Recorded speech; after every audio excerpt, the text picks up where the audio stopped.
energy support package that helps not just every household this winter, preventing them from the uncertainty of energy bills that were potentially forecast to reach £6,500 per home, but also businesses. And this is the government that is on the support side of businesses that's keen to improve the supply side of our economy so that we can grow to create the tax revenues for our high-quality public services. Thank you, Mr. Speaker. This morning, the Bank of England made a further intervention in the markets, warning of, and I quote, a material risk to UK financial stability. This risk comes directly from the Chancellor's mini-budget 2.5 weeks ago. How much more will government borrowing cost next year as a result of the rising gilt yields since the Chancellor's statement on September 23rd? Mr. Speaker, as I've already observed, we're seeing interest rates rise in every major Western economy. Perhaps the opposition front benches, when they're finished with their British exceptionalism, will actually lift their eyes and notice that what's more important is that we are protecting consumers and households through the difficult winter months ahead. We're cutting taxes, measures that this side of the House supports and that side of the House opposes. SNP spokesperson Alison Poulos. Thank you very much, Mr. Speaker. The IMF observed today that the Chancellor's unfunded tax cuts have complicated the fight against inflation. As a result, the Bank of England is expected to increase the base rate to levels not seen since 2008. Families have already struggled with increasing energy prices, and Kantar say that grocery inflation stands at 13.9%. Santander are preparing for increased mortgage defaults. So can I ask the Minister, what are he and his Treasury team doing to tackle this absolute chaos they have created themselves? Minister. Mr. Speaker, I understand that it's absolutely inimical to the Nationalist Party to talk this country down at every opportunity. The reality is that we are taking the action that we need. We are tackling supply side. We are tackling the strikes that are grinding down the economy, and we are building the energy that we need that will help strengthen our economy and strengthen our currency. Her party oppose nuclear and they oppose more oil and gas exploration. Sir. Minister. Mr. Speaker, with permission, I'd like to group this with question number 11. A critical part of the government's growth plan is road, rail and energy infrastructure, and we will be introducing legislation very shortly to make sure the delivery of that critical infrastructure is massively sped up. Thank you. I'm grateful for the investment in physical infrastructure, but the Treasury front bench will know that infrastructure needs skills. We need the skills for the future, to deliver the jobs for the future, to make the infrastructure investment sustainable. So will the Minister meet with me to discuss the idea for MKU, a brand new university in Milton Keynes? Every single Minister and Secretary of State that I've spoken to about this thinks it's a good idea. Will he meet with me and get it off paper and get boots on the ground? Minister. Well, I thank my honourable friend, the member for Milton Keynes North, who is a tireless champion for the great place, or the great town of Milton Keynes. I would be delighted to meet with him to discuss this idea, along with colleagues perhaps from the Department for Education. I note, of course, that Milton Keynes has already received £23 million through the Towns Fund, but I'm very happy to meet with him to discuss this idea. John Stevenson. Thank you, Mr. Speaker. Growing the economy is about improving people's lives, but also improving the success of places like Carlisle. To achieve this, we need investment, both public and private. And in the case of public investment, it is infrastructure that will make the real difference. Given the rise in the cost of such infrastructure projects, can the Chancellor or the Minister confirm that where these projects have a shortfall in funding but are ready to go, that the government will step in and give additional funding? Well, it is very much our intention to speed up projects where they are ready to go. The growth plan announced a few weeks ago made very clear our commitment to doing that. The last spending review provided, I think, about £100 billion of funding towards critical economic infrastructure. But where we can speed projects up, we will certainly be doing that. And I think one of the projects that we have in mind to do exactly that for is the A66 North Transpennine route, which I believe goes not far from the honourable gentleman's constituency. Nick Smith. Thank you, Mr. Speaker. In 2017, former Conservative Energy Minister Charles Hendry conducted a review into the Swansea Bay tidal lagoon. He gave it the thumbs up, but since then successive governments haven't pursued it. Now, given the energy crisis we're in, will the Minister consider reopening the business case? It could be a fantastic source of green energy for our country. Well, the government is extremely interested in all forms of new energy generation. We're determined to make sure that the United Kingdom is electricity independent. There are all kinds of projects we're looking at, including, of course, marine projects. I understand that when the Swansea scheme was previously investigated, there were questions about value for money, but I'm sure any proposition that is put forward, and if the honourable gentleman wants to do it, we'd be very happy to take a careful look at it. Stephen Flynn. When it comes to the delivery of projects, we can't help but admire the speed at which the government has managed to transform Downing Street from a nightclub into a casino. But I have one ask that isn't a gamble. The Acorn project in the north-east of Scotland, when are they going to deliver it? Well, my honourable friend, the Chancellor, says that that is something we are examining very carefully. But let me say, his characterisation of the growth plan, I think, is extremely unfair. The real risk, I would say that the real risk is in not having a growth plan. The real risk is in having taxes that are too high. The real risk is not investing in infrastructure. What is clear is that this government has a growth plan. The opposition has no plan. Thank you, Mr. Speaker. Of course, it's always right to look for efficiencies and try and get better value money for the taxpayer. As we look for spending cuts, could my right honourable friend confirm that those spending cuts will not come at the expense of reductions of vital infrastructure spending in our regions, not least in the north of England? Minister. Yeah, well, look, I'm pleased to say, as the Chancellor said when he introduced the growth plan, that expediting critical infrastructure is an important part of that plan. Without critical infrastructure, we're not going to see the growth in jobs, the growth in wages, and the prosperity that we all want to see. And this government will do everything it can to speed up the delivery of those projects. Clive Betts. Thank you, Mr. Speaker. We don't know much yet about the government's new investment zones, but in order to achieve the success of the private investment in them, will the government have specifically targeted funds for infrastructure projects in those zones? And if so, will this be a further unfunded expenditure commitment? Well, I think the Chancellor set out the investment zone concept very clearly. There would be, by agreement with local authorities, planning freedoms and also very significant tax cuts. Infrastructure investments are being handled separately to that, but I think it would be reasonable to expect a degree of coordination between DLUC and the Department of Transport as they consider the way that investment zones interact with transport projects. Why should it call over? Number 5, Mr. Speaker. Minister.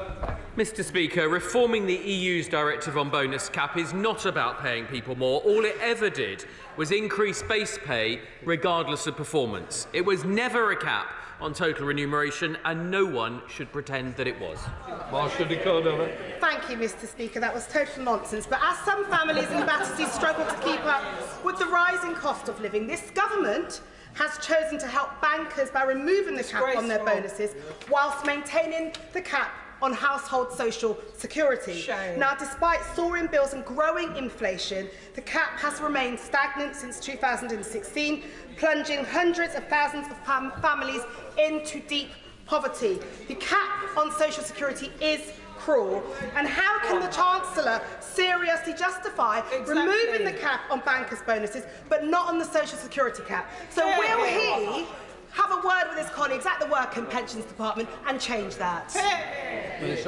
Mr. Speaker, the Honourable Lady's fully booked her place as a member of the Anti-Growth Coalition. In 1970, this government is not afraid to be on the side of the people that create the wealth that funds our public services. In 1979, the top 1% of earners paid about 10% of income tax. They now pay 29.1%. That's 3 times as much. Your friend agree with me that scrapping the cap on bankers' bonuses will not only increase competitiveness but also increase tax receipts as well, Mr. Speaker? Minister. Yes.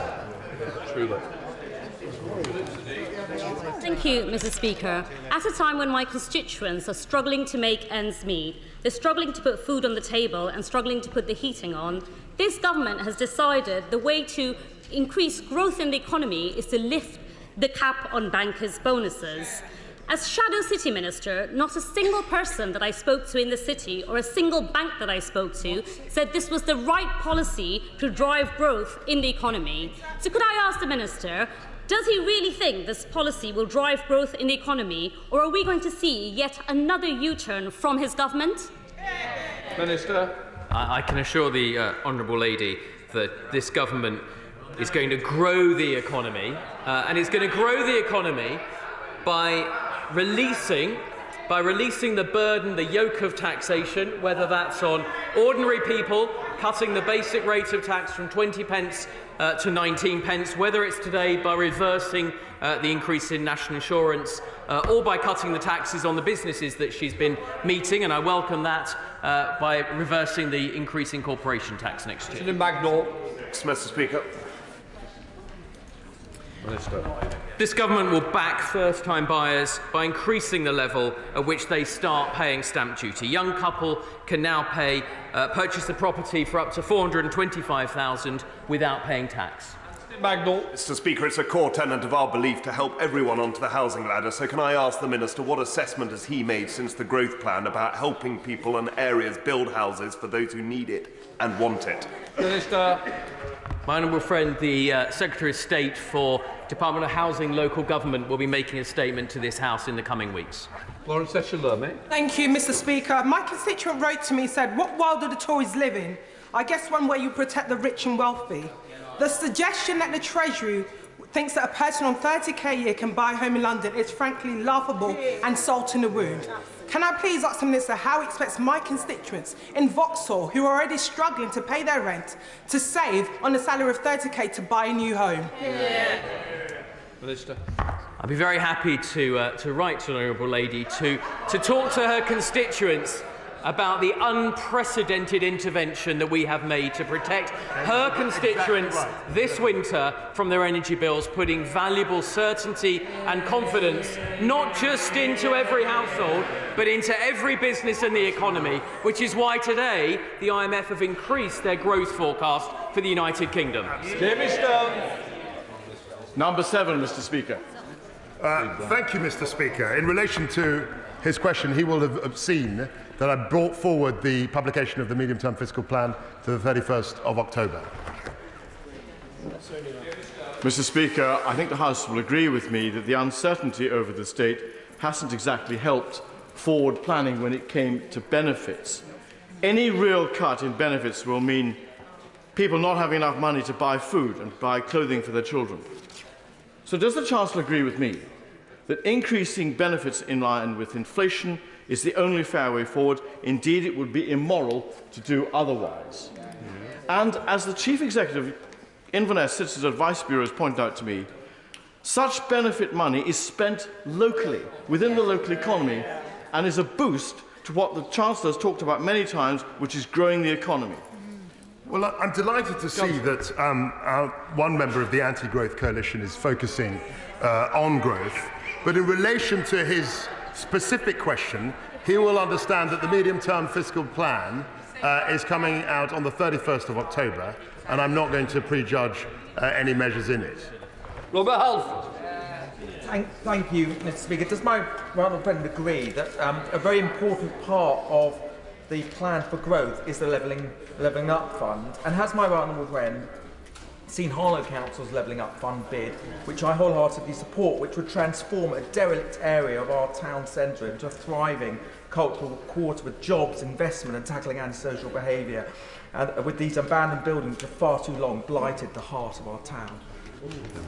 I know that my right honourable friend is a redoubtable and highly persuasive representative of his constituents, and I'd be very happy to talk to him about what we can do together to help his great constituency. Steve Deutsche. Mr. Speaker, the Bank of England has had to intervene not once, not twice, but 3 times now. And the impact on pension funds is obviously very, very significant. Many of my constituents are going to be deeply worried. What assessment has the Chancellor made of the impacts on potential additional pressures on the economy in the future on public sector pension pay because of the damage to pension funds for pensioners up and down this country? Is that another reason why he didn't want to publish the OBR at the time of his mini-budget?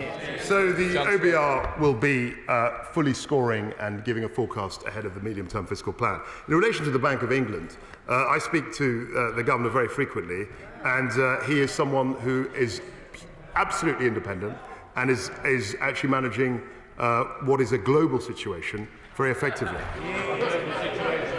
Chair of the Select Committee, Belstride. Mr. Speaker, I very much welcome my right honourable friend's decision to bring forward the medium-term plan and the OBR forecast. He has listened and he is right. But could I caution him that when it comes to the measures that he puts forward to underpin that forecast, that he reaches out as much as he can across this side of the House and the other side of the House to be absolutely certain that he can get those measures through this House. Any failure to do so will unsettle the markets. My right honourable friend is absolutely right. He does a brilliant job chairing his committee and is full of wise counsel. And he's absolutely right that we will and should canvass opinion widely ahead of the publication of the plan. Alison McGovern. Mr. Speaker, the OBR was the creation of a Conservative government designed to curtail wishful thinking in economic policy. So does the Chancellor agree with me that it's unfortunate, to say the least, that we seem to have cabinet ministers briefing against the economic expertise of that independent institution? Chancellor. As far as I'm concerned, and I speak to investors regularly about this, the OBR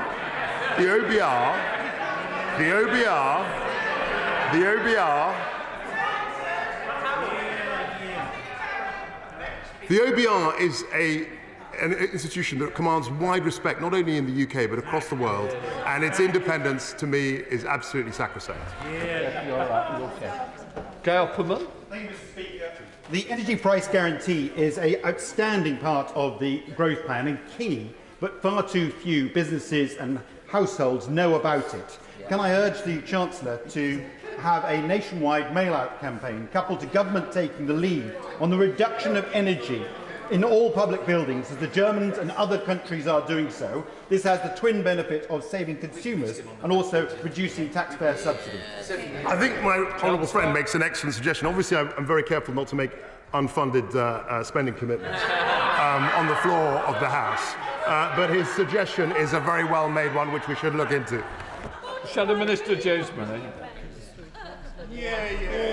Mr. Speaker, the Chancellor's refusal to publish OBR forecasts just over 2 weeks ago played a key role in falling confidence in the pound, rising borrowing costs and market panic. His woeful decision to avoid scrutiny by gagging the OBR helped increase mortgage costs for working people who are now paying the price for Conservative failure. The Chancellor's behaviour has been described by the former Bank of England Governor Mark Carney as undercutting economic institutions, and Jonathan Haskell, a member of the Monetary Policy Committee, made clear that a sidelined OBR generates more uncertainty. Does the Chancellor accept they are right? As I've repeatedly said in this session, the OBR will have a fully forecasted and scored response to the medium-term fiscal plan in less than 3 weeks. George Freeman. Question 8, Mr. Speaker. Minister. Thank you, Mr. Speaker. At the 2021 spending review, the government announced an increase in public expenditure on R&D to £20 billion per year by 2024-25, including funding for association to EU programmes. George Freeman. The Chancellor and his team for making the Treasury a growth department and Would they agree with me that innovation-led growth is particularly important if we want to drive up productivity, competitiveness and inward investment, that our high-growth sectors like space, agri-tech and fusion have a big role to play? And would the Minister specifically reassure those in the R&D community that he won't be tempted to reduce the allocation for Horizon or for science and research in the CSR in order to reassure the markets? Mr. Speaker, very few members of this House can look back on a track record of commitment to research and development as significant as my honourable friend, both as a minister and as backbencher, and so I am happy to confirm to him that we will abide by the Spending Review 2021 decision. That includes funding for core Innovate UK programmes, for Association Horizon Europe and for ARIA. But the Minister needs to be much more specific about the Horizon Europe programme. Is he aware of what Nobel laureate Sir Andre Guillen said, that top academics are leaving the country in despair because the government are negotiating on Horizon Europe? When will the government do something now? Minister. Well, the Honourable Lady is right at the importance of this issue, and the United Kingdom absolutely wishes to move forward, and we would hope the EU would move forward at pace with us to reach an agreement. Mike Kingsbury. Question number 9, Mr. Speaker. Minister. Thank you, Mr. Speaker. The loan charge was announced at Budget 2016 as part of a package of measures to tackle disguised remuneration tax avoidance. At Spring Statement 2022, this package was estimated to bring in an overall exchequer yield of £3.4 billion. The changes resulting from the 2019 independent review of the loan charge have reduced the exchequer yield by an estimated £620 million. Mike Kingsbury. Thank you, Mr. Speaker. Too many everyday people are facing huge bills, untold distress, and in some cases personal harm and indeed suicide because of a loan charge scandal. Can the Minister now commit, can the government commit to finally commission a truly independent review to deal with this mess? Minister. Well, I think all members of this House who have met constituents who have been affected by the loan charge cannot fail to have been moved by the emotional and psychological impact that has had on many of them. And as Minister, it is right, therefore, that I should look at this issue carefully, and I can say to the member that I will engage with all interested parties on this matter. Dan Jarvis. Thank you, Mr. Speaker. Number 12. Minister. Thank you, Mr. Speaker, and it's a pleasure to answer my first question at the dispatch box from the member from Barnsley Central who replied to my maiden speech. With permission, Mr. Speaker, I should like to answer this question alongside number 17. The Levelling Up White Paper set out a clear plan to level up every corner of the UK by 2030. We're also driving growth and unlocking housing across the UK with our new investment zones. And we're continuing to invest billions in regional infrastructure, including £1.7 billion allocated under the Levelling Up Fund, of which £500 million went to the north. Thank you very much, Mr. Speaker. It's a pleasure to see the Minister at the dispatch box, and I congratulate her on her appointment. Previous Chancellors have not delivered the level of transformative resource required to level up. Now, I know that the Chancellor does understand the huge potential that exists right across the north of England, but for many of us, the levelling up agenda is sipping in the last chance saloon. So, can the Minister say what's going to be done differently under this new Chancellor? We're absolutely committed to the levelling up agenda, and if we look at South Yorkshire received £570 million through the Regional Cities Transport Scheme, £95 million through the Levelling Up Fund and £46 million through the Shared Prosperity Fund. Our ambitions with levelling up continue. Judith Cummins. Thank you, Mr. Speaker. Minister, building on the back of Bradford's City of Culture win and in this momentous year for Rugby League, I am supporting the plan for the transformation and regeneration of the home of the Bradford Bulls, the iconic Odsall Stadium, to become a world-class sports, music and culture arena. This plan would be an incubator for the ambitions of the entire Bradford district, delivering over £1 billion worth of socio-economic benefits. However, following the Bank of England's repeated interventions, can the Minister confirm the Levelling Up Fund Round 2 will still be going ahead in full, and will the Minister and the Chancellor demonstrate this by meeting with me, Bradford Council and the Bradford Bulls and the RFL to discuss our catalyst for growth? Well, I can absolutely confirm that we will be going ahead with the second round of the Levelling Up Fund, and there should be decisions by the end of the year. I wish her well in her bid.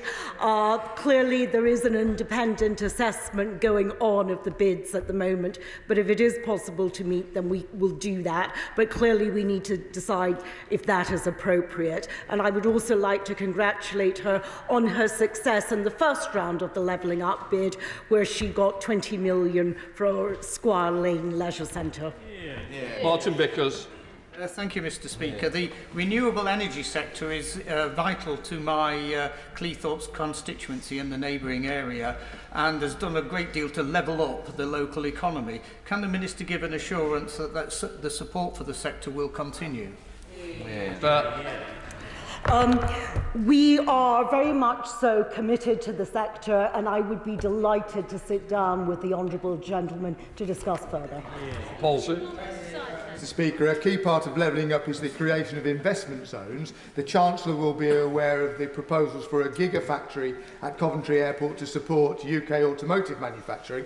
Does the Minister agree with me that the joint application by Labour Coventry City Council and Conservative Warwickshire County Council for an investment zone at Coventry Airport should be encouraged? Minister. We're encouraging all higher local authorities to look at the investment zones and to apply. I think that they are a great tool for development. So absolutely, I would encourage that application. Pete Wishart.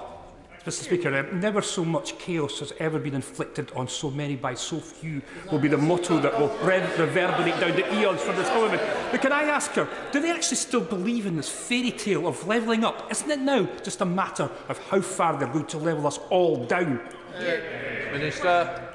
Everything that we are doing is being driven by a growth agenda so that we can level up all the way across the United Kingdom. David Morris. Oh, thank you, Mr. Speaker. I'm sorry, I couldn't hear at that moment in time. Mr. Speaker, the Eden Project North is, as far as I'm aware, the only project in the Levelling Up Round 2 that has got planning permission and land allocated. What I would like to know is when the decisions will be made so that we can get this shovel-ready scheme going, because Eden themselves have got £50 million from the table, and we're asking for £50 million as match funding in effect. Decisions on the second phase of the Levelling Up round will be made by the end of the year, and I wish him very well. David Linden. 13. Thank you, Mr. Speaker. I have regular discussions with my right honourable friend, the Secretary of State for Work and Pensions. If his question relates to the operating budget of DWP, we expect departments to live within their existing CSR 21 allocations. If his question relates to the level of benefits more generally, there is a statutory process which of course is undertaken every year. No decisions have yet been made, and they will be made in due course in the normal way.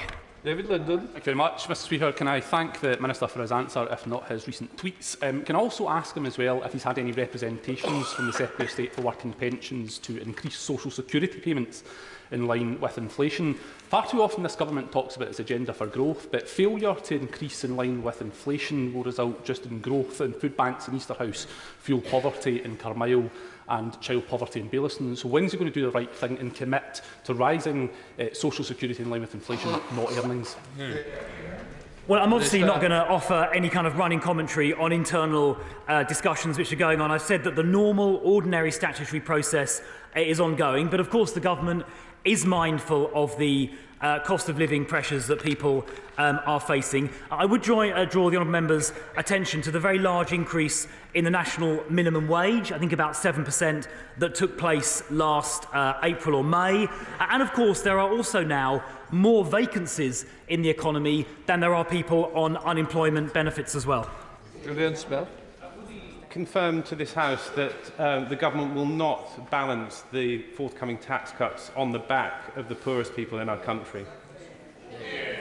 Well, I think the objective of this government is, first of all, to make sure that the economy is growing. That will help lift wages, it will create new jobs, and it will create a sustainable tax base for our public services.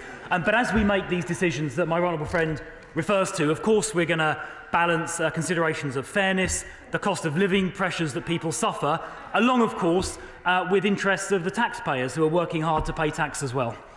Chair of the PAC, Dame Meg Hillier. Thank you, Mr. Speaker. Mr. Speaker, the Minister has talked about vacancies in the job market. There are vacancies, of course, but many of my constituents, and under 12,000 a year, won't benefit from the tax cut, rely on universal credit to make up the gap, can't afford to work because of the high costs of childcare, and they are literally on the poverty line already. What is his advice to them, and will he give us some comfort that the DWP will or the government will make the right decision on uprating benefits? Minister. Well, I've already explained that the normal statutory process is underway, but when it comes to helping people on low incomes, I've mentioned already the very significant increase in the minimum wage just a few months ago. We've made an unprecedented intervention this year amounting to £37 billion, which is disparate already, which is disproportionately directed towards people on lower incomes. So the 1/3 of households on lower incomes are receiving an extra £1,200 this year. The Honourable Lady also referred to the fact that people earning now £12,570 or less pay not a penny of national insurance and not a penny of income tax, and that is thanks to the action of this Conservative government. David Simmons. Number 14, sir. Thank you, Mr. Speaker. The government is encouraging business innovation through many ways. Let me enumerate four for my colleague. A significant uplift in R&D expenditure, as I mentioned to my honourable friend, the member for Mid-Norfolk. Innovation loans of £150 million over the spending period. Research and development tax relief. Long-term investment for technology and science, which is a competition providing up to £500 million in government support. And the British Business Bank, which is supporting innovative businesses, including through the Future Fund. Davidson. Well, thank you, Mr. Speaker. Owners and entrepreneurs behind small businesses, like the team behind Code Ninjas in Bridge Street in my constituency, are a key part of the government's growth agenda. So may I ask my honourable friend what steps he has in mind that will enable small and medium-sized enterprises like this to further create jobs and growth? Minister. Right, I'm not sure I got the name quite correct, Mr. Speaker. Was it Code Ninjas, was it? Code Ninjas. All right. Well, maybe I can visit my honourable friend's constituency to learn about what they do. But what I would say more generally is that Growth Plan did focus on important measures to support small businesses that wish to grow, including making the £1 million AIA allowance permanent, looking to expand the amount of money that can be given to small businesses to grow through the SEIS fund, and of course, most importantly, through the government's energy price support through this winter. We now come to topical Stephanie Peacock. Topical question number 1, Mr. Speaker. Chancellor. Thank you, Mr. Speaker. This government is relentlessly focused, Mr. Speaker, on growing the economy. Putin's barbaric war in Ukraine continues to put pressure on gas prices, so it was absolutely right that with predictions of typical bills reaching £4,000 to £6,500 a year, Mr. Speaker, people needed immediate support to get them through this winter. Last month, we set out the growth plan, which will focus on breaking out of the high-tax, low-growth cycle that we were currently trapped in.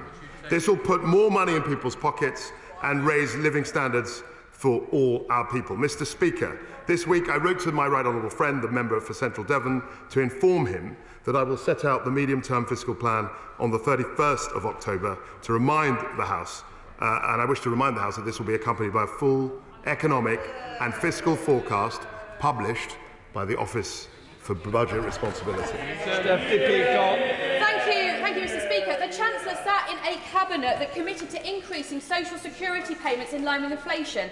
Why won't he honour that promise? As I've said repeatedly, and my right honourable friend has, we will be. No decisions have been made. There's a natural, usual statutory process that's being undertaken, and we will have more detail at the time of the medium-term fiscal plan. Mr. Speaker, the Chancellor will know that Essex is a pro-growth county and the heart of economic growth. So in order to support job creation and more economic growth, will he commit to funding the dualling of the A120 between Braintree and Marks Tay, and importantly along the route that the County Council, businesses and the local community have specified? Chancellor. I wish to address her and pay tribute to her role in Cabinet, in government. She is a fantastic colleague, the Right Honourable Gentleman. And I wish to confirm that the A120 Braintree to A12 remains under active consideration alongside the rest of the third road investment strategy pipeline. We come to Shadow Chancellor Rachel Reeves. Thank you, Mr. Speaker. Since the Chancellor's disastrous mini-budget just 18 days ago, we've seen wild swings in the value of the pound, gilt yields up 100 basis points in a single day, and the Bank of England stepping in because, in their words, of a material risk to UK financial stability. And the IMF has now said that UK growth is to slow further next year. This is a British crisis made in Downing Street. No other government is sabotaging their own country's economic credibility as this government is. So, Mr. Speaker, can I ask, are the Chancellor and the Prime Minister the last people left on earth who actually think that their plan is working? So, just to pick up on a point, the IMF said today that actually the plan, the mini-budget, has increased the forecast for growth. So it's precisely the opposite of what the Honourable Lady has said. And it's very clear where we stand on this. We've got pro-growth, pro-enterprise, pro-business Conservatives on one side and the anti-growth coalition on the other side, who want to tax more and want to commit us to low growth. Rachel Reeves. Mr. Speaker, the Chancellor is in a dangerous state of denial. But the costs of these mistakes are all too real for everyone else. Borrowing costs up, growth down, mortgage payments set to increase by £500 a month. Now they scrabble around looking for cuts, hitting the most vulnerable and hitting our public services. It does not need to be this way. So will the Chancellor now put aside his pride, do the right thing for our country, end this trickle-down nonsense and reverse the budget? So which of the tax cuts? Do they want to stop the basic rate, the cut in the basic rate? Are they committed to having a high tax economy? And the other thing I would suggest is that she should get her facts right. The IMF today have said that our growth is going up, not going down. Mr. Speaker, early results from my local business survey strongly suggest that a lower VAT rate would increase investment, which itself then would boost recovery and growth in the hospitality sector in my beautiful constituency of Eastbourne. Will my right honourable friend be reviewing the case for a lower rate to bring us back into line with some of our international competitors? Minister. Thank you, Mr. Speaker. Eastbourne is indeed beautiful, as indeed is North East Bedfordshire and many other parts of the country. And my honourable friend is absolutely right to talk about the importance of VAT to the hospitality industry, particularly as we move through the period of COVID recovery. But as we now move towards the growth plan, we need to look at the level of taxes on small businesses in general, and that is a key part of the work that I'll be looking at as part of the tax simplification plan. Kirsten Olsen. Thank you, Mr. Speaker. Push payment fraud losses increased by 71% in the first half of 2021, with the losses from that type of fraud surpassing card fraud for the first time. So what steps is the Chancellor taking to tackle this huge surge in this fraud, and importantly to ensuring that victims, including my constituents, are reimbursed for their losses instead of being unfairly penalised for falling victim to these increasingly sophisticated scams? Minister. Mr. Speaker, push payment fraud is indeed a growing problem. It's one the government takes very seriously. It's why we'll be taking powers in the Financial Services and Markets Bill that will mandate reimbursement to consumers. Theresa Villiers. It's a massive relief that the nightmare scenario of energy bills of £4,000 or £5,000 or even £6,000 has been prevented by the energy price cap. Will the government explain how they're reducing the cost to taxpayers of that scheme and stabilising the energy market for the future? Absolutely right. I think my right honourable friend was 100% right to notice that the energy intervention was exactly the right thing. We're going to have a commitment to fiscal responsibility which will stabilise the economic situation and picture, and I'm sure that her constituents will fully understand what the growth plan is all about. It's about putting more money into their pockets so we can have a growing and dynamic economy. Alan Burrows. Thank you, Mr. Speaker. Good afternoon. Mr. Speaker, the Scottish Government announced yesterday that they will be doubling the December bridging payment, which is granted to low-income families, to £260. The Child Poverty Action Group noted this will make a real difference to households struggling with the cost of living crisis. What plans does the UK Government have to follow suit and bring in targeted measures for low-income households? Chancellor. So as my right honourable friend, the Chief Secretary, said earlier, most of the measures that constituted £37 billion intervention were targeted directly at vulnerable constituents, all our vulnerable constituents here in this House. The energy price guarantee also is going to be greatly beneficial to people across our country who are suffering from the cost of living. There is a huge amount of intervention that this government is committed to, and of course our top priority is to make sure that everyone can get through challenging times as best they can. Or a trough. Thank you, Speaker. The Chancellor has provided vital support for families across Sevenoaks and Swanley with their energy bills. But for my more rural constituents who are off the mains gas grid, they've seen heating oil prices rise over double in the past year. The £100 support is welcome, but can the Chancellor and the Business Secretary review this support in light of these severe price rises? Absolutely. I'm in frequent contact with my right honourable friend, the Business Secretary. We actually we dedicated a pot specifically to help people who are off the gas grid, but we're very happy, I and my right honourable friend, to help my honourable friend and her constituents in this challenging time. Rachel Maskell. Thank you, Mr. Speaker. In the light that the Bank of England is having to go even further to refinance the UK government bond market, what discussions has the Chancellor had with the pensions regulator about the viability of defined benefit schemes and the devaluation of defined contribution schemes or annuities, where workers going to have to pay for this? My honourable friend, the Financial Secretary of Treasury, and I are engaged with all the regulators, particularly the PRA, and we will be absolutely committed to getting to the bottom of what's happened in the particularly the long-dated gilt market, where it's been over-levered over the last few weeks. Mark Harper. Thank you very much, Mr. Speaker. The Chancellor said that he's going to set out a fully costed plan to get debt falling as a proportion of GDP, which he's confirmed at the dispatch box will be done in just under 3 weeks' time. The Institute for Fiscal Studies, in their report this morning, has suggested that in order to do so, there will need to be fiscal tightening of around £62 billion in the next 4 years. Does the Chancellor agree with their analysis? And if he doesn't, as I suspect is the case, can you just set out for the House why not? As I've said repeatedly, I'm not going to prejudge what's in the medium-term fiscal plan, which will be fully scrutinised, not only by the OBR, but I'm sure by the right honourable gentleman, my friend, the right honourable member himself. So I don't think it's right for me to prejudge or anticipate the measures there today. Christine Jardine. Thank you very much, Mr. Speaker.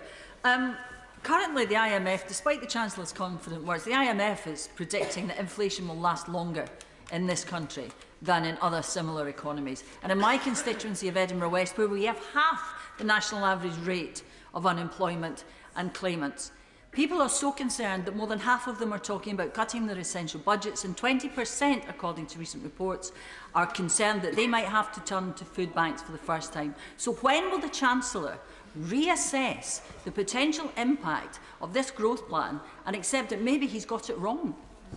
The IMF very specifically said this morning that the 2023 forecast for growth in this country has gone up as a direct consequence of the mini-budget. In respect of helping constituents up and down the land, we have already committed to £37 billion of energy support this year. We've committed to a further £60 billion in respect of households and businesses over the next 6 months, and we are committed to making sure that every one of our constituents gets through this winter as best they can. Sir Britley. Mr Speaker, I've had numerous residents, such as those at Harwood Bar Caravan Park, get in touch about the £400 energy support scheme. The previous Chancellor confirmed that there was an equivalent scheme for those in caravan parks and park homes.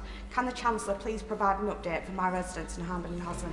As I said in relation to heating oil, there is a pot of money that is going to be reserved for people to help people who are off the grid, and that's something that we've already made announcements about, but I'd be very happy to speak with her and also with my right honourable friend, the Business Secretary. Mr Matheson. Thank you, Mr Speaker. Chester City walls cost about £600,000 a year to upkeep, but that money has to come out of the local authorities' highways budget. Can the government set aside a small amount of money to help local authorities with the stewardship of internationally important heritage assets? Minister. Government continues to support the heritage and cultural sector. There are several sources of funding from government arm's-length bodies such as the National Lottery Heritage Fund and Historic England's repair grants. So I would encourage the honourable gentleman to look into those. Paul Holmes. Thank you, Mr Speaker. Since the 1970s, residents in Eastleigh have long been expecting and have been promised at times funding for the Chickenhall Lane bypass, including being allocated funding in the 2015 Red Book. Will the Minister agree to meet with me and Hampshire County Council to discuss getting this sorted for people who have waited for simply far too long? Minister. Well, my honourable friend is a tireless advocate for this and other projects in his constituency, and of course I and perhaps colleagues from the Department for Transport would be delighted to meet with him and his county council colleagues to discuss this important project. Thank you, Mr Speaker. The Chancellor was warned that unfunded tax cuts would force the Bank of England to increase rates, and that's exactly what's happened. And the Bank of England today has said that the mini-budget, in effect, has caused a material risk to Britain's financial stability. Can the Chancellor explain? Can the Chancellor explain how people are supposed to pay their mortgages that have gone up by £500 on average and £900 in London? What is he going to do about it? Because it is not acceptable that his incompetence is risking people's livelihoods. So, 2 points to that. Firstly, the Bank of England did not say that the mini-budget increased risk. They certainly did not say that. The second issue is that, of course, as global rates are rising throughout the world, there is exposure. And that's precisely why we thought that it right, and it was absolutely right, to have the energy intervention, which was for 2 years. I mean, the Labour plan was only 6 months. Let's not forget that. And secondly, to reduce the burden on people by reducing taxes. Thank you, sir. Talking to people working in the housing industry in Winchester, they're not convinced that the stamp duty reduction will help first-time buyers while inflation and particularly mortgage rates are creeping up. Lenders are coming back with some good rates, and the Chancellor will know that, but when he delivers his statement on the 31st of October, will he ensure that it has confidence at its heart, and knowing him it will be this, a relentlessly positive statement so that we can push confidence right the way through the market? It will be relentlessly upbeat. They are challenging times, but we've got to live within our means, and there will be an absolute iron commitment to fiscal responsibility. Steve McCabe. Thank you, Mr Speaker. Will the Minister admit that if the Government doesn't increase the guarantee credit component of pension credit in line with inflation this year, it's effectively cutting the incomes of our poorest pensioners when they need help most? We're absolutely committed to fairness and helping the most vulnerable in our society. We're always committed to that, and I will not prejudge or anticipate measures in the medium-term fiscal plan this afternoon. Dr. Ben Spencer. Thank you, Mr Speaker. Will my right honourable friend confirm that the cuts to national insurance will not only help working households, but also businesses and the public sector, such as schools? My honourable friend and constituency neighbour, dare I say, is absolutely right. the reversal of the planned increase in national insurance will help businesses, will help individuals, and also will help the institutions that he refers to. Emma Hardy.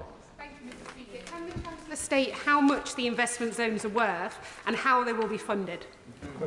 There will be more detail about investment zones. My right honourable friend, the DLUC Secretary of State, will be updating the House on the specifics on the investment zones. Final question, Kevin Holdenray.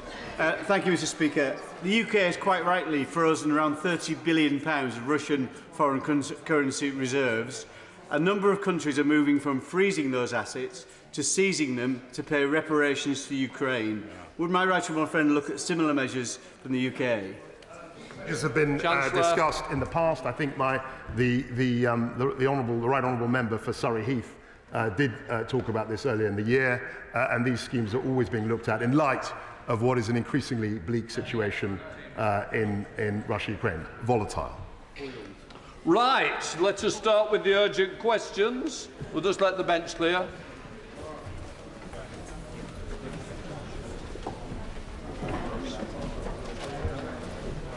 Thanks for having me. No problem, look after yourself. Urgent question, Tobias Elwood. Mr. Speaker, regarding Ukraine, could I ask the Secretary of State to make a statement on our policy to deter and, if required, respond to the use of nuclear weapons by President Putin? Minister, and welcome. Thank you, Mr. Speaker. Mr. Speaker, Russia's continuing assault on Ukraine is an unprovoked, premeditated attack against a sovereign democratic state and which continues to threaten global stability. This week, my right honourable friend, the Secretary of State for Defence, is meeting with defence ministers in Brussels to discuss further support for Ukraine. And later today, my right honourable friend, the Prime Minister, will be speaking to members of the G7. I can assure the House that the UK and our allies remain steadfast and united in our support for Ukraine. As previously set out to the House, defence is playing a central role in the UK's response to the Russian invasion, providing £2.3 billion worth of military support and leading in the international response. We were the first European country to provide lethal aid to Ukraine. To date, we have sent more than 10,000 anti-tank missiles, multiple launch rocket systems, more than 200 armoured vehicles, more than 120 logistic vehicles, 6 Stormer vehicles fitted with Starstreak launchers and hundreds of missiles, as well as maritime Brimstone missiles. In addition, we have supplied almost 100,000 rounds of artillery ammunition, nearly 3 million rounds of small arms ammunition, 2,600 anti-structure munitions and 4.5 tonnes of plastic explosive. Defence is also providing basic training to Ukrainian soldiers in the UK. To date, we have trained over 6,000 Ukrainian recruits in the UK and continue to review and adjust their course to meet their requirements. Defence will continue to respond decisively to Ukraine's requests, and this equipment is playing a crucial role in stalling the Russian advance and supporting our Ukrainian friends. President Putin's comments on nuclear are irresponsible. No other country is talking about nuclear use. We do not see this as a nuclear crisis. Thank you, Mr. Speaker. Thanks to our support and from allies, Ukrainian forces have done the unthinkable in pushing back Russian forces. But with Putin now on the back foot and the third largest military in the world humiliated, this conflict has entered a darker chapter, and we can't be bystanders. Putin can't be seen to lose this war, and as his response to the Kerch Bridge attack shows, he's stooping ever more to unconventional tactics. The prospect of Putin turning to tactical, low-yield nuclear weapons remains low, but the threat has increased, and this poses questions for Britain and indeed the West that must be addressed before, not after this line is crossed. Russian military doctrine allows the first use of nuclear weapons in response to conventional attacks on Russian soil. That's why these sham referenda took place in the Donbass region, so Putin could claim that this was part of the motherland. In response, as things stand, our formal position is so-called strategic ambiguity, the promise of a response, but no public clarity of what that might be. We gained a reputation to blink when it came to Georgia, the same with chemical weapons use in Syria, and indeed when Crimea was annexed. I believe we should state now what our conventional response would be to Putin deploying either nuclear weapons directly or targeting hazardous infrastructure such as chemical or indeed civil nuclear plants. Such clarity could be the very deterrent that helps prevent such hostile actions from taking place, rather than the vague position that we have now. Our adversaries, not just Russia, must know and fear the military consequences of daring to resort to using nuclear weapons, even if they are low yield. This is not an operational decision, but a political call. We have a duty to do all we can to deter Putin from going nuclear. Let's not leave it to chance. Let's exhibit the robust statecraft and engagement that this unpredictable war now requires. Thank you, Mr. Speaker. I'm grateful to my right honourable friend's comments.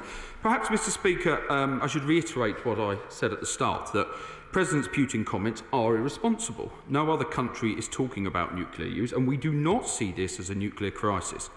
President Putin should be clear that for the UK and our allies, any use at all of nuclear weapons would break a taboo on nuclear use that has held since 1945 and would lead to severe consequences for Russia. President Putin has launched an illegal and unprovoked invasion of Ukraine. His forces continue to commit senseless atrocities. The people of Ukraine are seeking only to restore their sovereignty and territorial integrity, and we will continue to support Ukraine's right to defend. Now, my right honourable friend draws on tactical nuclear missiles, but we see nuclear is nuclear. And perhaps, Mr. Speaker, if I can reiterate the point that the Secretary-General of NATO said, President Putin's nuclear rhetoric is dangerous. It is reckless. NATO is, of course, vigilant. We monitor closely what Russia does. Russia must understand that nuclear war can never be won and must never be fought, and it will have severe consequences for Russia if they use nuclear weapons. And this has been very clearly conveyed to Russia. So we will continue to support Ukraine, and we will continue to support them in their efforts to liberate even more territory, because they have the right to do so. It has not been, and it never has been, tactically smart to outline exactly what responses would be to any potential situation, and we will continue on the lines that this government has outlined, and that indeed of what the Secretary-General has outlined. Shadow Minister Luke Pollard. Thank you, Mr. Speaker. I'd like to welcome the new minister to his place. It is because Ukraine is winning that Putin's behaviour is becoming so volatile. The sham referenda, the irresponsible nuclear sabre rattling, the missile attacks on civilians. These are the hallmarks of a tyrant on the ropes and a tyrant who is losing. Labour stands with our friends in Ukraine, and with our unshakable commitment to NATO, the minister knows that on this side of the House he has our full support for the actions the government is taking to help Ukraine win. Yesterday's missile attacks on civilians are a significant escalation. The NATO Secretary-General was right when he described the attacks as horrific and indiscriminate. Ministers have Labour's full support in countering Putin's aggression. And in that spirit, can I ask him when he will set out a long-term strategy of support for Ukraine so we can make sure that Putin's war ends in failure? Can he confirm the NLAW replacement orders have now finally been placed? And when he expects to replenish our depleted weapons stockpiles? And what assessment has he made of the worrying statements by Lukashenko and the continued presence of Russian troops and armour in Belarus? I would also be grateful if the Minister could address the concerning media reports of the withdrawal of almost 700 British troops currently deployed to our NATO ally Estonia without any planned replacement. This risks sending the wrong message at the wrong time and has worried our international allies. Mr. Speaker, we cannot walk away until the job is done. With that in mind, can he reassure the House that he won't be withdrawing any further UK troops from our allies and that the UK will be meeting our NATO commitments? Finally, Mr. Speaker, as more bodies are unearthed in sites of war crimes, we remember them, and we remember those killed yesterday in Putin's criminal missile strikes. Does the Minister agree with me that the best justice for those killed is victory for Ukraine, a free and sovereign nation, and war crime tribunals for those responsible? Minister. I'm grateful to the honourable gentleman for his kind comments at the start, and I look forward to working across the dispatch box on these vital issues. And in terms of his comments, Mr. Speaker, about the horrific war crimes that we've seen unfolding every time there is a Russian retreat, I think every decent human being is indeed appalled. I'm proud of the fact that the UK government is funding ICC, and that we will do everything we can to support Ukraine in bringing these horrific perpetrators of these crimes to justice. In terms of the postures from Lukashenko, I hope the honourable gentleman forgive me if I can come back to him in a written answer on those particular issues. In terms of Estonia, now the overall capability of our commitment in Estonia is far more important than the number of troops alone, and we've committed to strengthen this capability over the forthcoming years. I was in Estonia, indeed Latvia and Lithuania in my previous role in the NATO Parliamentary Assembly. I've seen firsthand the work that continues and takes place there, and all of our NATO allies can be reassured that we are committed to making sure that the NATO front line is secure, and we work with colleagues, and that will be a variation in how that is put about. Of course, in terms of the support, honourable gentleman would notice that my honourable friend, the Secretary of State for Defence, has indeed set up the International Support Fund. This country contributed £250 million to that. I believe the total figure is now somewhere above €400 million, and that is indeed in place to help support Ukraine as this war moves forward, as the conflict carries on, so that they can use that money not just in the conflict, but to help rebuild and, of course, make sure that they've got the ammunition supplies and things they need going forward. In terms of NLAW and our weapons supply, we are confident that our industrial supply chains are working with us, and that we'll be able to make sure that we've got the ability to defend ourselves and support, but we don't comment on operational capability beyond that. Ian Duncan-Smith. Mr. Speaker, can I just say to my right honourable friend, first of all, welcome him to his position. Can I also say to him that what's happened over the last few days is a war crime, if ever there was a war crime, and I do hope that the government and the whole of the alliance will pursue this now and commit to the pursuance of all those responsible for the deliberate targeting of civilian areas. There can be no respite, and we should be sanctioning anybody that we think has had anything to do with it. Can I say to him, however, with regards to the question, that I agree that ambiguity is not the same as no plan. The purpose of what Putin is doing right now is to split the alliance. Everything he does is to split the alliance. What he wants from us is for part of the alliance to get wobbly and worried about the potential use of nuclear weapons and start calling for negotiations. So the critical issue here is all of the alliance united and must remain united on the idea that we have a plan, but it's for his case to judge whether or not we would ever use nuclear weapons, not for us to say whether we would and the alliance would stay together. Minister. Well, thank you, Mr. Speaker. And I'm most grateful to my right honourable friend for his kind comments. And if I can first of all just focus on his comments about nuclear rhetoric. Indeed, Mr. Speaker, we've seen this pattern before. President Putin uses it as a sabre to rattle to indeed try to worry and deter our efforts and distract our efforts in Ukraine.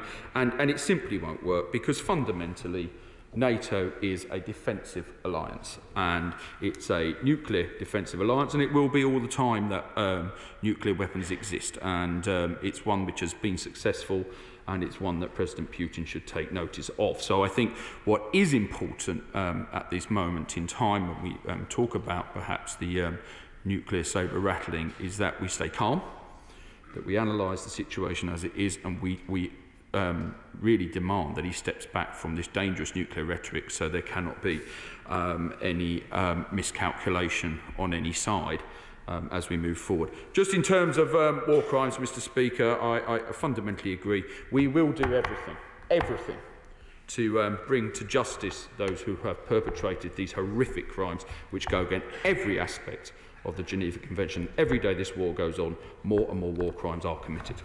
MP's spokesperson Dave Duggan. Thank you, Mr Speaker. I'm also pleased to welcome the new Minister to his place.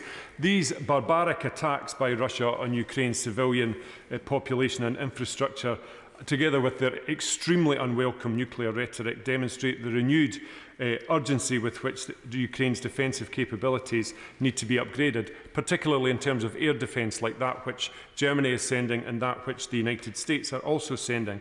So what anti-air assets is the UK sending, and how can this be accelerated and increased? Is the UK, moreover, like Estonia, preparing to send more winter equipment to assist defensive operations in Ukraine throughout their long, harsh winter? And similarly, what further assistance will the world-leading cold weather combat specialists 4-5 Commando based in Arbroath be tasked with to support Ukraine Defence forces with their winter combat operations?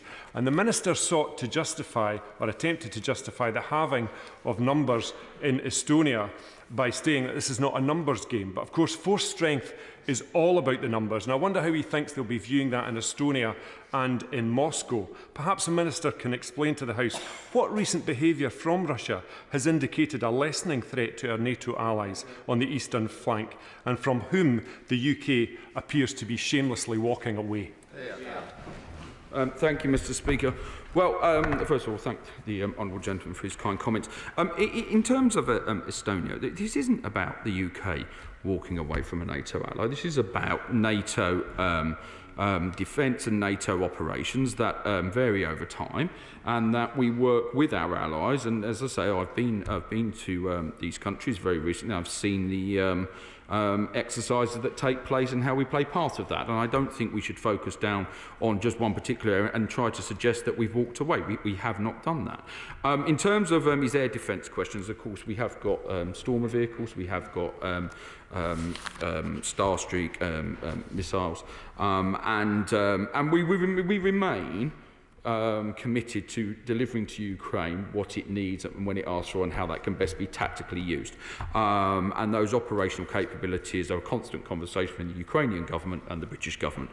And in terms of cold weather preparation, again, we are working exceptionally closely with the Ukrainians to supply them in the equipment and training that they need to get through this winter. Dr. Liam Fox.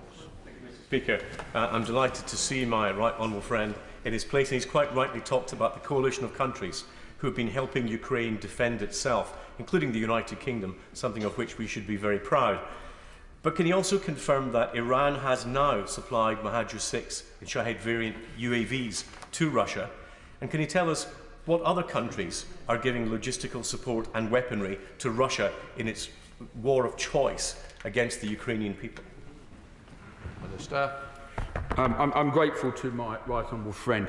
I hope you forgive me if I cannot answer that question directly at the dispatch box today, but I will write to him when I have the facts and the answers. Ellie Reeves. Thank you, Mr Speaker. Yesterday I was talking to Natalia, a Ukrainian teacher who came to my constituency with her 7-year-old twins when the war broke out. She watched in horror over the weekend as bombs rained down on her home city of Kyiv. Her husband and mother are hiding in a bomb shelter. But Natalia's 6-month placement under the Homes for Ukraine scheme is at an end, and she is terrified of having to return with her children. So can the Minister tell us what conversations he has had with his colleagues in the Home Office and Housing and Local Communities to ensure that those who have fled war are not now facing homelessness as placements come to an end? Well, the Honourable Lady does raise a very important issue, one which has been repeated, and if she could send me the exact details, I will talk to colleagues in the Home Office.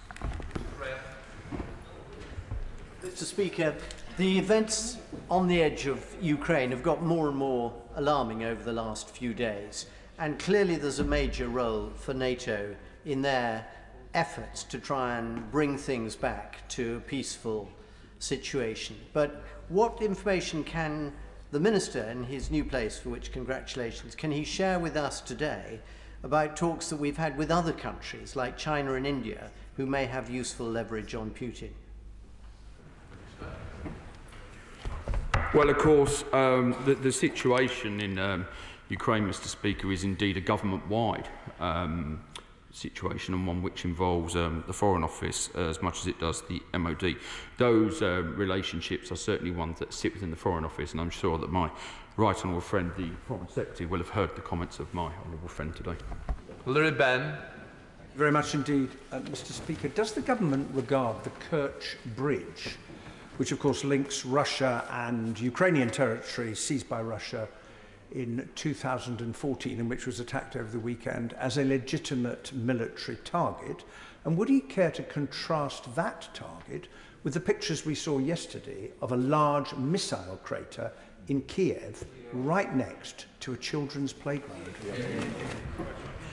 Well, I'm grateful to the right honourable gentleman, and of course Crimea is Ukrainian territory which has been invaded, and how indeed any allegation of what happened at the bridge behind the attack is one for the Ukrainians to answer. But in terms of his comments about what happened at Kyiv, it is a war crime. It is simply a war crime, and the people responsible for that, we will do every effort to hunt them down and bring them to justice. Dr. Julian Lewis. Mr. Speaker, my right honourable friend is a reassuring presence at the dispatch box, and I congratulate him on his recent appointment to his post. Does he agree with me that all that will deter Putin from the use of nuclear weapons will be the thought, A, that they may be ineffective, and B, that they will not result in the West withdrawing its military support for Ukraine, which is what has enabled it successfully to resist so far? So is it not imperative on the West to make it clear that that support will continue? And did he note the remarks of General David Petraeus, who said that Western support in conventional terms would be redoubled if any such move were made by Putin? Well, Mr. Speaker, I'm grateful to my right honourable friend for his kind comments. And indeed, General Petraeus really just outlines the situation overall, that NATO is united. It is a defensive force. It is a nuclear defensive force. I'm proud that this country has had a constant at-sea nuclear deterrent for almost 54 years, something which statistically is deemed to be impossible, but something we have achieved and continue to achieve. And that acts as a major counterbalance to any leader of a country who may be thinking that nuclear weapons may be something to use. It's been shown that the policy works. We have to, though, calm down and take the air out of the talk about where we are moving with the nuclear rhetoric. It is highly irresponsible of the Kremlin to be upping the rhetoric on nuclear weapons, and I hope that they draw back from those comments, because the last thing we would want to see is any miscalculation, and we must make sure that we do everything to take it out. But fundamentally, to answer my right honourable friend, the NATO alliance is showing just how united it is and will stand up to this level of nuclear threat. Forward.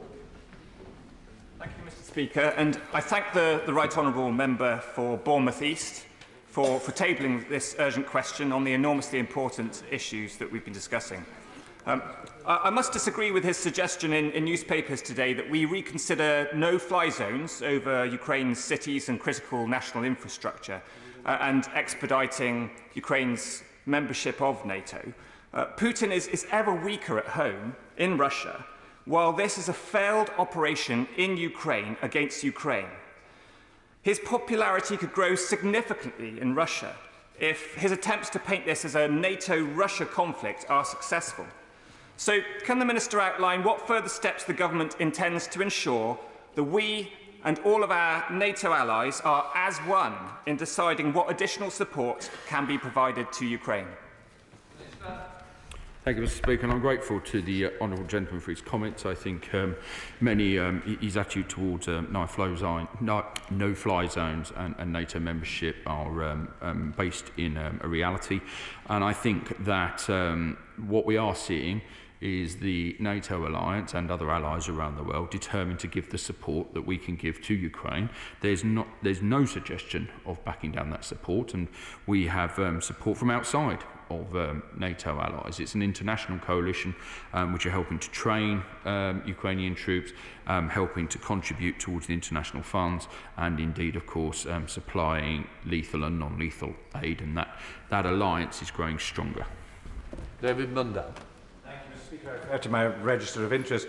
During the recess, I had the opportunity to travel to Lviv and Kyiv to see the work of the Halo Trust, which is a charity based in my constituency which focuses on demining and attempting to bring areas back to a degree of normality. I was struck by two things in Ukraine. One was the gratitude of the people for the support of this country during the conflict, but secondly, by their efforts to bring about a degree of normality. And does the Minister agree with me that this weekend's events are a deliberate attempt by Russia to disrupt that normality that civilians are trying to achieve in these cities and across the Ukraine? Does he acknowledge that they are indeed war crimes because they are focused on civilians? But does he also agree with me that, given the resolve that the people of Ukraine have shown to date, it will not succeed? Thank you, Mr. Speaker. I'm grateful to my right honourable friend, and indeed, yes, I agree with what my right honourable friend has said. And indeed, I went to visit Ukrainians being trained by our forces in North Yorkshire last Tuesday, and I managed to speak to some who were on day one of their training. And what strikes you is, no matter what age they're at, their determination to make sure that their country, their sovereign land, their families and their lives will be returned to normal, and they will fight back against this enemy. But I completely agree with what my honourable friend said. Ryan. Thank you, Mr. Speaker. I warmly congratulate the Minister. He looks very comfortable at the dispatch box. We don't want him to feel too comfortable there, obviously. But he's right that Putin's targets yesterday were either deliberate or they were deliberately indiscriminate, and either way that amounts to a war crime. But can I ask him about Elon Musk? Because he seems to be playing a double game at the moment, and his tweet earlier on this week, I think, was profoundly unhelpful. There are also questions about why there have been outages of the Starlink system, which may have been made bigger difficulties for Ukraine. Is there a moment at which we might have to consider sanctioning Elon Musk?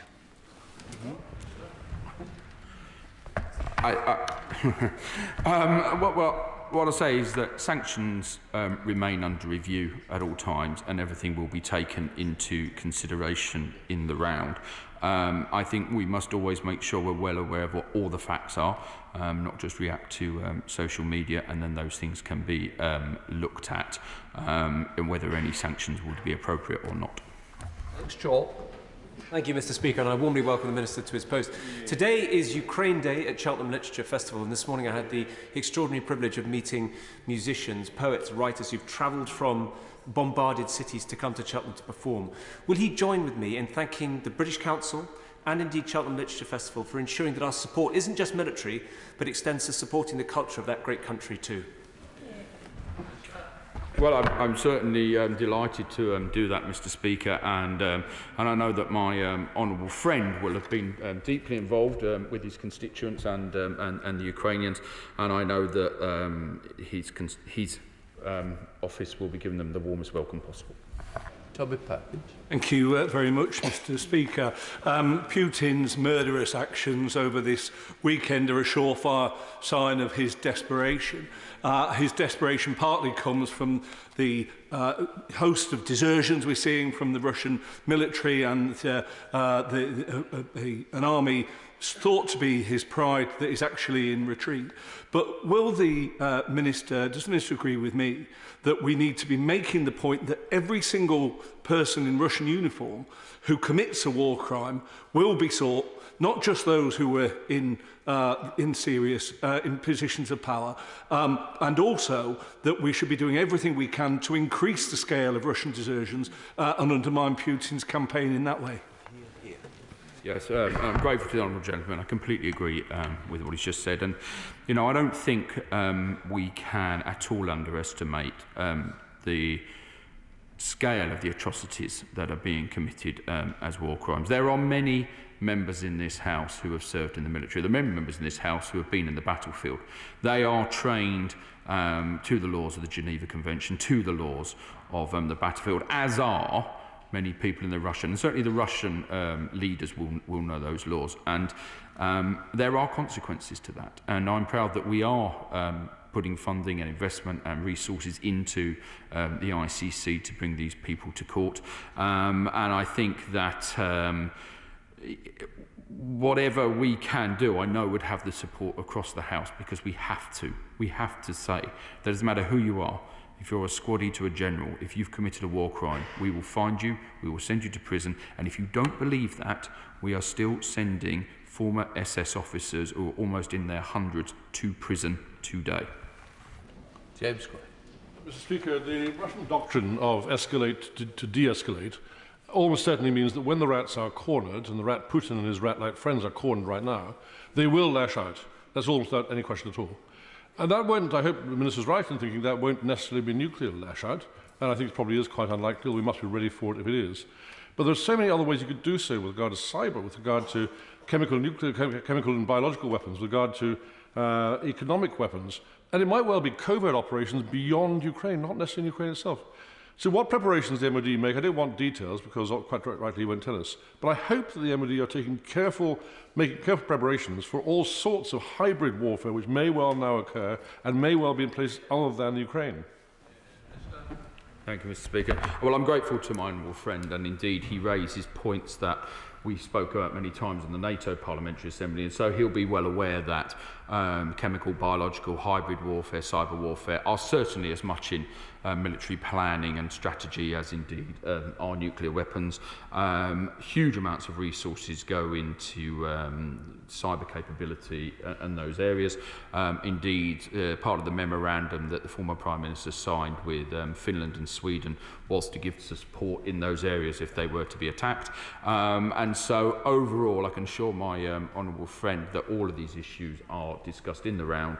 I couldn't comment on the specific operational capabilities, but I hope I can reassure him that these issues are treated just as seriously.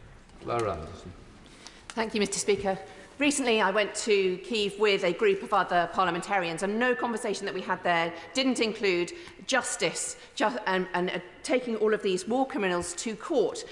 Can the Minister say what discussions he has had about not just freezing assets, but seizing and repurposing and using those assets to rebuild Ukraine, and discussions about a special tribunal to work alongside the ICC to prosecute the act of aggression and bring more perpetrators to justice? I'm grateful to the Honourable Lady and the intent of her question. I've not had those discussions. I'm obviously early into the role, but I will certainly take the comments back to other ministers.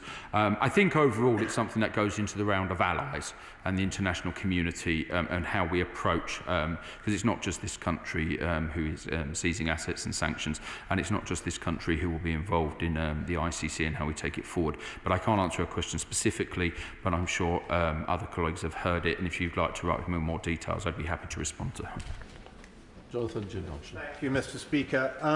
As Russia loses on the battlefield, they seem to be engaging in retribution through missile attacks on civilian areas.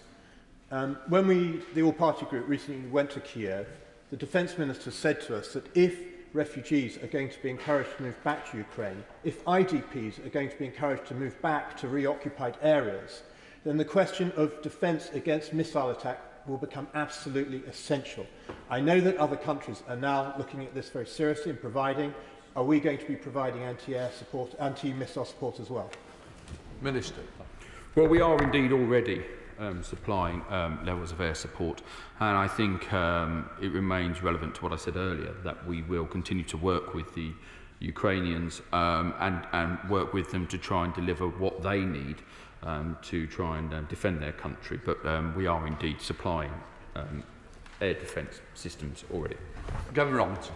Thank you very much, Mr. Speaker, and I do wish the Minister well as he takes up his new role. He is right to say that we have engaged and we are responding to the requests from Ukraine, but he should know that when we provided starstreaks and NLAWs that are made in my constituency, we did so in the face of a request for the imposition of a no-fly zone, and we didn't go that far. And even though we are giving surface-to-air missiles and air defence capabilities, Ukraine is still today and yesterday asking for more. The US this morning have announced that they are going to provide new HIMARS systems to provide greater air defence capacity. But can the Minister give us an assurance, if not on the floor, that he will engage over the coming days to make sure that we are responding to the actual requests that Ukraine are making? Minister. Well, we are indeed responding to as many requests as we can from Ukraine. In terms of no-fly zones, the policy of the government remains the same. It hasn't changed. But, you know, wars, conflicts, they develop over time. We're seeing large advances. We're seeing a change. We're going to see a change in the weather. We're going to see winter set in. All of these things create a different operational demand that may have been taking place 3 months ago. And so therefore we work closely with our Ukrainian colleagues to try and deliver to them what they need to successfully carry out this operation. Does my right honourable friend agree with me that despite President Putin's heightened rhetoric and threats to irresponsibly use nuclear weapons in Ukraine, this may actually be just further maskirovka? And his track record shows that in desperation he's far more likely to resort to chemical weapons. And what should NATO's response be to that? Well, I'm grateful to my honourable friend, and indeed I think he characterises the actions of President Putin quite well, and how he reaches out to desperation.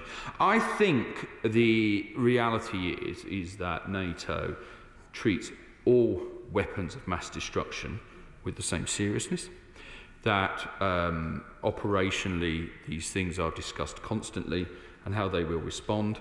And again, Mr. Speaker, I have to perhaps disappoint my honourable friend, but say it would be foolish to outline exactly what responses would be to any weapon of mass destruction, because we need to make sure that if he doesn't know what the consequence would be, he really can't calculate along those lines to use them in the first place.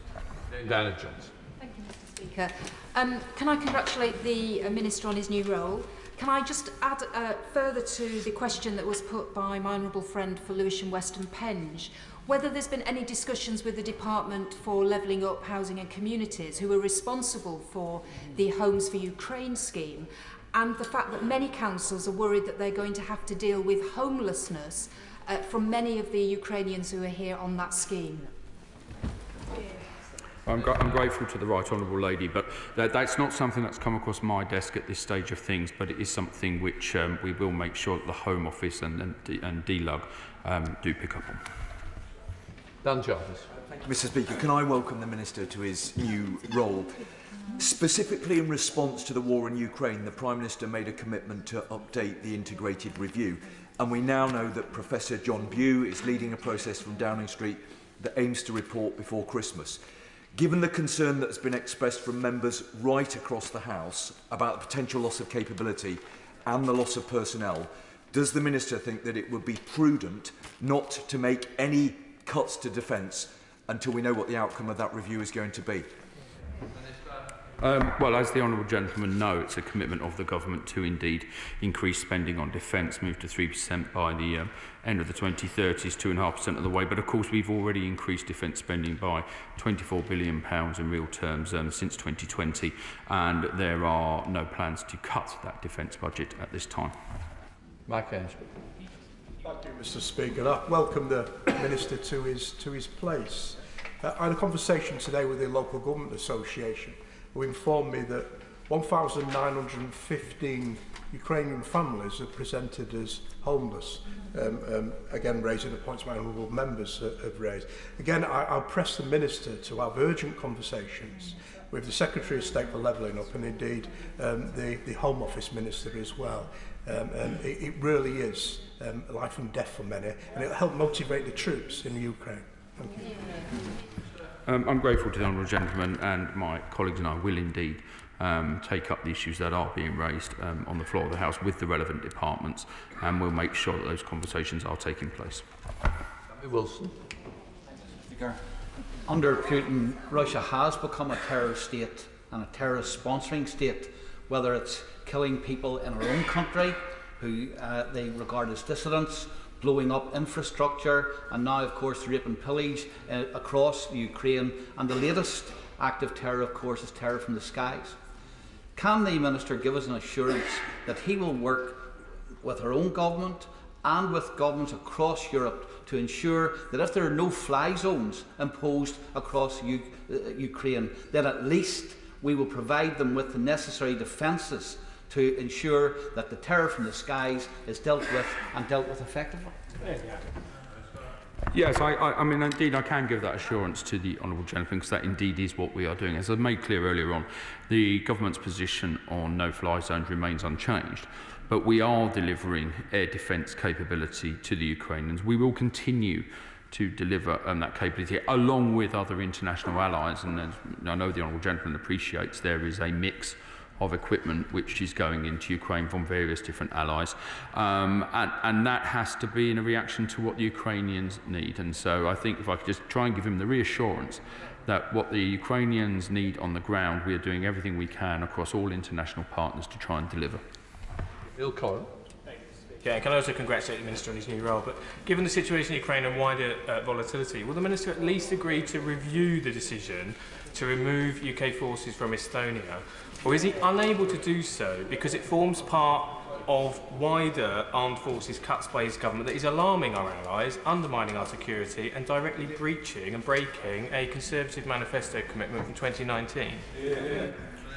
As I made clear earlier on, the reality is that we remain committed to the NATO alliance and what NATO needs and where resources need to be placed at time and when. This is not, the UK has not withdrawn from Estonia. We are still involved in Baltic states. We're involved in the Joint Expeditionary Force. We're involved in the forward presence. We are involved in the Baltic states, and it is not fair to say that Britain is walking away from these countries, because we're simply not. Mr. Speaker, can I welcome the Minister? He's doing very well, I think, this morning. But can I say that this is probably the most perilous time that I can remember as a long-standing member of this House. It's perilous, it's dangerous, and we should be very careful.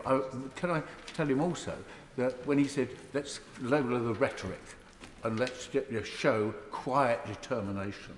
And on that note, could we just see more presence with the United States, with the rest of the NATO allies, meeting together, having that quiet assurance, absolutely firm against, because this weekend, as we see the shift politically of Russia to the extreme right, for the appointment of a new general in charge, we are in perilous times. Well, can I thank the honourable gentleman for his kind words? Somebody of his experience, it's kind to come from him, and indeed he's absolutely right to speak about the real danger that the world is in right now, and the raising of the nuclear rhetoric by Russia, which does need to be brought back. I think the most important thing in defence and international affairs is patience, calmness and deterrent. And I think that not outlining clearly what our reactions would be is an important part of deterrent. He's absolutely right that it is important that we carry on working with allies, and of course the Secretary of State for Defence will be meeting with other defence ministers shortly, and all of these issues are around making sure that we are united, making sure we have the best strategy, and of course, and I hope this reassures the honourable gentleman, trying to de-escalate some of the terrifying consequences that we can all imagine, but that we hope we continue with what has been successful policies for decades now and calm the rhetoric down. Matt Rodder. Thank you, Mr. Speaker, and I would also like to welcome the Minister to his place. Following the dreadful attacks this week, many Ukrainian families in Britain will understandably be thinking again about when they'll return home.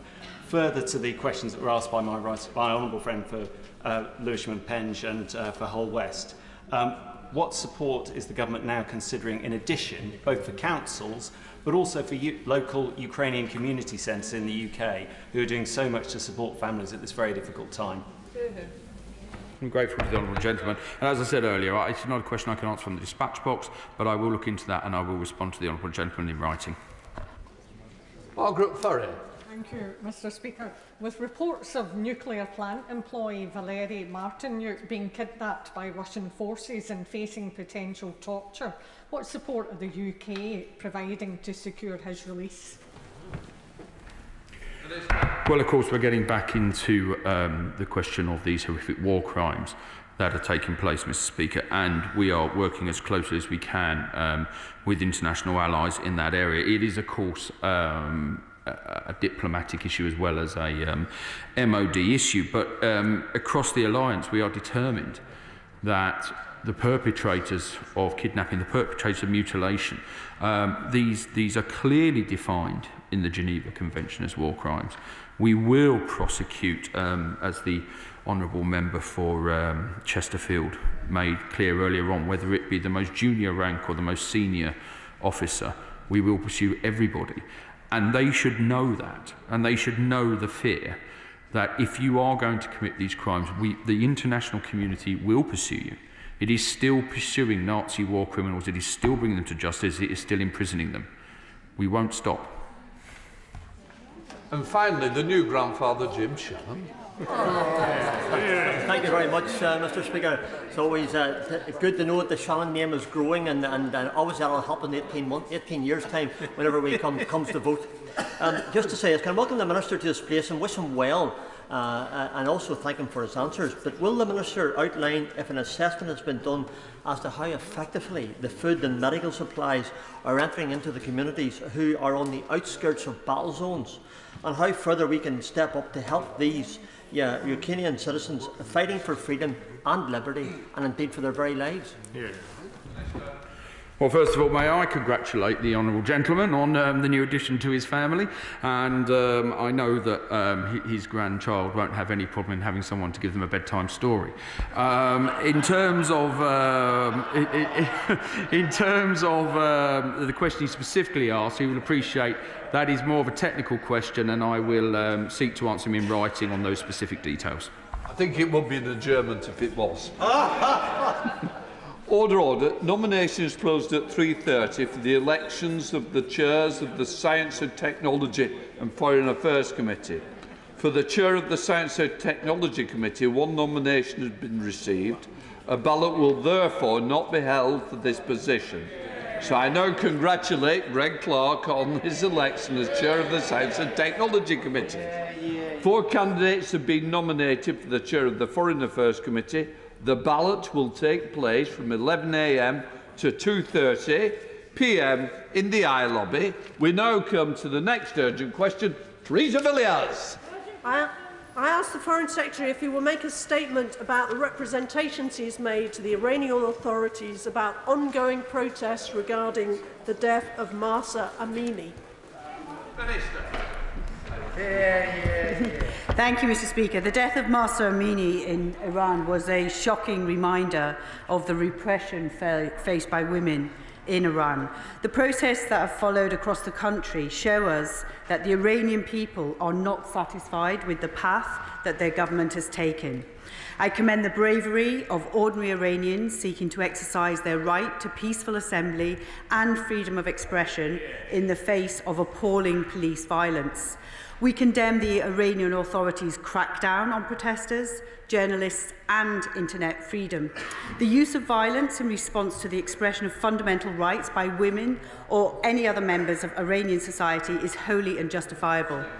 Yesterday, on the 10th of October, we announced sanctions on senior security and political figures in Iran and the so-called morality police.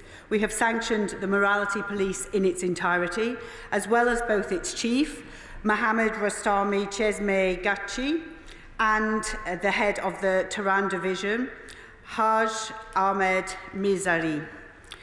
For decades, the morality police have used the threat of detention and violence to control what Iranian women wear and how they behave in public. The UK is also imposing sanctions on 5 leading political and security officials in Iran for committing serious human rights violations in suppressing fuel protests in Iran in 2019. The UK already maintains sanctions designations against a further 78 individuals and 1 entity under our Iran human rights sanctions regime.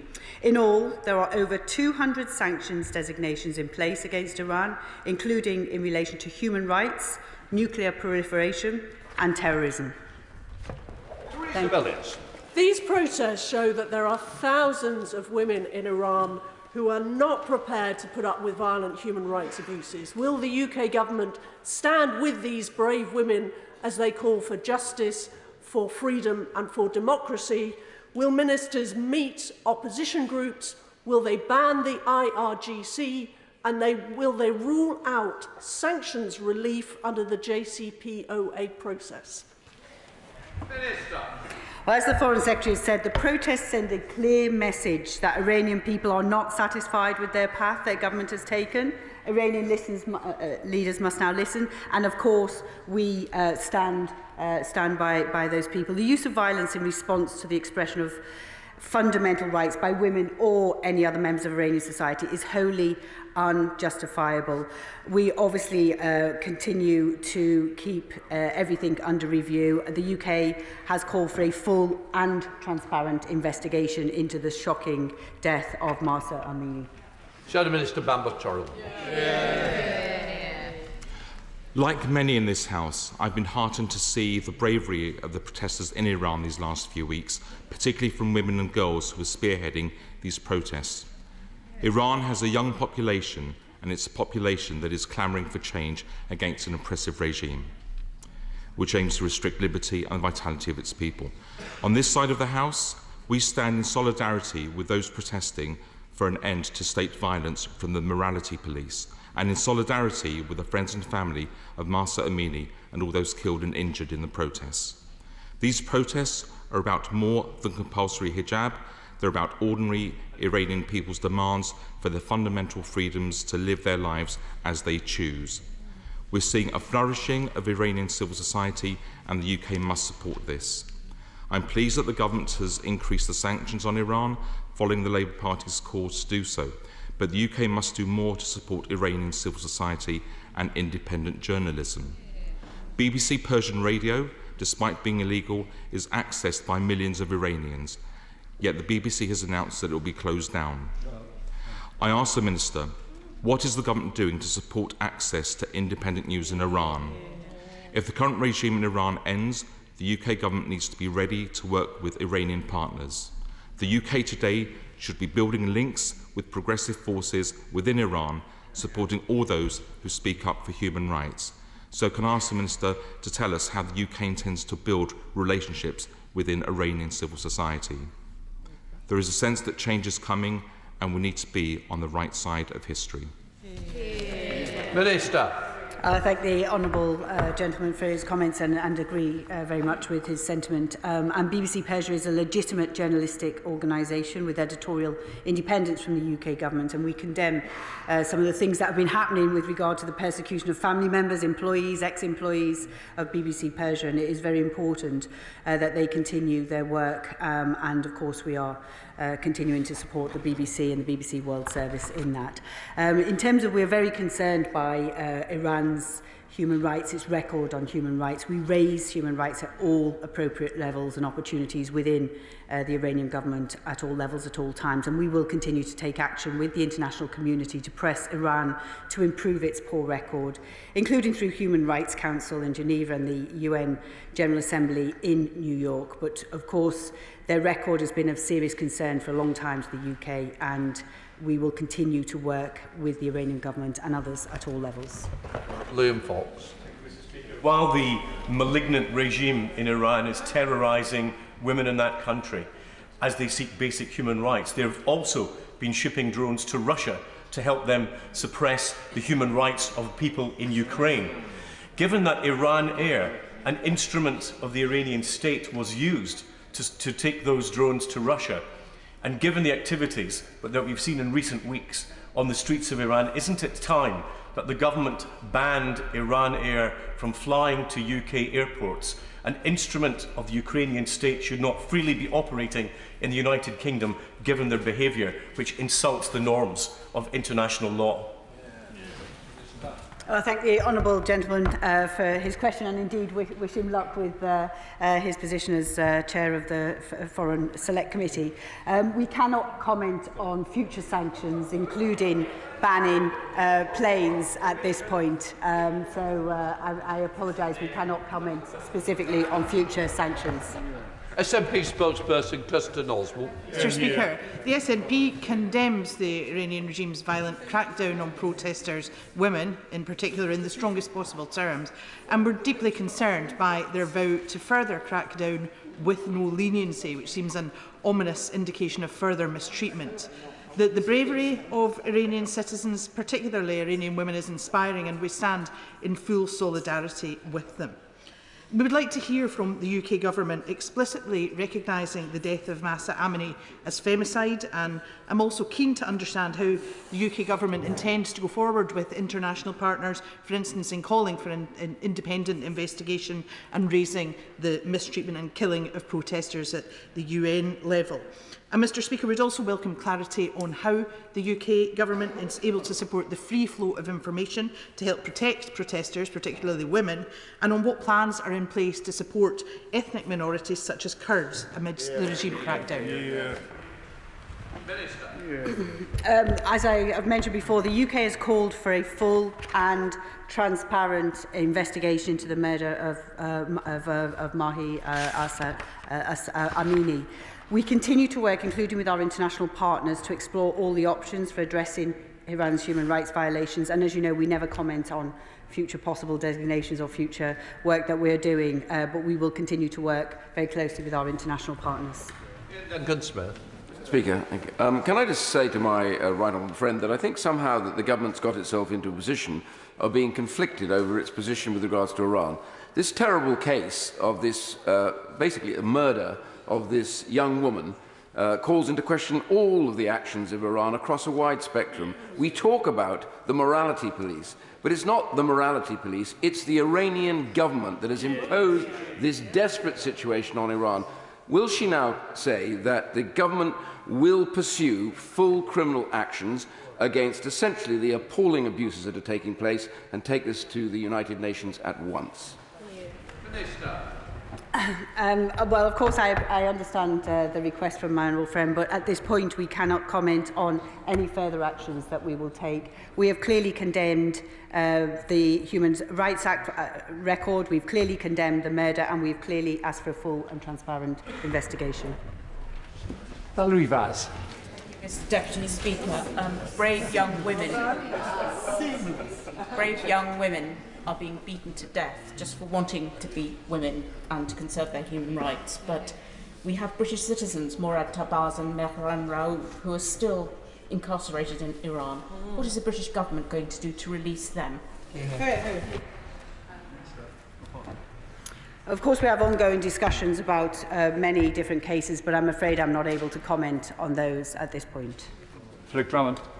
Very much, Mr. Deputy Speaker. And the death of Mahsa Amini is a tragedy, and once again Iran has shown a disregard for women's rights. Women should be able to make their own decisions and not live in fear.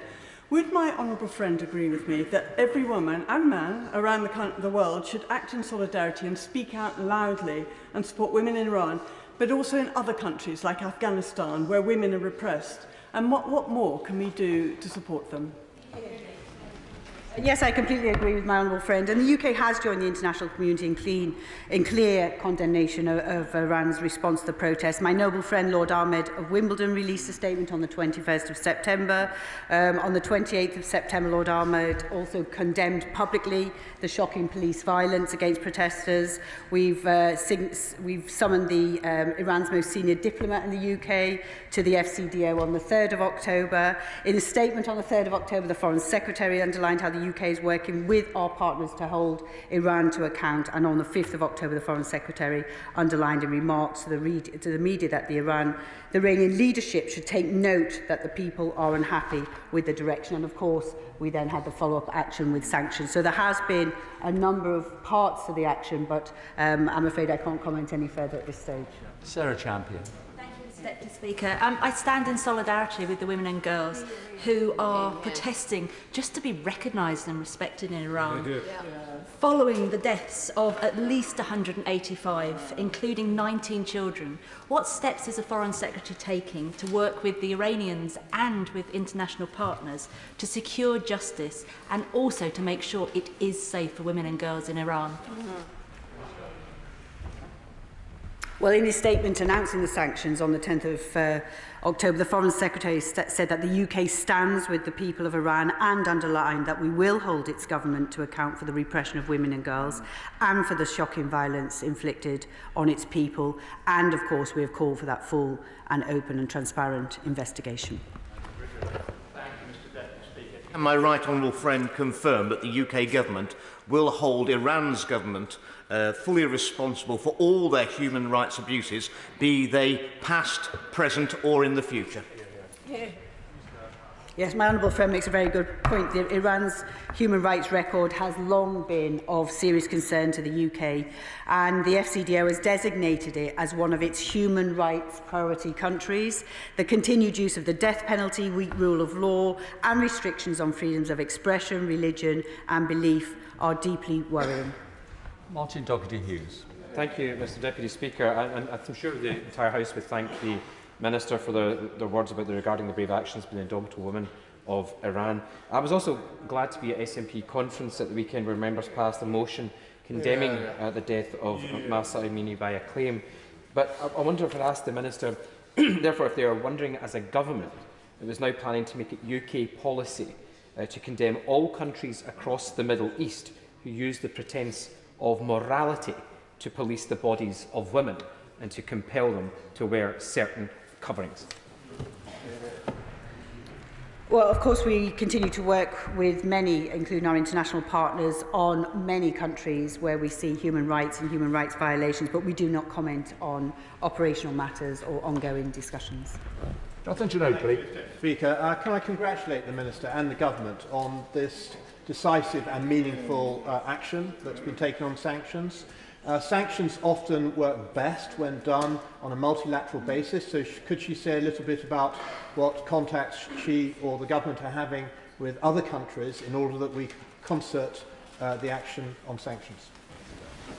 My honourable friend makes a very good point, and the UK has been robust in its response to Iranian repression of protesters. We have summoned the most senior Iranian diplomat in the UK to express our concern. We have engaged at senior levels in Iran, and yesterday we issued a new sanctions against a number of individuals responsible for human rights violations, but we expect other countries, including the EU, to follow suit in the coming weeks. Well, I welcome the measures that the government has taken in terms of sanctions, but I think the Minister should take a leaf out of the book of the Right Honourable Member for Chingford and Woodford Green. Instead of treating Ibrahim Raisi as if he's an elected head of state, what we should be doing is referring him to the United Nations for being a mass murderer. This man is responsible for the death of between 5,000 and 30,000 people, on the basis that he described them as enemies of God, his God. Why don't we take appropriate action and make it obvious these are not people we can deal with? This is not a normal democratic elected regime. This is a bunch of mass murderers, and that's how we should respond to them. Well, as I already outlined to my honourable friend, we cannot comment on this action or on any future discussions that we may have or take place. Today is the International Day of the Girl, and of course everybody here in this chamber stands firm against the violent oppression of women in Iran. We have seen similar brutality in other countries, such as Afghanistan, where the Taliban cracked down on gender-based rights and where 53 Hazara girls were killed recently in a terrorist attack. Many women and girls will wish to flee these violent regimes for their own safety.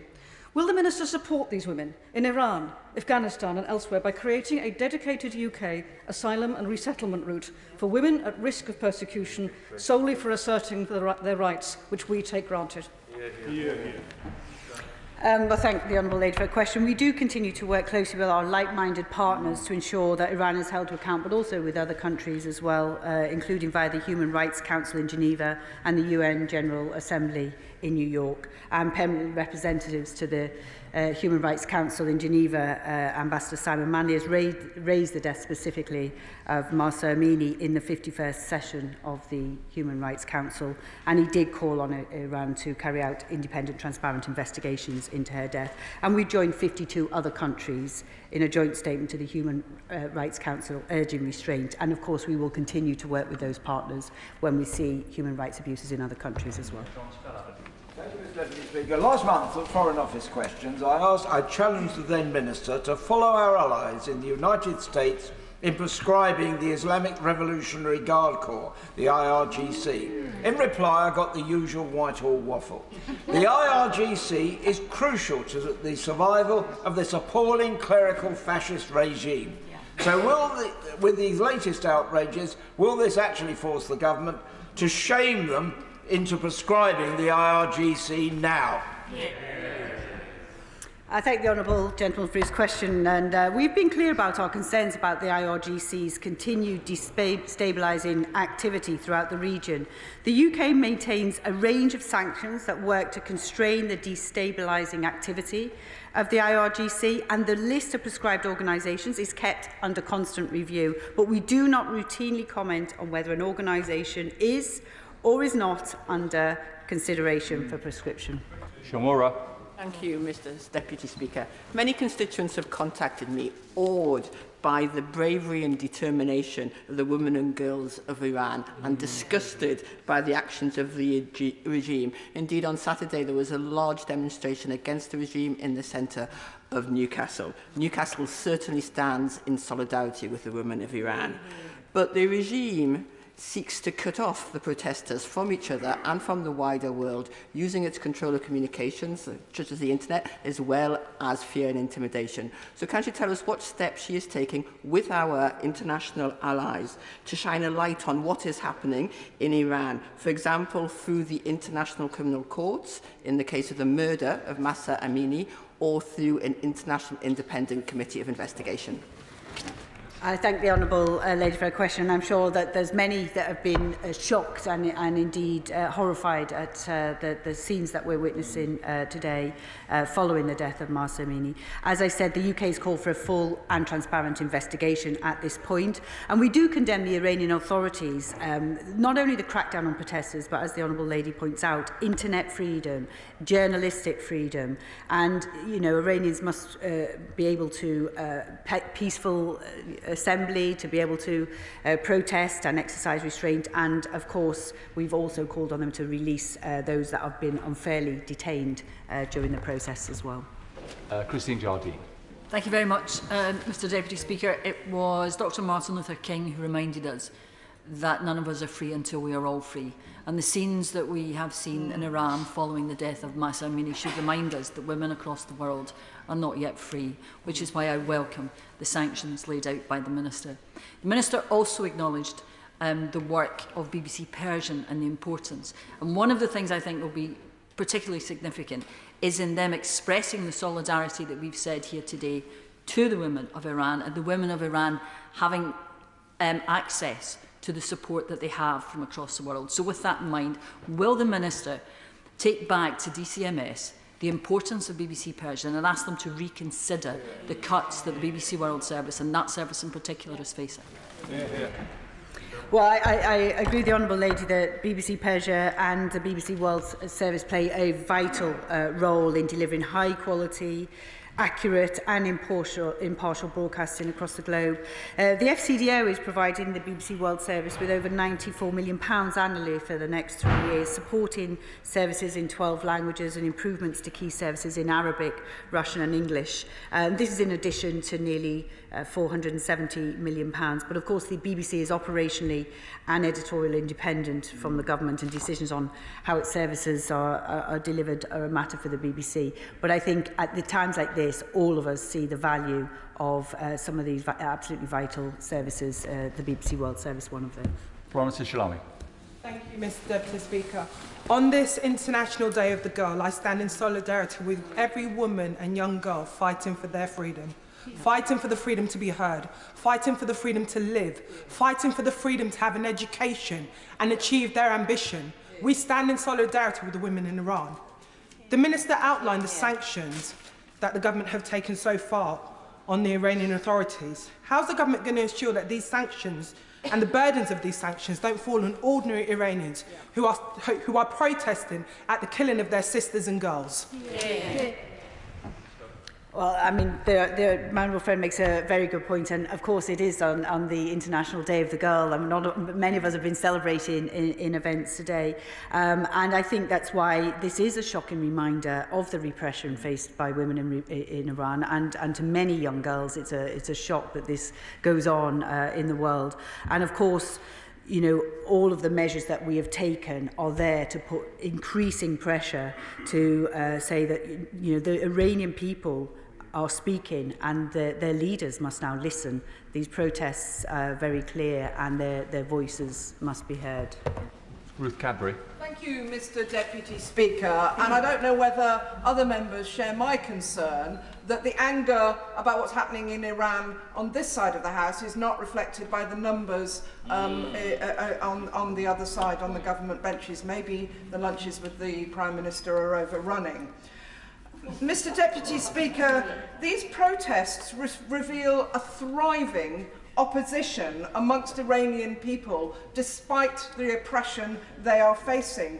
So could I ask the Minister how the UK is building relationships with civil society in Iran, who may, of course, if the regime falls, go on to lead the country? Well, of course, we continue to build our relationships in Iran at many different levels, and I understand there's a lot of activity on the delegated legislation right now, so the Honourable Lady will be delighted to hear that that is all going through. We are all very concerned by the human rights abuses, and at all appropriate opportunities we will raise and build those relationships to ensure that we can continue to take action with the international community and with our relations in Iran. Chris Stevens. Thank you, Mr. Speaker. Of course, Masimi Amini was a Kurd, and many of those joining protests in Glasgow and Edinburgh are of the Kurdish community, and we should celebrate the contribution that the Kurdish community is making to life in these islands. Can I ask the Minister what discussions she's had with her Home Office counterparts on cases such as family reunion, expediting asylum interviews, given the current situation in Iran? Hear, hear. Well, I regularly have conversations with the Home Office and the consular team on many different cases, but of course it wouldn't be right to discuss those here. Ben. Thank you very much indeed, Mr. Deputy Speaker. The sheer bravery of all the women and girls who've taken to the streets of Iran to fight for their freedoms is inspirational, I think, to all of us in this House.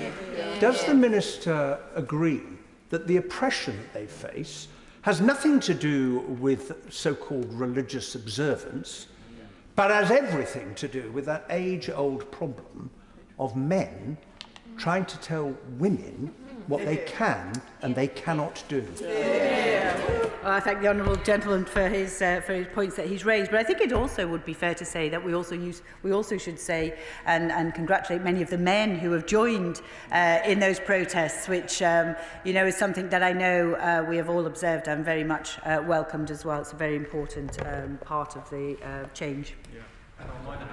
Thank you, Mr. Deputy Speaker. Of course, Mahsa Amini is her legal name, but her family name, her Kurdish name, is Gina. And I think we have to recognise that as well, because the Kurdish community in Iran are amongst the most persecuted group. My honourable friend has already asked about expediting asylum cases, but I'll ask the Minister again. There are many people here in our communities who are from a Kurdish background and indeed are Iranian human rights activists. What is the government going to do to expedite these asylum claims, given the barbarity of the regime that we are now witnessing?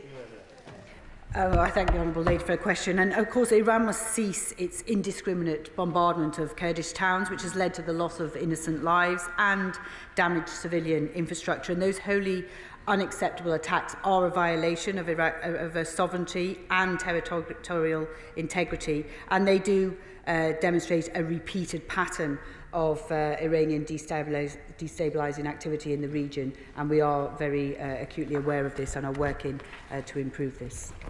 And Diana Johnson.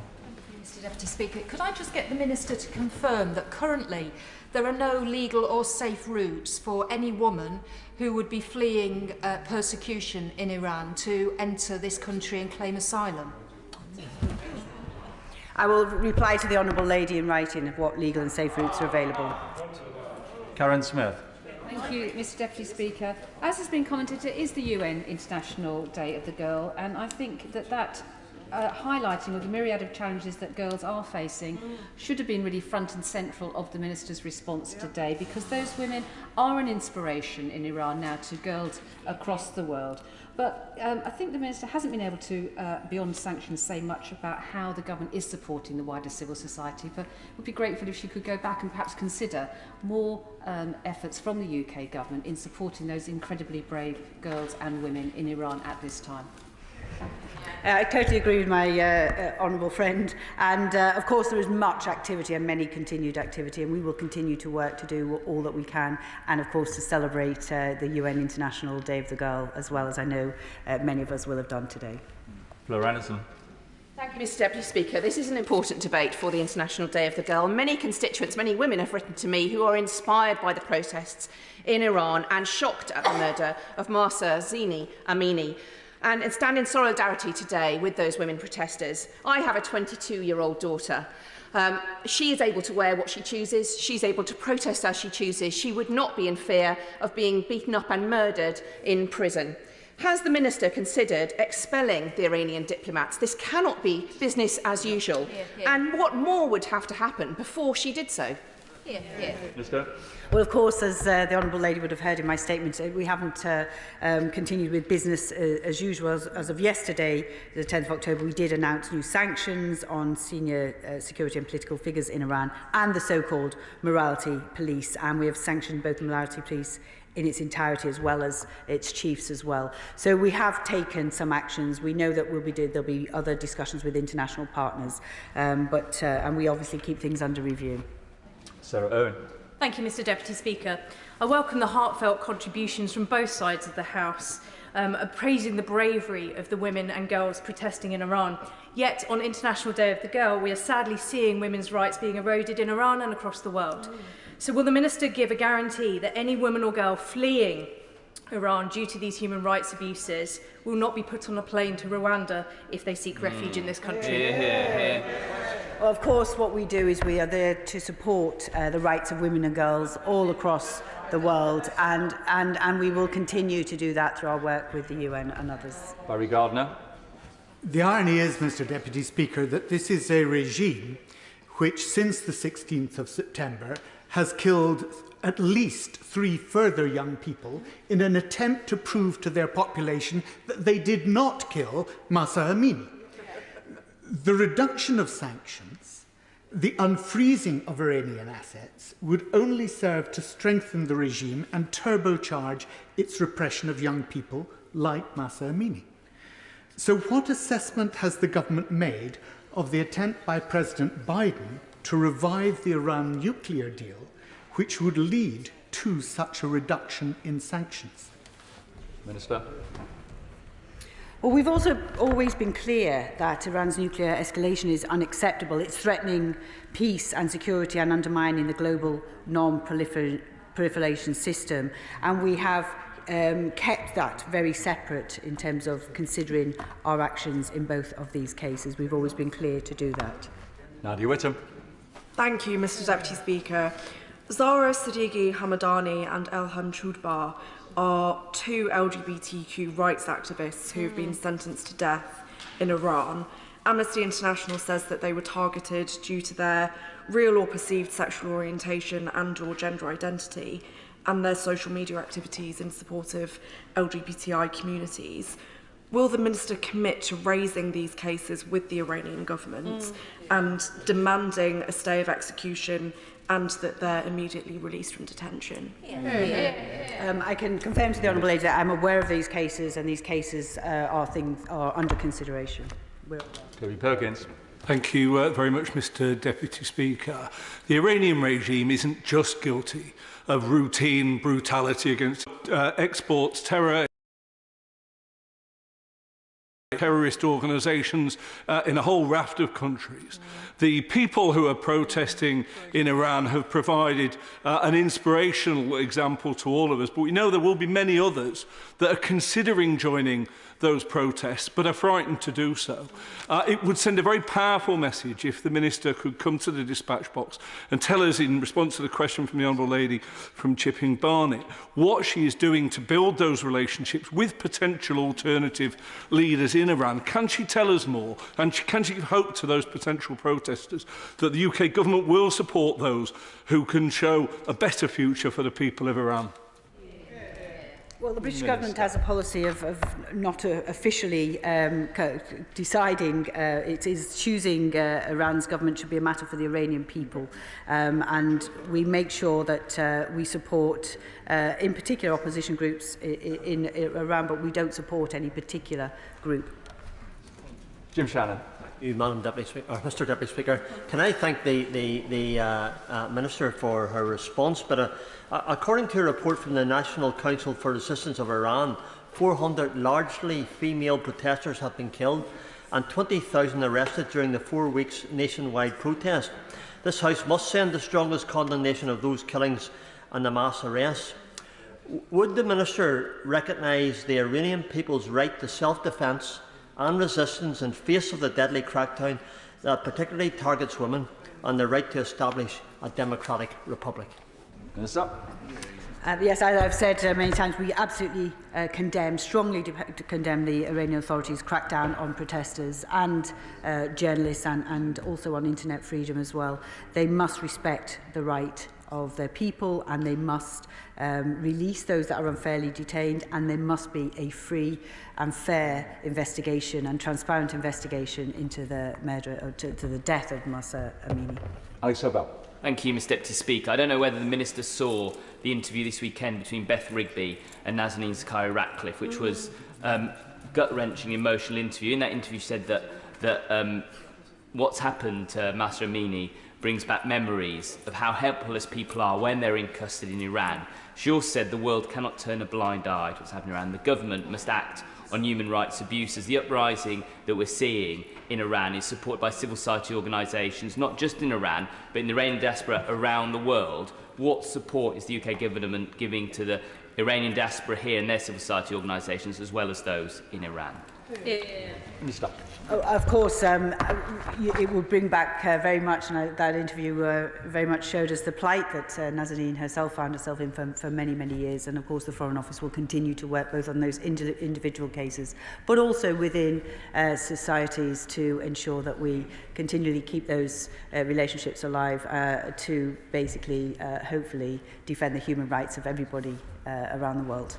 I'd like to thank the Minister for taking the urgent question and responding to a number of members, particularly, as was mentioned, this being the International Day of the Girl. We'll now move on to the 10-minute rule motion, the first of two today, on the sale of property sealed bids, and I call Sir Bill Wiggin. Mr Deputy Speaker, I beg to move that leave be given to bring in a bill to prohibit the sale of property by sealed bids and for connected purposes. The role of government is to ensure that markets work, that deals are fair and as transparent as possible. We make rules to ensure that unfair exploitation does not occur. This is clearly more important in land and property transactions, as these are usually the largest deals that most of us will ever do with our own money. Therefore, the purpose of my bill is to enhance transparency, reduce costs and opaque behaviour, and ensure that both buyer and seller are treated fairly by the estate agent. Let me say that despite the vast number of good agents, there are still some who think that using techniques to try to extort money is acceptable. Now, we know that when you buy a property, you would do a search and a survey before exchanging contracts. That's sensible and prudent. However, when you're asked to submit a best and final offer or a sealed bid, that is done to try and extract more money without any extra information being given. This is not in any party's interest except one, the agent, who has therefore made little or no effort to assist in the deal making as a broker indeed of any other transaction would expect to do. A sealed bid or private treaty sale will be suggested to a seller when multiple potential buyers are interested in purchasing the same property. Prospective buyers are invited to submit bids for the property through a secret ballot or through an invitation to submit a best and final offer. All bids are then supposed to be considered at once. The owner of the property and the estate agent then decide, behind closed doors, in an unclear and opaque process, who should be declared the winner.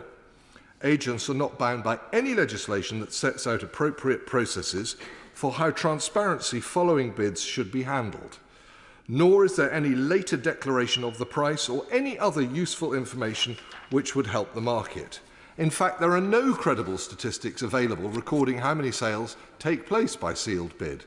This demonstrates the overly relaxed nature of the regulations surrounding property buying. The system is therefore ripe for abuse and detrimental to the confidence of potential buyers. And I hope that this bill can generate real reform and encourage genuine transparency in the property market. It is inefficient with such a bidding process, that is the sealed bids process. The prospective buyer has no idea what their competitors have bid. To be eligible to submit a bid, one must go through the cost of searches and surveys, an expensive procedure. The average home buyer pays between £1,000 and £1,500 for conveyancing before exchanging contract. There are also other tedious undertakings like letters from your bank or lengthy pieces as to why you should be the best buyer. Bidders are required to do so much before even being considered for the property, and what do they get in return? Nothing but confusion, secrecy and unanswered questions. Buyers often find themselves in a frustrating and distressing circumstance. Either they find they've not bid enough, or they're never told what the winner paid. Or if successful, they can pay far over the asking price, often paying far more than that which the agent thought the property was worth. Great news for the buyer, great news for the seller and the estate agent, right up until the seller becomes a buyer, just leaving an agent who did not know his market with a larger commission having done less work. So it's not surprising they don't want more transparency, and it's no wonder this element of the market needs reform.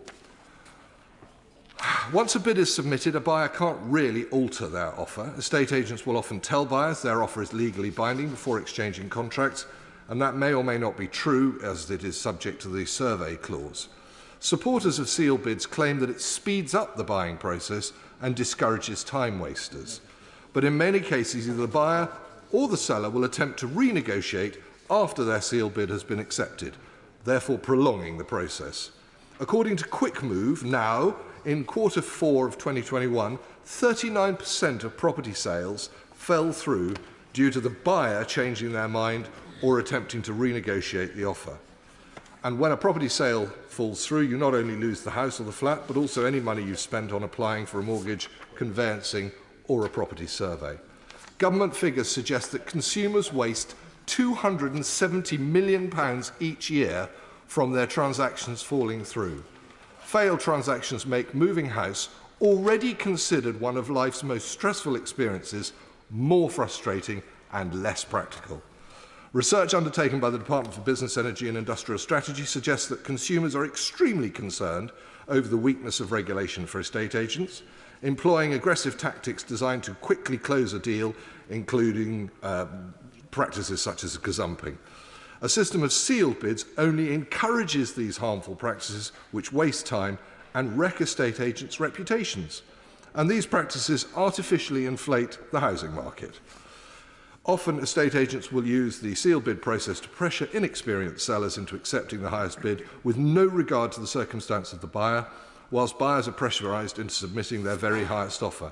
I must keep saying that some estate agents are, by and large, good, honest people.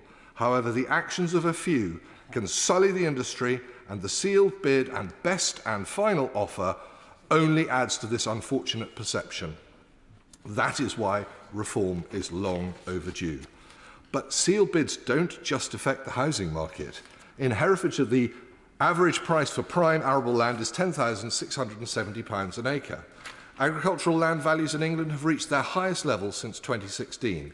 During that time, the use of sealed bids for farmland has also increased. This is concerning for us as the price per acre of farmland is being artificially increased, and that in turn puts pressure on the price of food. Due to transport costs, The land next door is always more valuable to the local farmer than lands further away or to someone else living further away. That means that farmers are much more exploited and are much more vulnerable than any other type of property buyer, and this has to stop. How do we encourage new and young aspiring farmers to acquire land in this sort of opaque market environment? We have in this Parliament the ability to do far more for prospective home and farm buyers. Now we must find the will. We were elected on a key manifesto commitment to rebalance the housing market towards more home ownership. Home ownership is a fundamental Conservative value. Sealed bids and best and final offer messages do not rebalance the market, they seek to corrupt it. They are not the way to an open, transparent, competitive market. Indeed, they seek to stifle competition and transparency, artificially raising prices and hopes, meaning thousands of pounds are wasted.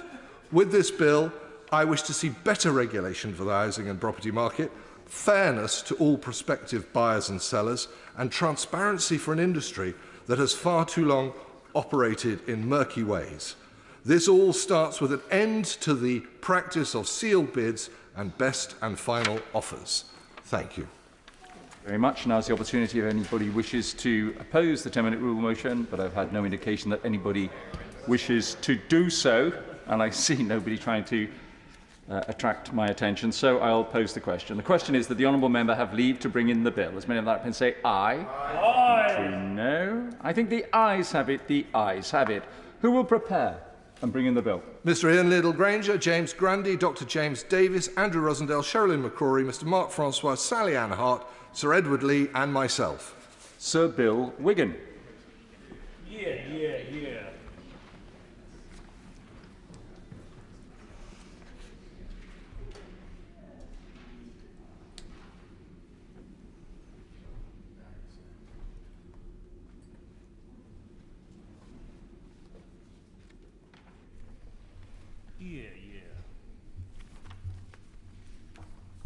Sale of property, sealed bids bill. Second reading what day? Friday the 27th of November. 24th of March, sorry, I'm sorry. I just make it up. Friday the 24th of March. Thank you very much. We'll now move on to Shi Onwurah. Thank you, Mr Deputy Speaker. And I beg to move that leave be given to bring in a bill to require the government to publish an assessment of incidences of bowel conditions and diseases, including an assessment of geographical and socio-economic disparities. Mr Deputy Speaker, we have a hidden epidemic. A hidden epidemic this government is making no attempt to understand. A hidden epidemic which is devastating the lives of many in Newcastle Central. A hidden epidemic of bowel disease and bowel conditions in the North East. Now, bowel conditions are not a sexy subject. Needing the loo rarely is, though it can be a source of humour. I know that children are always fascinated to learn that there was a curtain around your chair, Mr Deputy Speaker, for over 600 years to enable speakers to relieve themselves during long sessions. Fortunately, we have moved on since then. But there is still a curtain around bowel conditions. That is why we're all so grateful for the much missed and tireless bowel babe, Dame Deborah James, who did so much to tackle the stigma surrounding diagnosis and care of people with bowel diseases. Bowel ill health has a significant impact on my constituents, leading to lives lost and stoma surgery which requires ongoing care and support. Mr Deputy Speaker, like members across the House, my primary concern is the well-being of my constituents.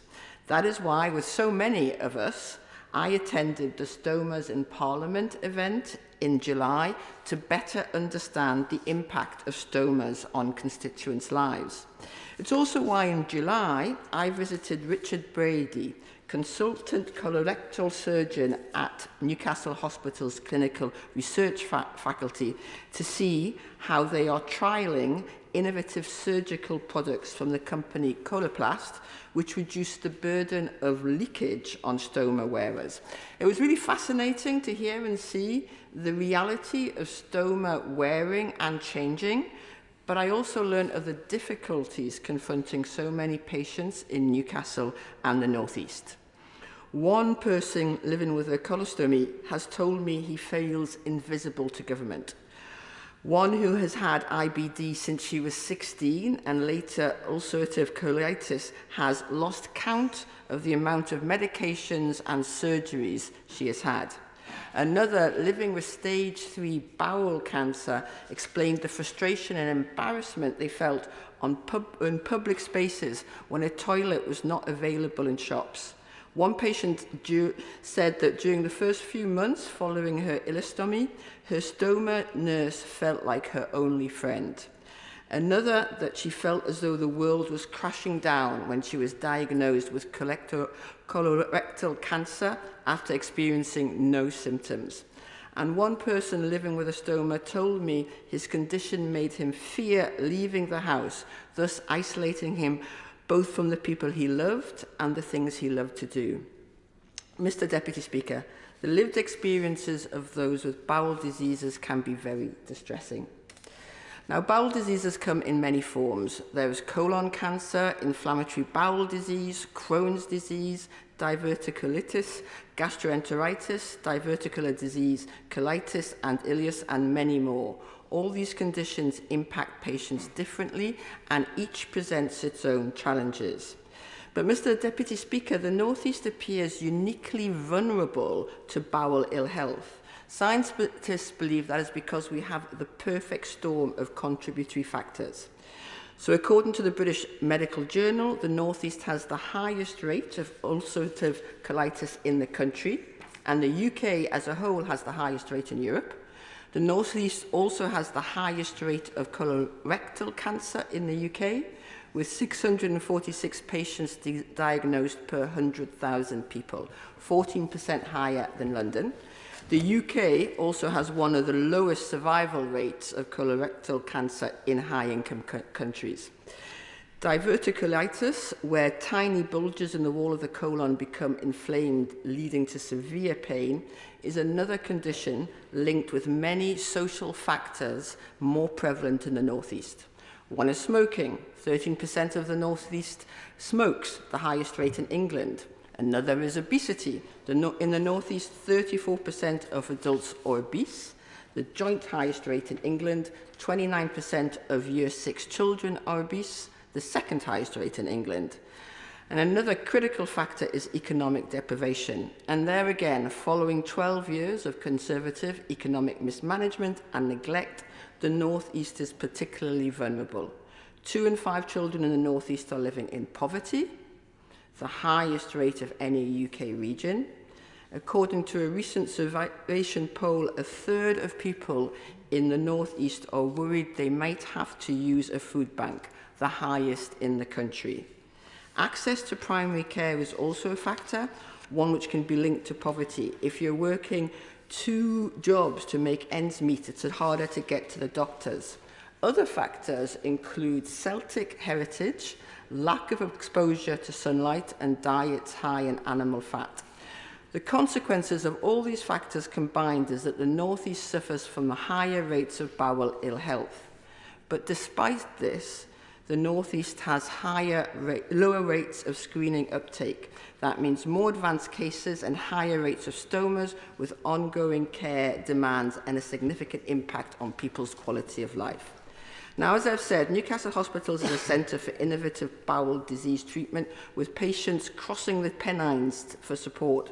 But much more needs to be done by the government to highlight and address these unacceptable disparities in bowel illnesses.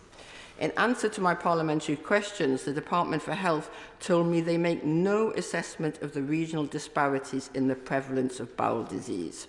So this bill would make patients living with these conditions visible in the NHS and government data sets, aiding treatment and identifying areas with higher prevalence of each condition.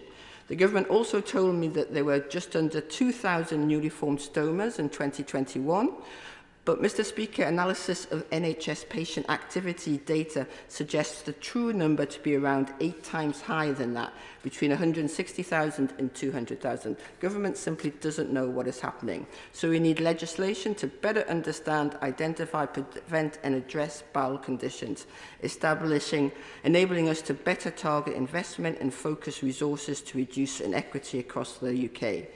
My bowel disease assessment bill would be the first step in addressing this issue not only for my constituents but for the country. The bill would include the statutory collection and reporting of statistics by region and by socio-economic indices. This data would be invaluable to all those involved in the treatment of bowel conditions. More importantly, it would help in supporting existing patients and contribute towards prevention and diagnosis of future patients. Better understanding will save lives. The bill would force the government to assess and ultimately address inequalities that have grown over 12 years of Tory neglect. 12 years of government mismanagement have resulted in record waiting lists for care and chronic staff shortages. Cancer waiting times worsened in every year prior to the pandemic, and according to Bowel Cancer UK, England is also poorer at diagnosing cancer at an early, more treatable stage than the best performing countries. That's why the next Labour government will undertake one of the biggest expansions of the NHS workforce and produce a long-term workforce plan for the NHS. Mr. Deputy Speaker, people living with bowel conditions deserve to live in dignity. For this to happen, we need the stories and voices of patients to be seen and heard by the government. This bill will make that patient living with a stoma who said he felt invisible now visible to the NHS, visible to integrated care boards, visible to the Department of Health and visible to the government. I hope, Mr. Deputy Speaker, the bill progresses today so that we can finally address this hidden epidemic which is affecting and cutting short the lives of so many in the North East. I've had no indication that anybody wishes to oppose the bill, and I see nobody trying to gain my attention, so I will pose the question. And the question is that the honourable member have leave to bring in the bill. As many of that can say aye. Contrary, no. I think the ayes have it. The ayes have it. Who will prepare and bring in the bill? Liz Twist, Mary Kelly-Foy, Catherine McKinnell, Kate Osborne, Mrs Sharon Hodgson, Mrs Emma Llewellyn, Ian Lavery, Ian Mearns, Graham Morris and myself. She Onwara.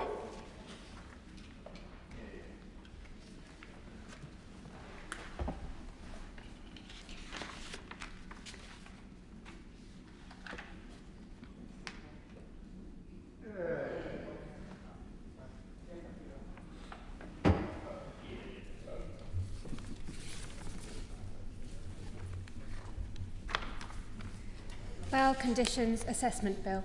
Second reading what day? 25th November. The 25th of November. Thank you very much. So we now come to the motion relating to the Health and Social Care Levy Repeal Bill, allocation of time. Minister to move? Move formally. Nobody wishing to speak on that. So the question is, as on the order papers, may I have that opinion say aye? On the contrary, no. I think the ayes have it. The ayes have it. The clerk will now proceed to read the orders of the day.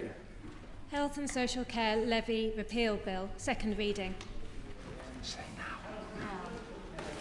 now. Minister to move second reading. Thank you, Mr. Deputy Speaker. I beg to move that this bill be now read a second time. Let me start by reiterating that the central and defining mission of this government is growth. This government is completely and unashamedly committed to achieving that objective, economic growth. We're not committed to that, though, simply for its own sake or for some abstract reason. We're committed to growth because of the impact it will have in so many ways on people's lives. Higher wages. Growth brings higher wages, bringing prosperity to our constituents. Economic growth will create new and better paid jobs. And critically, Economic growth will create a sustainable tax base that will fund public services into the future. Without strong economic growth, we can't have well-funded health services, education and police. So it's quite clear, Mr Deputy Speaker, that with economic growth, everyone benefits. Not in some trickle-down sense, but because it will elevate salaries for everybody, it will create jobs across the length and breadth of the United Kingdom, and it will generate the tax income that will fund our public services. And crucially, this growth agenda set out by the Chancellor 2 or 3 weeks ago will pursue growth in a way that is fiscally responsible. And on the 31st of October, in just under 3 weeks' time, the Chancellor will set out in detail how that will take place, buttressed by a full scoring and forecast produced by the Office for Budget Responsibility. Mr Deputy Speaker, the growth plan announced by the Chancellor just a fortnight ago is crafted to achieve 2.5% growth year on year. It aims to do so in a host of different ways. Firstly, through lower taxation, because with lower taxation, we incentivise companies to invest, we incentivise people to get into work, and we encourage companies and high potential individuals to choose to locate in the United Kingdom as opposed to somewhere else, because many successful companies and indeed successful people have a choice about where they locate, where they do business and where they work. And by having internationally competitive rates of personal and corporate taxation, we're encouraging them to make the choice to locate in the United Kingdom, all of which improves and increases economic growth. There's of course more to the growth plan than just that. We're working on infrastructure, whether it's road or rail or energy infrastructure, speeding up the development of that, supporting skilled employment, removing barriers to investment, getting the housing market moving, and by removing obstacles like the recent IR35 changes that have caused difficulties for many self-employed people and contractors. And critically, the growth plan moved at pace to help both households and businesses with the terrible crisis posed by Putin's illegal invasion of Ukraine and its consequences for energy bills. Just a few weeks ago, households in the United Kingdom and businesses were faced with the realistic prospect of domestic energy bills going up to £5,000, £6,000, even £7,000 per year. But the energy price guarantee takes that possibility off the table, not just for 6 months, but for 2 years, ensuring the average household pays no more than £2,500. And there's, of course. Does the Minister accept that, regardless of what has been done by the government, the fact is that my constituents can expect to pay double the energy price bills this year than they were paying last year? Well, the energy price guarantee ensures the average household pays no more than £2,500 a year. The honourable member is right to say that, or correct to say, that is higher than average bills were this time last year. And that is why this very comprehensive package was put in place earlier this year. It amounts to a further £37 billion. And it ensures that for the households on the lower one-third of incomes, they receive £1,200 per year, which pretty much fills the gap the honourable member just described. And if I might say, the energy price guarantee combined with that £37 billion intervention is the kind of thing that we can do as a union, as a United Kingdom. That's the kind of thing we can do together that would be so much harder apart. I think it's one of the benefits of our precious union. Mr Deputy Speaker, there's a lot more in the growth plan. I'm not going to labour the points here because we're here to talk about the health and social care levy. Yes, of course. I'm very grateful to him. Growth in Wales for a very long time, for many decades before and after devolution, has been based partly on the idea of attracting high-worth individuals to invest in Wales. I think the mixed results of that give me pause for thoughts as to that strategy. Does it do the same for him? Well, I mean, I think we're going to deliver growth if we encourage people across the whole income spectrum, people doing jobs on lower incomes, people doing jobs on higher incomes, businesses big and small alike. We need to encourage the entire economy, which is why the tax cuts in the growth plan are broadly based, like the tax cut we are debating now. We need to encourage them all, and that includes companies and people who are internationally mobile. I used to be technology minister, and most technology businesses have a choice about where they locate. They're very internationally mobile. They could go to New York, they could go to San Francisco, they could go to Singapore, they could go, frankly, anywhere in the world. We need to make sure the United Kingdom, every part of it, is attractive to businesses like those, and the growth plan intends to create those conditions that make us attractive as a nation. Mr. Deputy Speaker, yes, of course. Grateful to the Minister for giving way. He seems to have mentioned everything except the need for a healthy workforce. Now, local authorities, they spend £1.2 billion every year on social care needs caused by smoking, and that'll get more expensive if the government fails to address the tobacco issue.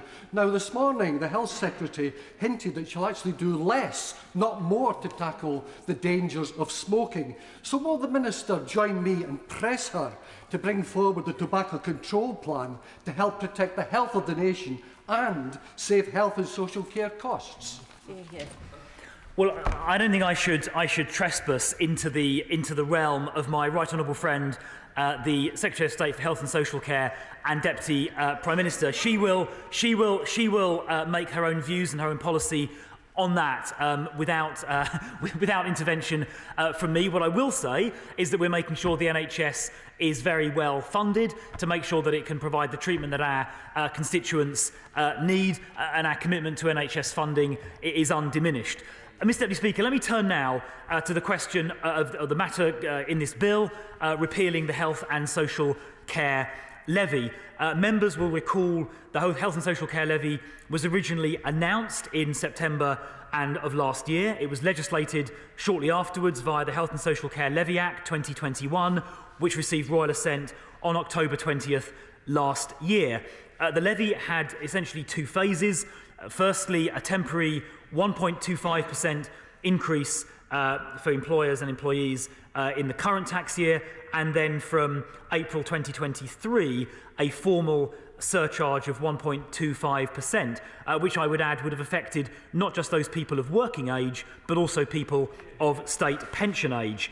And the bill before the House today repeals that act with elegant simplicity. Clause 1 simply says the Health and Social Care Levy Act 2021 is repealed. Of course. Hang on. I'm very grateful. And as first opportunity, I congratulate you on his appointment. And it's very important what he said on the energy support for my constituents, all our constituents, and I very much welcome that.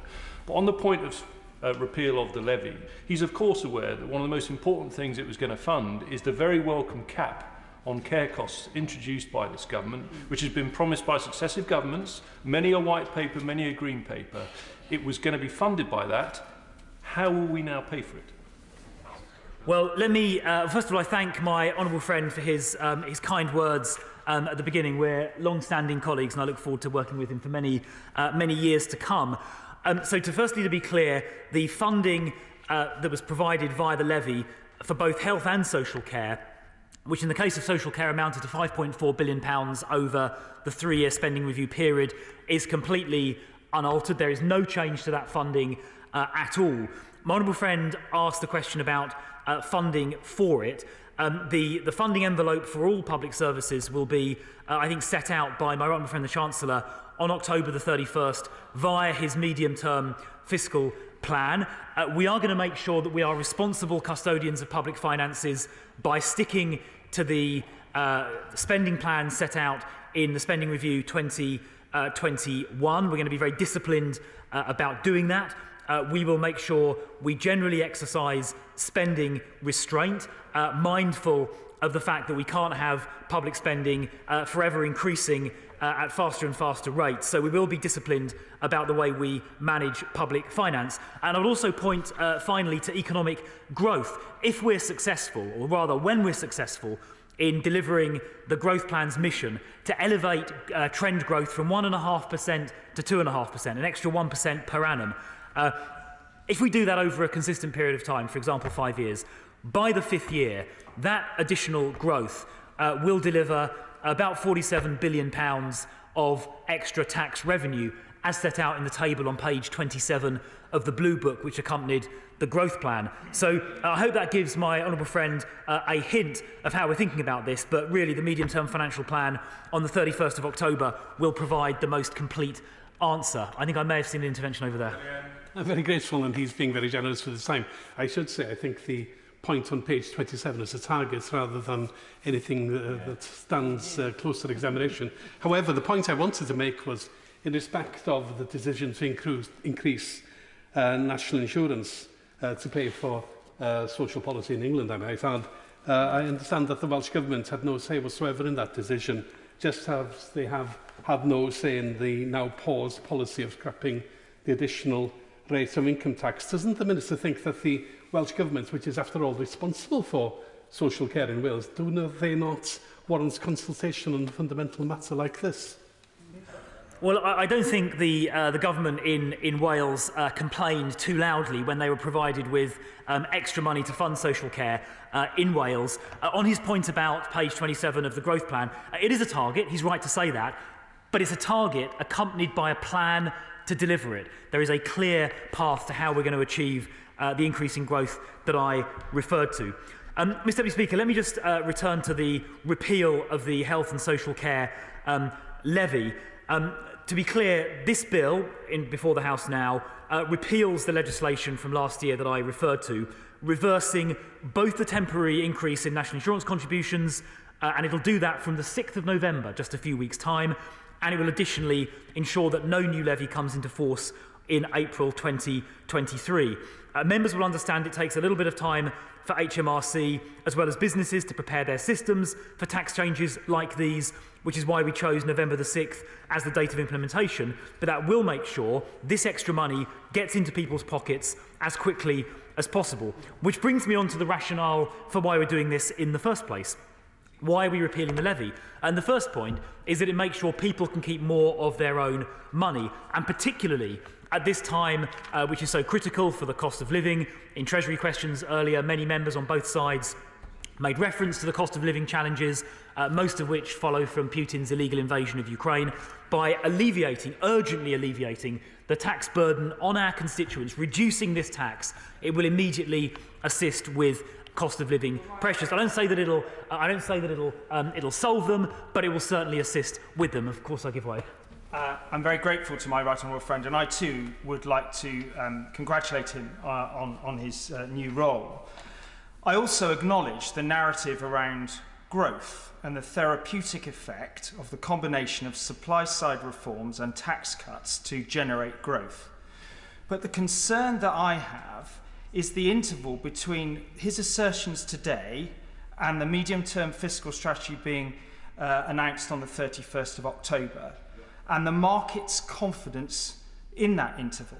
And today we see welcome announcement from the IMF on the enhancement to the level of growth, but we also see reference to the enduring effect of inflation. And we've also seen in recent weeks the effect of interest rate changes on the cost of living challenges for families up and down this country. Would he please take account of the interaction of those two conflicting realities? Well, I thank my right honourable friend for his question. And first of all, I should just, pay tribute to his extraordinary service as City Minister. I think I'm right in saying, the member for Salisbury, it was the longest ever serving City Minister. I think it was 4 years. Longest serving, and I should say the best to date as well. So I sort of pay tribute to him for his long and distinguished service. On his questions, a couple of points he raised. In terms of the interaction of the announcements with the OBR scoring, there was a desire to get the growth plan done quickly and with a sense of urgency. The energy price guarantee is something we wanted to do straight away. Families were genuinely worried. They had huge anxiety about the prospects of facing £6,000 or £7,000 bills this winter, and we wanted to take that off the table immediately.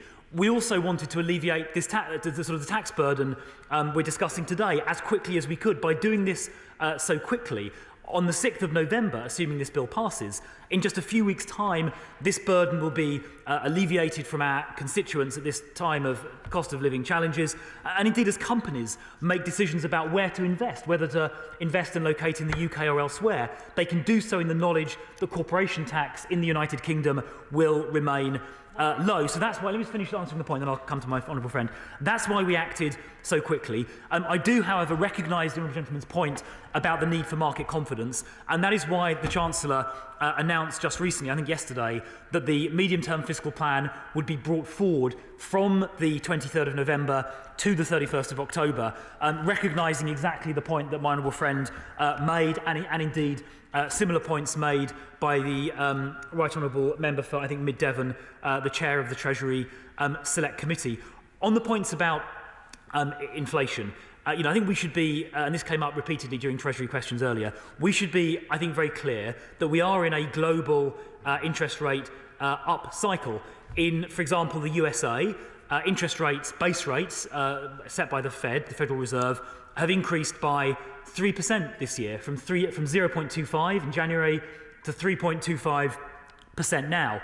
The equivalent interest rate set by the Bank of England, the base rate, has also increased, but only by 2%, from 0.25 to 2. So we have seen higher base rate increases in the USA in the year to date than we have here, and as a consequence, the base rate in the USA is a full percentage point higher than it is in the United Kingdom, and I think we just should keep that international context firmly in mind.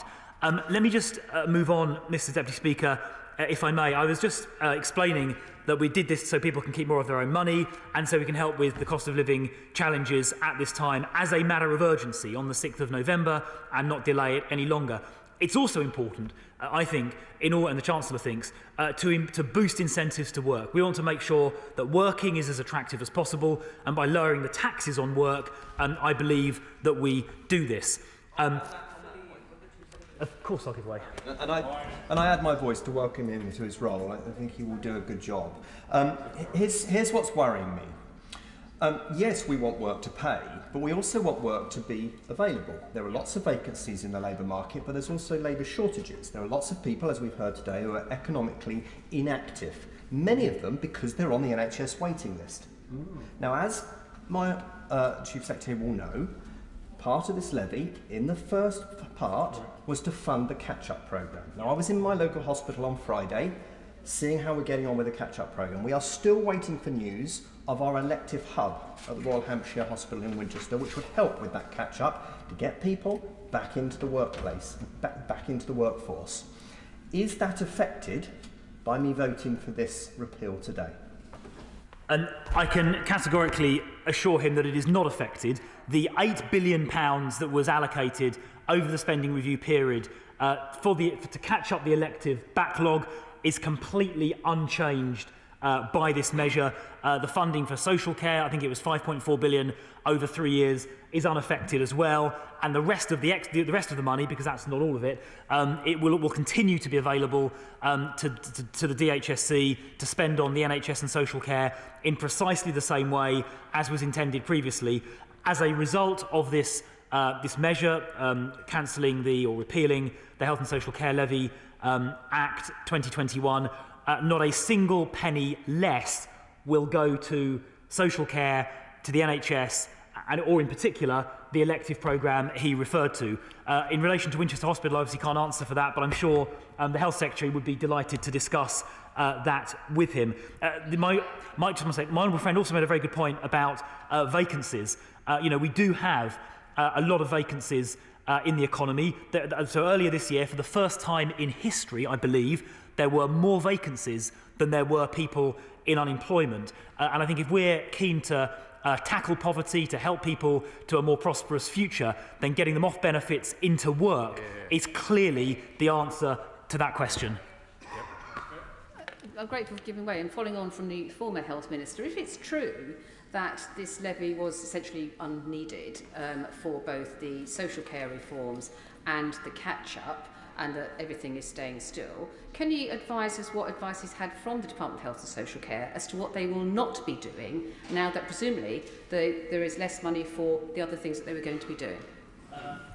No, so the funding provided by the Treasury to DHSC is completely unchanged as a result of this reversal of the NIC increase. So, and that applies both to the money that was essentially hypothecated to DHSC and its other budget. That is completely unaffected. So we're not moving money from one part of the health service budget to backfill this. The complete health service budget is completely unchanged. There's not a penny less for the health service in any way as a result of these changes. What is changing is obviously the way that we're funding this. Instead of funding that expenditure from the Health and Social Care Levy, it will be differently funded, partly by general taxation and other means which will be set out in the MTPF. But there is not a single penny less going to the health service as a result. I'm spoiled for choice. I'm going to start with... To have a second intervention already is very lucky, and I know as a former businessman he cares passionately about growth. I respect that. But as a businessman, he must also know the single most important factor for business is confidence and stability. When you speak to business at the moment, what they're worried about is the lack of stability. They want to have certainty and confidence. And I think he needs to explain this basic question. 17 billion of revenue for this levy to fund social care and the NHS. If the levy is going, surely that implies borrowing fills the gap or some other change fiscally. Is it the case that that will be confirmed on the 31st?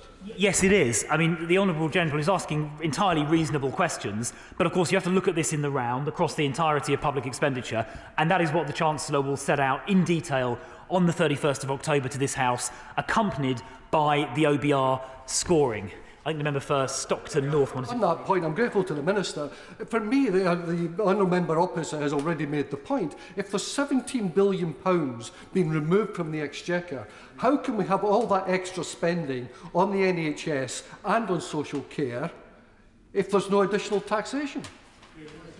Well, because, as I pointed out, we're going to set this out on the 31st. Right? There's a number of measures the Chancellor has in mind to make sure that over the medium term this is fully funded. And critically, to do this and the other things in the growth plan, this obviously is only one measure amongst many, to make sure that over the medium term we get debt as a proportion of GDP falling. So the questions being asked by honourable members are entirely reasonable, but the point of the medium-term fiscal plan and the details that will accompany it on the 31st of October is to answer precisely these questions.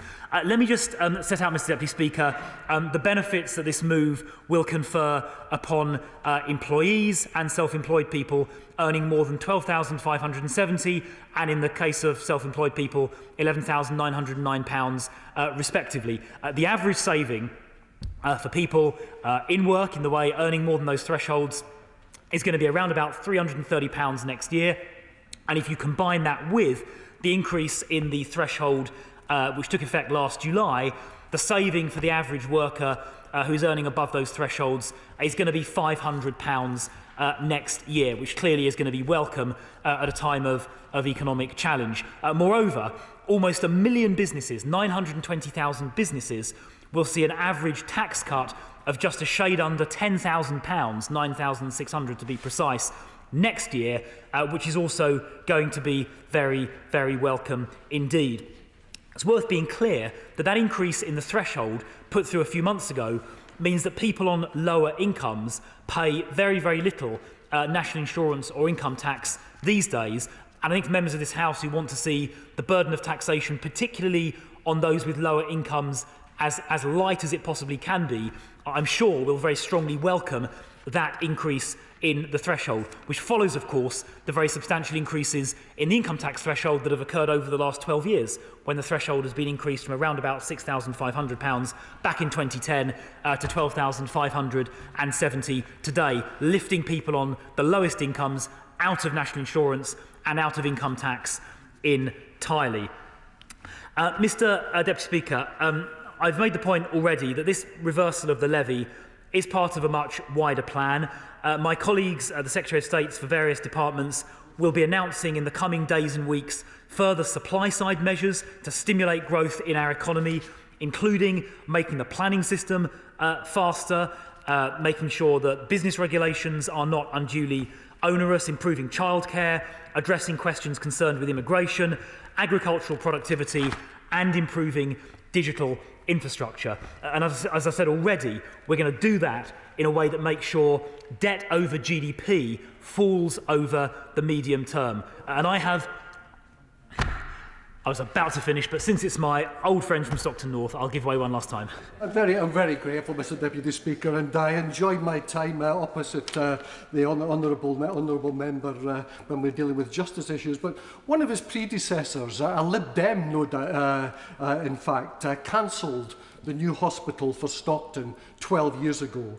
Now, the need is far greater than ever So the Minister, who seems to be very capable of splashing the cash, will he finally approve funding for a new hospital in Stockton? Thank you.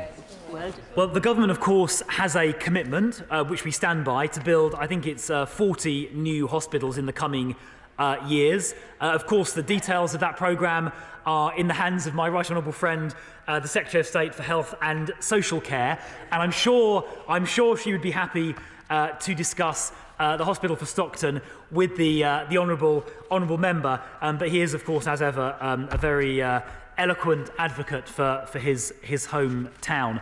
Let me just conclude, Mr. Speaker, by saying that making sure we do this in a fiscally responsible way is a responsibility that falls partly with me. I've already, as Chief Secretary, I've already said we intend to stick to the CSR limits set out a year ago. That's the 3-year spending review, of which we're in the first year just now. We will be exercising restraint when it comes to public expenditure going into the future, because we simply cannot have a state that continues consuming ever larger proportions of national income. Of course, we need to make sure public services are properly funded, but we need to make sure we do that in a way that does not impose excessively onerous burdens on taxpayers, our constituents who work hard day in, day out to earn a living and pay their taxes. Mr. Deputy Speaker, growing our economy is our central and defining mission. The United Kingdom needs a government that is wholeheartedly and unequivocally committed to economic growth, and we stand committed to growth in a way that the anti-growth coalition arrayed against us does not. This government has a very clear growth plan. The reversal of the levy and the temporary national insurance increase are an important part of that plan, that growth plan, which is at the heart of this government's mission, and I commend this bill to the House. The question is that the bill be now read a second time. Is it Mr. Murray? Mr. Murray. Thank you, Mr. Deputy Speaker. Mr. Deputy Speaker, just over a year ago, we in the opposition stood in this chamber urging the government to drop its plans to hike national insurance contributions and to introduce a new levy on working people and their jobs. It was not just me and my colleagues in the opposition making the case against this tax rise. The government were warned by so many others too, from the Federation of Small Businesses to the British Chambers of Commerce, the CBI and the TUC. Ministers were warned from all sides of the harm that their approach would cause. The government were warned by their own backbenchers. Government ministers at the time even warned themselves. The tax information impact note on this tax rise was signed off by the minister who took the original legislation through Parliament. That note said that as a result of this tax rise, there may be an impact on family formation, stability or breakdown, as individuals who are currently just about managing financially will see their disposable income reduce. Whilst in terms of businesses, that note said, behavioural effects are likely to be large, and these will include business decisions around wage bills and recruitment. Yet the government pressed ahead with this tax rise, supported in the division lobbies by the current Prime Minister and the Chancellor. The government kept supporting this tax rise until the previous Foreign Secretary became Prime Minister and decided to perform a U-turn. Now, Mr. Deputy Speaker, we welcome this U-turn, as it puts an end to a tax rise that we have said was wrong from the very start. But it is, of course, not the only U-turn we have seen under this Prime Minister. Just last week, the government U-turned on their damaging and misguided plan to cut the top rate of tax for the very highest paid. And so our message now to the Prime Minister and the Chancellor is to keep on U-turning. I'm very grateful for him for giving away. Can he clarify, would he keep the social care cap and the spending on the backlog? And if so, given he supports repeal, how would he fund them? I thank the honourable gentleman for his intervention. The truth is that the reason we are having this debate is as part of a wider government economic strategy that has caused economic chaos, that has no plan for growth, that has no plan to fund public services. And even when we were discussing this bill last year, there was no plan for social care. There was no guarantee that a penny of the money would go into social care. And I will not take lectures from the honourable gentleman opposite. I'm going to make some progress. And may let him intervene in a few moments. Because right now, our message to the Prime Minister and the Chancellor is to keep on U-turning. They need to U-turn on their whole disastrous approach to the economy, which the Chancellor set out just over 2 weeks ago. That budget, in all but name, was the most destructive, unfair and irresponsible fiscal announcement we have seen in a generation. The Prime Minister and Chancellor should now U-turn on their decision to lift the cap on bankers' bonuses. They should U-turn on their refusal to ask oil and gas giants to put some of their eye-watering excess profits toward helping keep people's energy bills down. They need to U-turn on their discredited, dangerous trickle-down approach to the economy. It is time, Mr. Deputy Speaker, for them to reverse their disastrous kamikaze budget, which has unleashed an economic crisis they made in Downing Street and which working people are paying for through higher mortgages and prices. I'm grateful to my friend for giving way, and he says that, quite rightly, that we support this particular U-turn. But isn't he as perplexed as I am about where all this money is actually going to come from? Or does he know that the Tories, rather than have a magic money tree, have actually got a full orchard? Well, I thank my honourable friend for his intervention, and he's absolutely right to point out the fact that the Conservatives' sums simply do not add up. And you don't have to take our word for it, Mr. Deputy Speaker. Just look at the markets. They have issued their own judgment on the Conservatives' so-called economic plan, and they are not convinced. Now, Mr. Deputy Speaker, as we consider the repeal of the Health and Social Care Levy Act, it is important to remember how the government's decision to bring in this national insurance hike came to pass in the first place. Over the last 12 years under the Conservatives, we have been stuck in what the Chancellor himself quite rightly described last month as a vicious cycle of stagnation. With tax revenues stagnating under low growth, the government made clear they felt the only way to raise more funding was to raise taxes on working people. At the second reading of the legislation that is being repealed today, the Chief Secretary of the Treasury tried to defend the government's approach, saying that this new charge would enable the government to provide additional funding to the NHS so that it can recover from the pandemic. Now, we argued at the time that if the government felt it had to raise taxes, then those with the broadest shoulders should contribute more. But the government refused. They pushed ahead with this tax rise on working people and their jobs, and they refused throughout the debate on the original legislation to ask those with the broadest shoulders to take more of the burden. And now, as they repeal the national insurance increase, they have abandoned any attempt at fiscal responsibility altogether, with an economic approach that has borrowing at its heart. Mr. Deputy Speaker, in a letter sent to the Shadow Chancellor and the Shadow Secretary of State for Health and Social Care on September the 22nd, the Economic Secretary to the Treasury wrote that the additional funding used to replace the expected revenue from the levy will come from general taxation and may require further borrowing in the short term. Mr. Deputy Speaker, Labour takes a different approach. Our pledges are fully and fairly funded. As the Shadow Chancellor has set out, we would boost NHS investment by ending the outrageous non-dom tax loophole exploited by the super-rich. We will use money from what is saved by scrapping that arcane practice to double the number of district nurses qualifying every year, to train more than 5,000 new health visitors, to create an additional 10,000 nursing and midwife placements every year, and to double the number of medical students so that our NHS has the doctors it needs. I thank the Shadow Minister for giving way. I think I heard the Shadow Chancellor on television a week or so ago saying that her proposals on non-DOMs would raise about £2 billion. The cost of this measure is about £15 billion. Where's the other £13 billion going to come from? Mr. Deputy Speaker, firstly, I think the Minister must have been not listening carefully enough to the Shadow Chancellor setting out Labour's plans, because what we have set out is how we would scrap the non-dom status, which is completely irresponsible to keep in the current context, and to use some of that money to set out our plans for investment in the NHS. Now, the difference between the government and the opposition is that the government will make promises and using throwaway comments about how they might fund it with general taxation or they might have extra borrowing. When we set out our pledges, we set out exactly what we'd pay for. It's fully costed, fully funded, and paid for through fairer taxation. No, I'm going to make some progress. We have set out that we will not borrow for day-to-day spending, and we will not ask working people who are already struggling to foot the bill. That is what we mean when we say we are the party of economic responsibility and the party of social justice.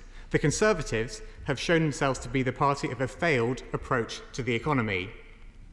After 6 so-called growth plans from the government that have all failed, the drunken gamblers of Downing Street have rolled the dice one last time, putting their faith in the ideological mantra that if they just slash taxes and regulation, they will unleash business investment and growth. They believe that wealth is only created by a few at the top, when the truth is that it comes from the bottom up and the middle out. The trickle-down economics of the Prime Minister and her Chancellor are wrong. Their approach will not work, and it is not fair.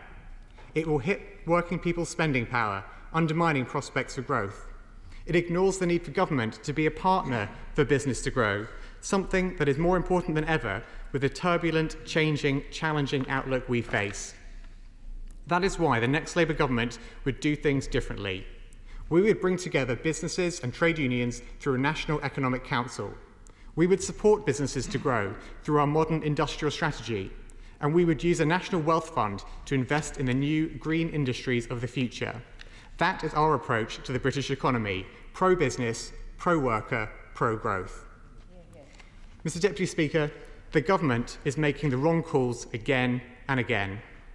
They were wrong last year to introduce the national insurance rise on working people, just as they were wrong last month when they tried to cut tax for some of the very highest paid in society and to hide the OBR report on their plans.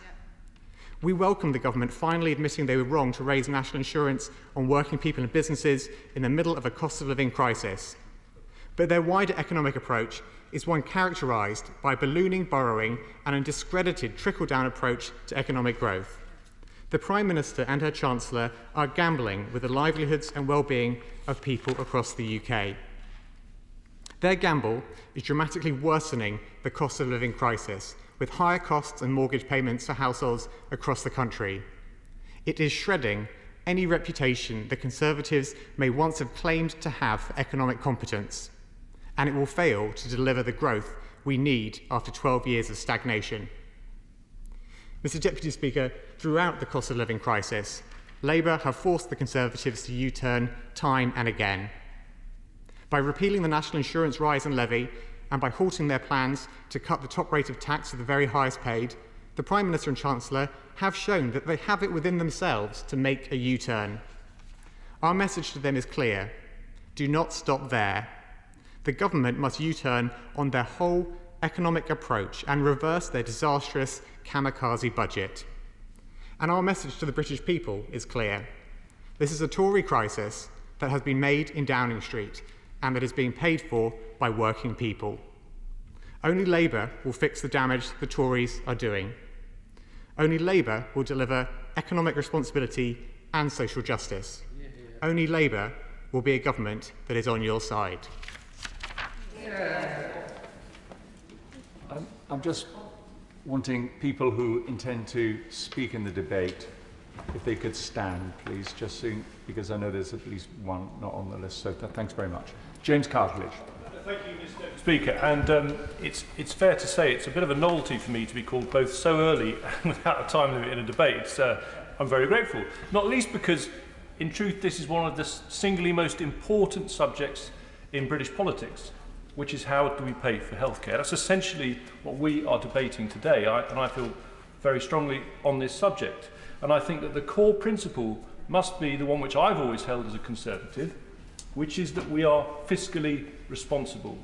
Like the environment, we aim to leave things better, in a better condition for future generations, and that we have in mind with the public finances at all times the impact on those who are yet to be born, on our grandchildren. And so we are fiscally responsible. That is the absolute fundamental belief of my party, in my view. And with that in mind, Mr. Deputy Speaker, now there's a lot of excitement about what the OBR are going to say on Halloween. But actually, they've already pronounced on the matter of health expenditure. In July, they published the OBR's Fiscal Risks and Sustainability. It's a fascinating bedtime read. But the crucial thing is what it says about their estimate for the future cost of healthcare in this country. They predict that the current spend will go from around 10.5%, about 10.3% of GDP on health and adult social care to 17.5% of GDP in 50 years' time. That is an extraordinary increase, almost doubling. taking up so much more of our wealth and our public expenditure. And their track record, the OBR's, is very accurate on estimating health spend and is based on lots of very cautious, obviously difficult to predict variables, but essentially this is, if you like, cutting the mustard in telling us the future costs we've got to face up to. And to put it in context in terms of the headline estimate for debt, for public debt, what we will be passing to our grandchildren, they estimate that in 30 years' time it will be 100% of GDP, and in 50 years' time, 267% of GDP. That's what it says in this document.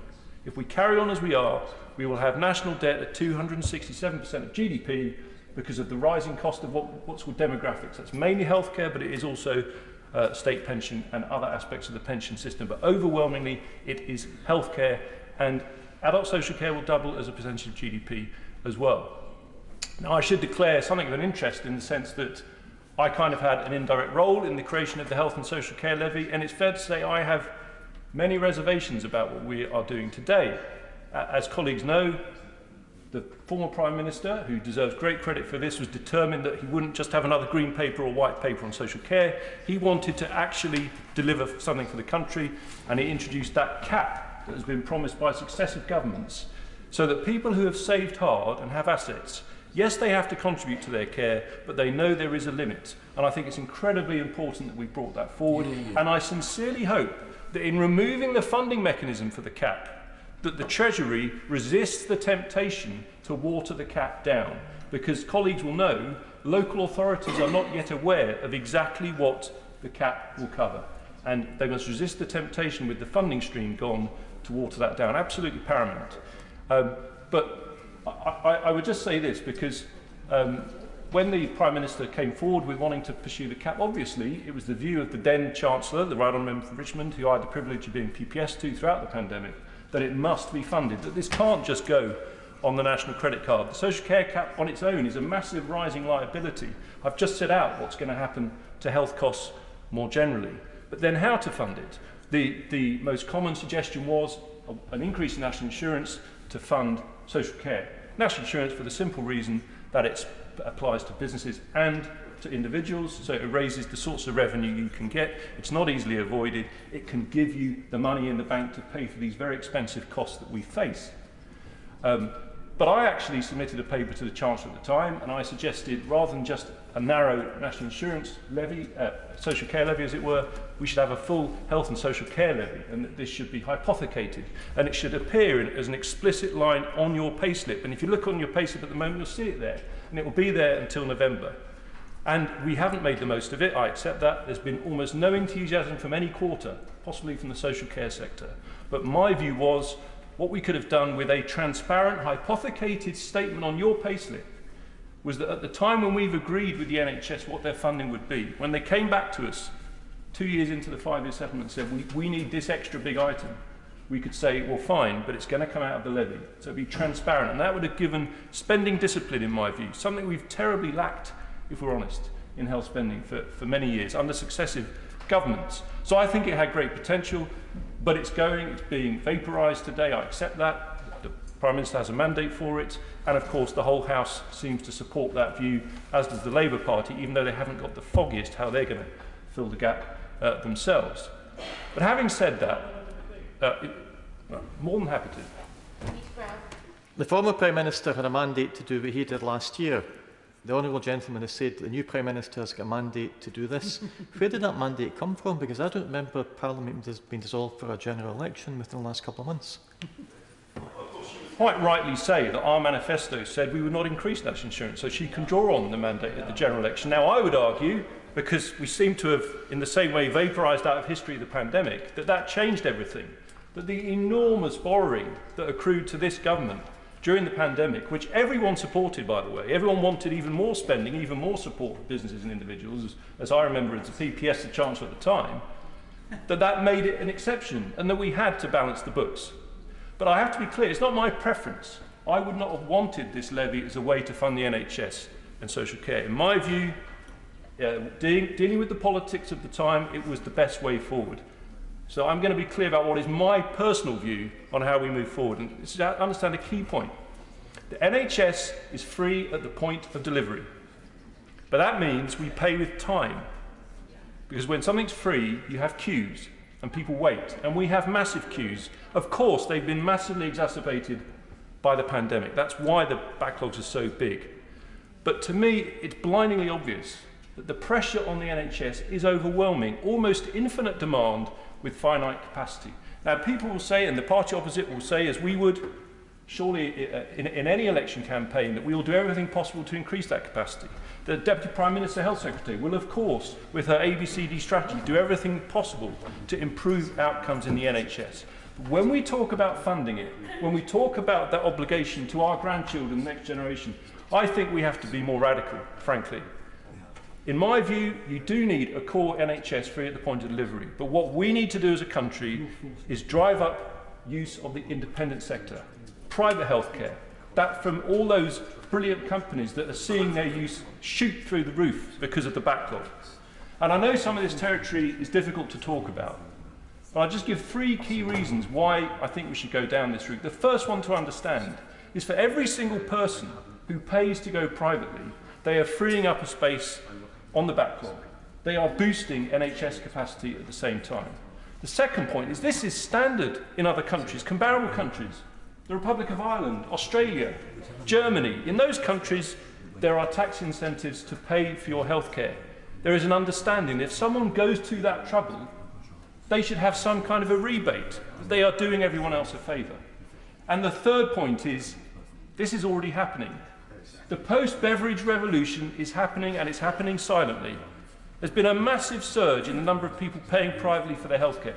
In The Guardian recently, they showed figures estimating 1 in 10 adults in the UK have paid for private healthcare in the last 12 months, primarily, though not entirely, but primarily because of those backlogs.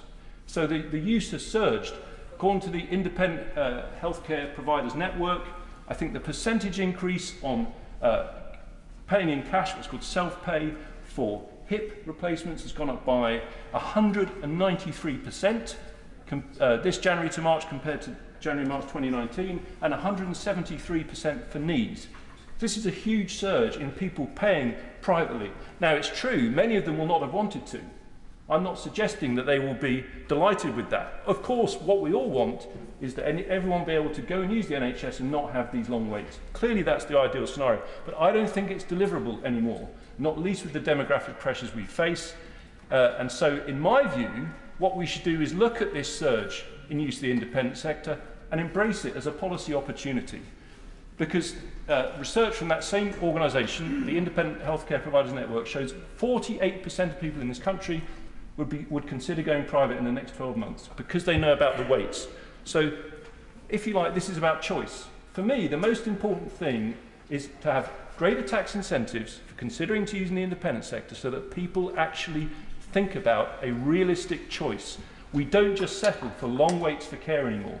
And as I say, this is standard practice in other comparable European countries, Australasia and so on. And to be very specific, going back to the document I referred to and this huge liability we face as a country for health and social care, we should target increasing the amount of our healthcare, the percentage of our healthcare spend that comes to the independent sector, so that we have better balance, more like other comparable European countries. I think if we did that, we'd get much better outcomes, we'd have more choice, we'd have finally a 21st century healthcare system with diversity of provision. I think that is the best way forward. We should recognise that the revolution is happening, but it needs to happen with the government's backing and support. SNP spokesperson Richard Thompson. Thank you, Madam Deputy Speaker.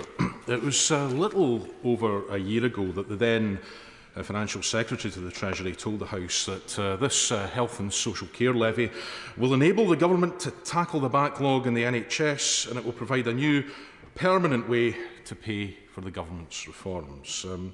Now, that itself was a quite spectacular U-turn on the Conservative Party's 2019 manifesto. It was page 2, signed by the then Prime Minister, a solemn pledge that we will not raise the rate of income tax, VAT or national insurance. So to be back here just over a year later seeing a reversal is really quite something. And I think to describe it as a U-turn really doesn't do it justice.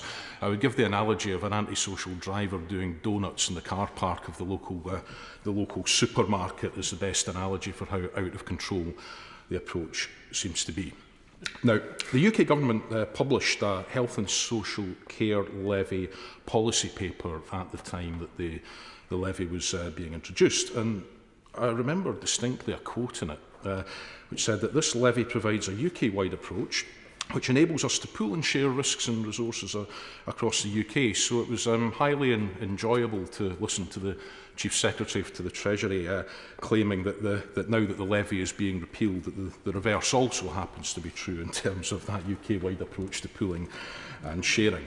Now, I spoke in the debate then when the levy was being introduced, and as I recall, the government benches were somewhat sparse when it came to finding backbenchers who were prepared to go out and provide some political cover for their government's change of heart.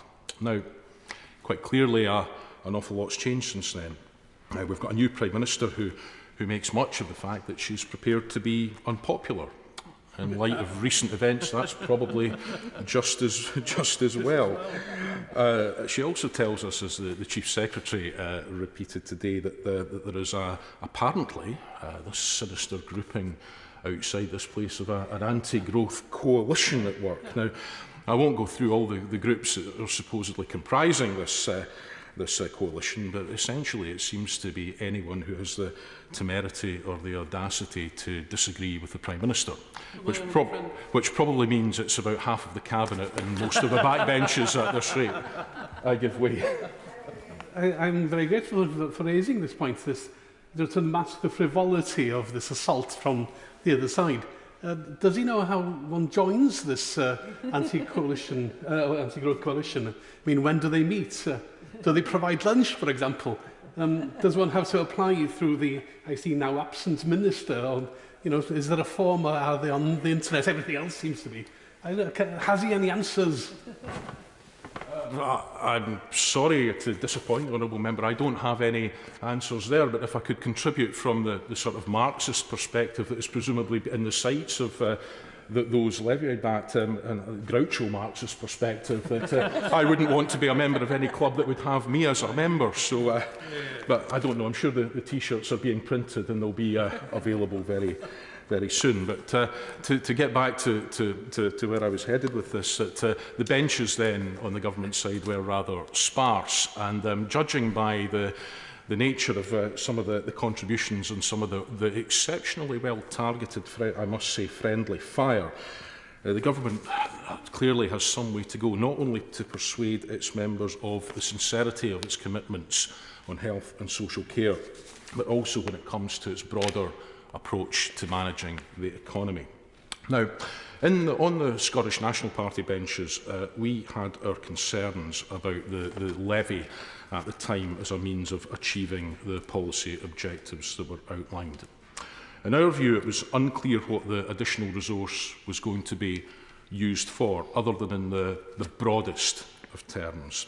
Now, the near £13 billion levy seemed to us to be a rather arbitrary amount, unconnected to any clear plan about how the funds might be used to tackle the pressures in the NHS, and far less how that resource might end, and how much of it would end up being passported through to meet the challenges in the care sector. Also, we remarked at the time that there was no sign of the accompanying reforms that arguably would be necessary in order to get better outcomes across health and social care, in terms of how services in health and social care might be better integrated with each other in England, such as has been done in Scotland, and which is going to be built on through the introduction of and the establishment of a national care service by the end of the current Scottish parliamentary term. The levy was also introduced without any detail. The levy was also introduced, and it's now being withdrawn, also without us having any indication as yet, although the work has been done, any indication as yet from the Office for Budget Responsibility of the impact, not just of this, but also of all the other fiscal choices which now sit round about this. So I think, Madam Deputy Speaker, to say that the UK Government is in complete disarray, not just over its approach to health and social care, but also over its approach to managing the economy, would be something of a kindness and an understatement. It's now abandoning this national insurance rise in favour of increased borrowing, just as the Chancellor's limited fiscal event has resulted in borrowing growing considerably more expensive. It's introducing tax cuts which are intended to be funded in part by cuts to public expenditure, which will inevitably feed through to pressures on the health and social care sectors, which this levy was supposed to be bolstering. The rampant inflation that we now see in our economy means that any resource that does make it through to the health and social care sectors will not travel as far as once it would have. Those pounds will buy less. And it also means that the huge post-pandemic health and social care problems that we face in common right across these islands has just been made that much worse by the botched nature of the mini-budget. Now, John Appleby, who is the Director of Research and the Chief Economist at the health think tank, the Nuffield Trust, is correct, surely, when he warns now that the funding ball is back in the Government's court, and when he says that the Government will have to fund the commitment through some combination of borrowing, deprioritising other public spending. And let's be quite realistic about this. That's a far more likely set of outcomes than seeing the commitment being met through ambitions for growth, no matter how loudly and repeatedly they are stated. To be absolutely clear, on the SNP benches, we never believed that a levy on national insurance was the way to achieve the objectives of meeting those challenges. And it's tempting to go back to the 24th of March when Paul Johnson, the Director of the Institute for Fiscal Studies, said in the Times newspaper, he called the government to account by questioning, why promise to spend billions cutting the basic rate of income tax while going ahead with an increase in national insurance rates? That will make the tax system both less equitable and less efficient. It will increase the wedge between higher taxes on earnings and lower taxes on pensions and unearned incomes. And wouldn't that money have been better spent sooner, helping those most in need? Now, Madam Deputy Speaker, I think that was an excellent question then, and it remains an excellent question today. So, in meeting the funding challenge, and let's be clear that the challenge goes beyond the challenges that we have in the economy to meeting the parallel challenge presented by the growing and complex demands of an ageing population. It's important that we're able to meet the demands, the needs of patients and service users and staff with dignity, with compassion, while making sure that the responsibility for contributing towards that financially is a burden which is shared fairly and equitably.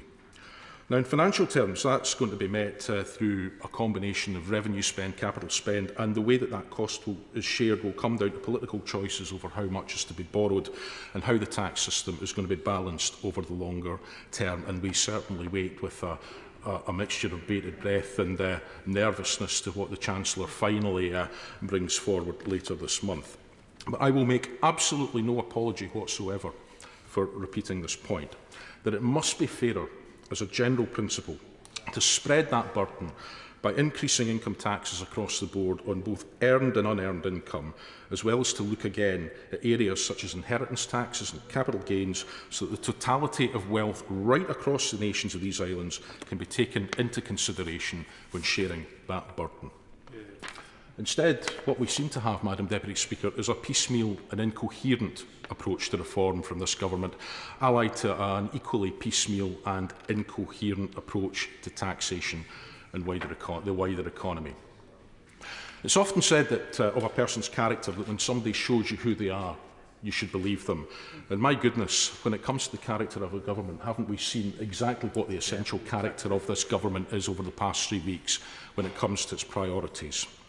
We've seen that instinct revealed in the decision to unapologetically lift the cap on bankers' bonuses. We see it in the attempts to cut taxes for the richest, to give least to those who need it most, and to hack back on the public services that enable people to live the best lives that they possibly can, irrespective as to their personal circumstances. And we see it and the resulting economic chaos and the fiction that somehow out of that chaos growth will emerge, which somehow makes all of this additional borrowing affordable.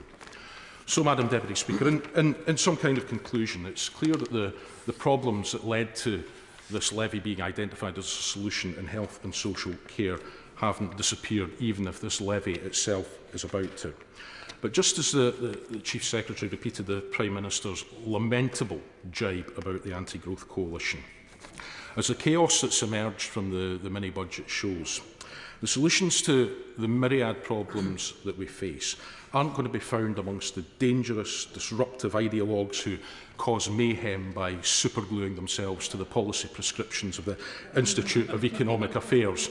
It can only be found by building long-term value in an economy and making sure that the burden for doing so is shared equitably amongst all people and all businesses that can make the best contribution that they need to. Thank you.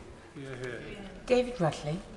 Deputy Speaker, I'm grateful for the chance to speak in this second reading debate and have the chance to follow considered speeches by right honourable and honourable friends. I'm particularly pleased to see the Minister for my honourable friend, the member for North East Bedfordshire, in his place. I've known him for many years before coming to this place, and he brings real expertise to the front bench, notwithstanding the fact that he has very big shoes to fill, that's for sure.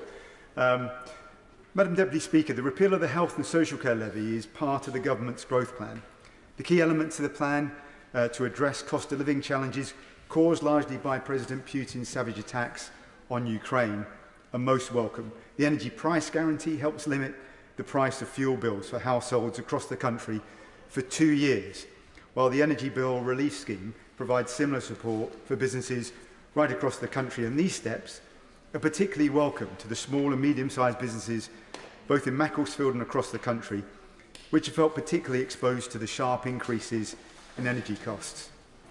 I understand the desire for growth, for greater growth, and for reducing the tax burden. I recognise that many businesses and working people will be pleased to see the health and social care levy being reversed. They'll be able to keep more of what they earn and decide how best to use the saving for their own business or their household. I acknowledge that many business owners will no doubt also welcome the other element of the growth plan sets out that the planned rise in corporation tax will not go ahead either. But Madam Deputy Speaker, that said, I believe it's important to see the removal of the health and social care levy and other proposed tax reductions in the context of the wider economy and our public finances. Financial markets have shown concerns about the cumulative effects of the policies set out in the growth plan, as eloquently set out by my honourable friend, the member for Salisbury earlier. And the lack of an associated OBR forecast to help set out an independent view has been unsettling. The forecast will help provide an independent view of the plan's impact on our public finances and on the levels of the government's borrowing and debt. That's why I was pleased to learn that the Chancellor will be bringing forward his statement on the medium-term fiscal strategy on the 31st of October, and that Treasury ministers and officials will work closely with the OBR over the weeks ahead, as they need to. It's vital that the Chancellor sets out his fiscal strategy soon to help explain how the measures in the growth plan, including the impact of reversing the levy, will be funded and what they will mean for the government spending plan, such as the funding of NHS backlogs and social care that the levy sought to fund, as highlighted very well by my honourable friends, the members of Winchester and South Suffolk. This latest timing will also mean that documents will be available before the next meeting of the Bank of England's Monetary Policy Committee on the 3rd of November. They'll help provide additional much-needed information for the markets, to colleagues here in Parliament, and of course to our constituents. Madam Deputy Speaker, as the Prime Minister has said, in hindsight, more could have been done to roll the pitch and communicate the growth plan before the Chancellor's statement on the 23rd of September. In addition to the steps to lower taxes like the reversal of the levy and the steps to tackle energy cost challenges, the growth plan includes several innovative plans, such as the investment zones to help drive growth. And in Cheshire East, our vibrant life science sector and other industrial hubs would represent an exciting opportunity for such a zone to drive sustainable economic growth. And that's just an idea, of course, for the Chief Secretary. I wish that we could be spending more time talking about these opportunities, but we have to accept we can't wish away market concerns. We have to recognise where we are, and the Treasury needs to take the time to communicate and explain its plans in more detail and in the context of the wider economy. With that in mind, I'm pleased that the Chancellor earlier agreed with the Chair of the Treasury Select Committee on the need to further engage with and counsel with colleagues in this House over the weeks ahead. To conclude, Madam Deputy Speaker, this bill will see the health and social care levy reversed. The impact of this policy and the implementation and phasing of other measures in the growth plan aim to help lift growth and will have wider economic consequences. So let's take the time to understand them more fully. Like many colleagues, I'm a strong supporter of free enterprise. I recognise that lower taxes have a role to play in driving growth. As is often said, there's a time to every purpose, and at heart, I'm a fiscal conservative. Thank you. Sarah Olney. Thank you very much, Madam Deputy Speaker. The Liberal Democrats were opposed to this tax to start with. We opposed the increase of the national insurance, the national insurance levy when it was introduced last year. Our argument at the time, it was disproportionately impacting lower earners, and it was hitting working families at precisely the time when they were struggling to pay their bills, when they were starting to see the increase of prices in the shops. So we're really pleased to see this reversed, and we support this legislation. But it mustn't be ignored that a great deal of damage has been done in the meantime. During the last 6 months, while this levy has been charged on employees and on the self-employed and their employers, during that time, employees and the self-employed have paid about 2.5 billion, and businesses will have paid about 3.8 billion. And I think one of the main disruptions, it's been incredibly disruptive to businesses. And I speak with some feeling here as an accountant who in a previous life spent many hours working on payrolls and forecasting employee costs. I can only imagine what it must have been like for businesses over the last 3 years. In 2019, we had a Conservative government coming in promising not to increase any business taxes. And then in 2021, they then increased the national insurance, and now here we are in 2022, and they're reversing that increase. That's an awful lot of change for businesses to have to deal with, and that's quite apart from the increase in cost that they will have borne over the last 6 months. And let's think about the impact that that cost will have had on businesses. They will have been thinking, or which employees can we, if we want to grow our business, how many employees can we afford to take on? And they will have revised those assumptions in the light of the increased cost of national insurance. So we can only assume that the 6-month increase to national insurance will have stunted the very growth that the Conservatives say they want to see. That it will have contributed to, in part to the economic slowdown, not least because, of course, the impact on employees will have decreased the amount of take-home pay, and that, of course, will have decreased their consumption. So what businesses need, above all, is the certainty and stability, and that has been continually undermined by this government and their constant chopping and changing on national insurance. And that, of course, is coming at a time of huge increase, not just in inflation, but, of course, in the energy costs, has been mentioned several times, primarily, of course, from Putin's illegal invasion of Ukraine. But that, of course, is also having this massive impact on businesses in this country, and this chopping and changing of the costs of employing staff will not have helped.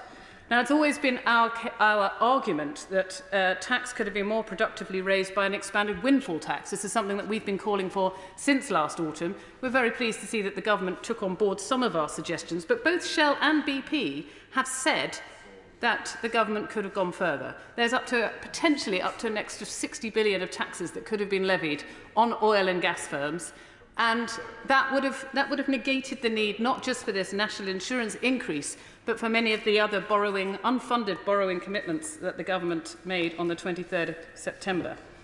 I think it's also important to remember that now we've had that obviously now we are repealing the health and social care levy, and the point made by the member for South Suffolk, I thought made very well, we still have a crisis in health and social care to deal with, and that is something that the government must immediately set out its plans, not just obviously the much awaited fiscal event on the 31st of October. I think that's something that we all anticipate with a huge amount of excitement.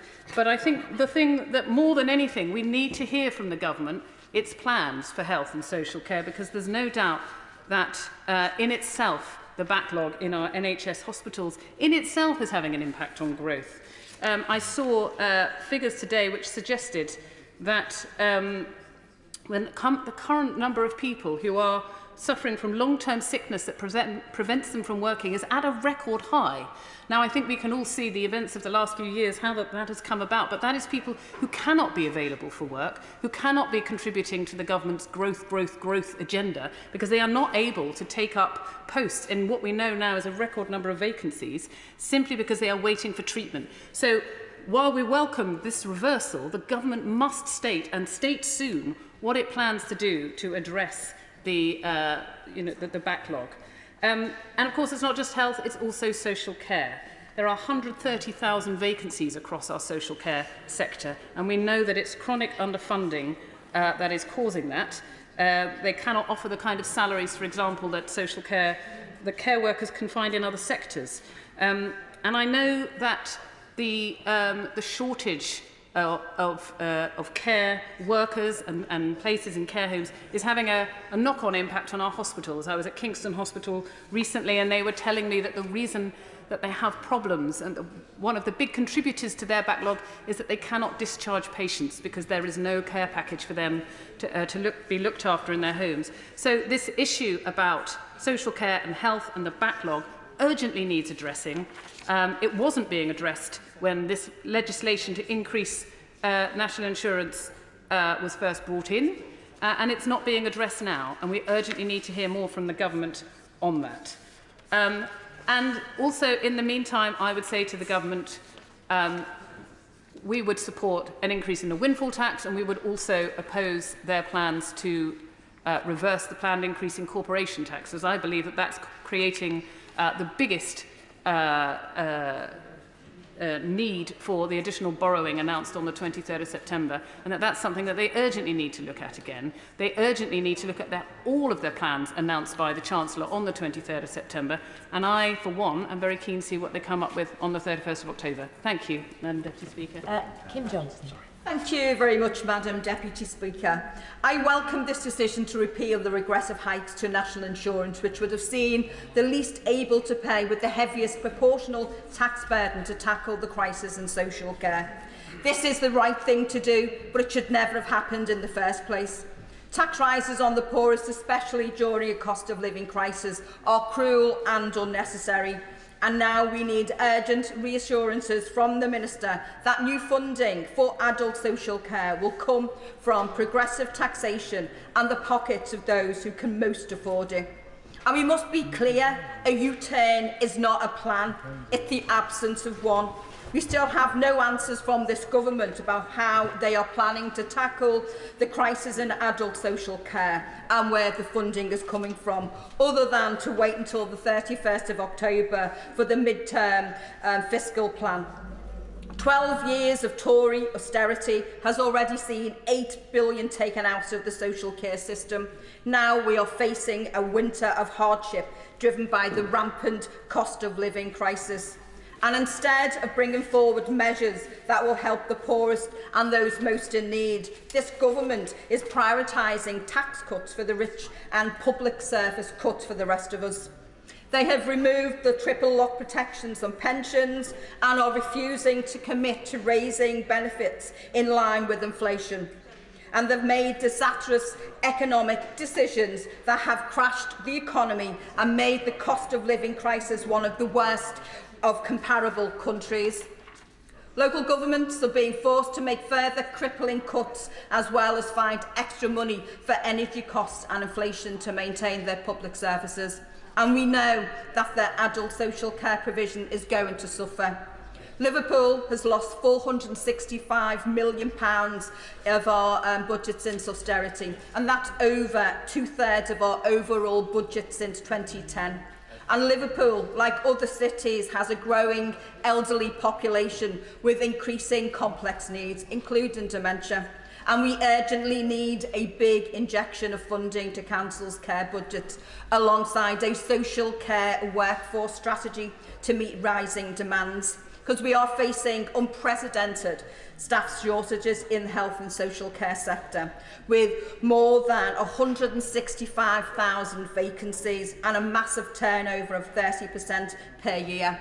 And in Liverpool, 15% of our social care workers are employed on zero-hour contracts, and we have a vacancy rate of over 10%. Without action, the consequences will be devastating. We must be absolutely clear. A shortage of staff costs lives, and it's as simple as that. We're about to face a Tory austerity round 2, with 43 billion in cuts to be slashed from public services that have already seen decimated in the last 12 years of Tory government. And instead of more cuts, we need serious injection of cash into adult social care and a plan to bring these services back in-house, to end the rampant profiteering of companies backed by private equity funds that sucks public money out of the system and out of services and straight into tax havens in the Cayman Islands and into the super rich. Decent pay, terms and conditions for undervalued employees must take centre stage of any serious plans to tackle deep-rooted structural issues in the social care sector, along with a long-term workforce strategy and improved quality and standards of care. The Secretary of State for Health and Social Care has committed to maintaining the same levels of funding on health and social care, despite today's cancellation of the levy. However, the Prime Minister and the Chancellor are crowing about this reversal to national insurance contributions as a key victory in their tax-cutting agenda, which will see £43 billion slashed from public services. So can the Minister confirm whether the government will commit to spending the same planned £12.4 billion a year over the next 3 years that would have been raised by this levy? Simple yes or no answer will be great. Thank you. Grant. Thank you, Madam Deputy Speaker. I don't often say this, but I welcome the U-turn, the decision the government have taken to U-turn on their increase in national insurance contribution, although I reject absolutely any suggestion that it should be coupled with any watering down whatsoever of the previous commitments on funding for health and social care services. I don't think national insurance is the right name for this tax. It's an income tax, it's a jobs tax, and we should be honest about what it is doing. It's a jobs tax because if you've got a job, unless you're earning way below minimum full-time wage, you pay tax on the money you get paid for doing your job. If you employ somebody, you pay tax on the wages you pay them for doing a job for you. It's only if you're lucky enough to be able to make most of your money from owning shares or property that you can earn significant amounts of money without paying national insurance on that income. And I have to say, not many of my constituents are struggling on a minimum wage and part-time jobs are that interested in the fact that they can get national insurance-free income from their share portfolios because they can't afford to buy them in the first place. This is a form of income tax, a jobs tax, specifically targeted at working people. It's not even insurance as such. When I pay insurance on my car, if I'm involved in an accident, I've got a guarantee that the insurance company will pay their share of the cost. You don't get that guarantee just because you've been paying national insurance contributions all your life. Just ask the WASPy women how much of an insurance scheme guarantee you actually get from national insurance. In addition, the legislation that we've been asked to repeal today, and which it looks as if will be repealed without a division, introduced a form of hypothecated tax, which is not something I would generally support. Nobody's really mentioned that in this debate, and it didn't get a lot of coverage in the debate last year. But other than for very time-limited and very precisely defined purposes, I don't think hypothecated taxes really work.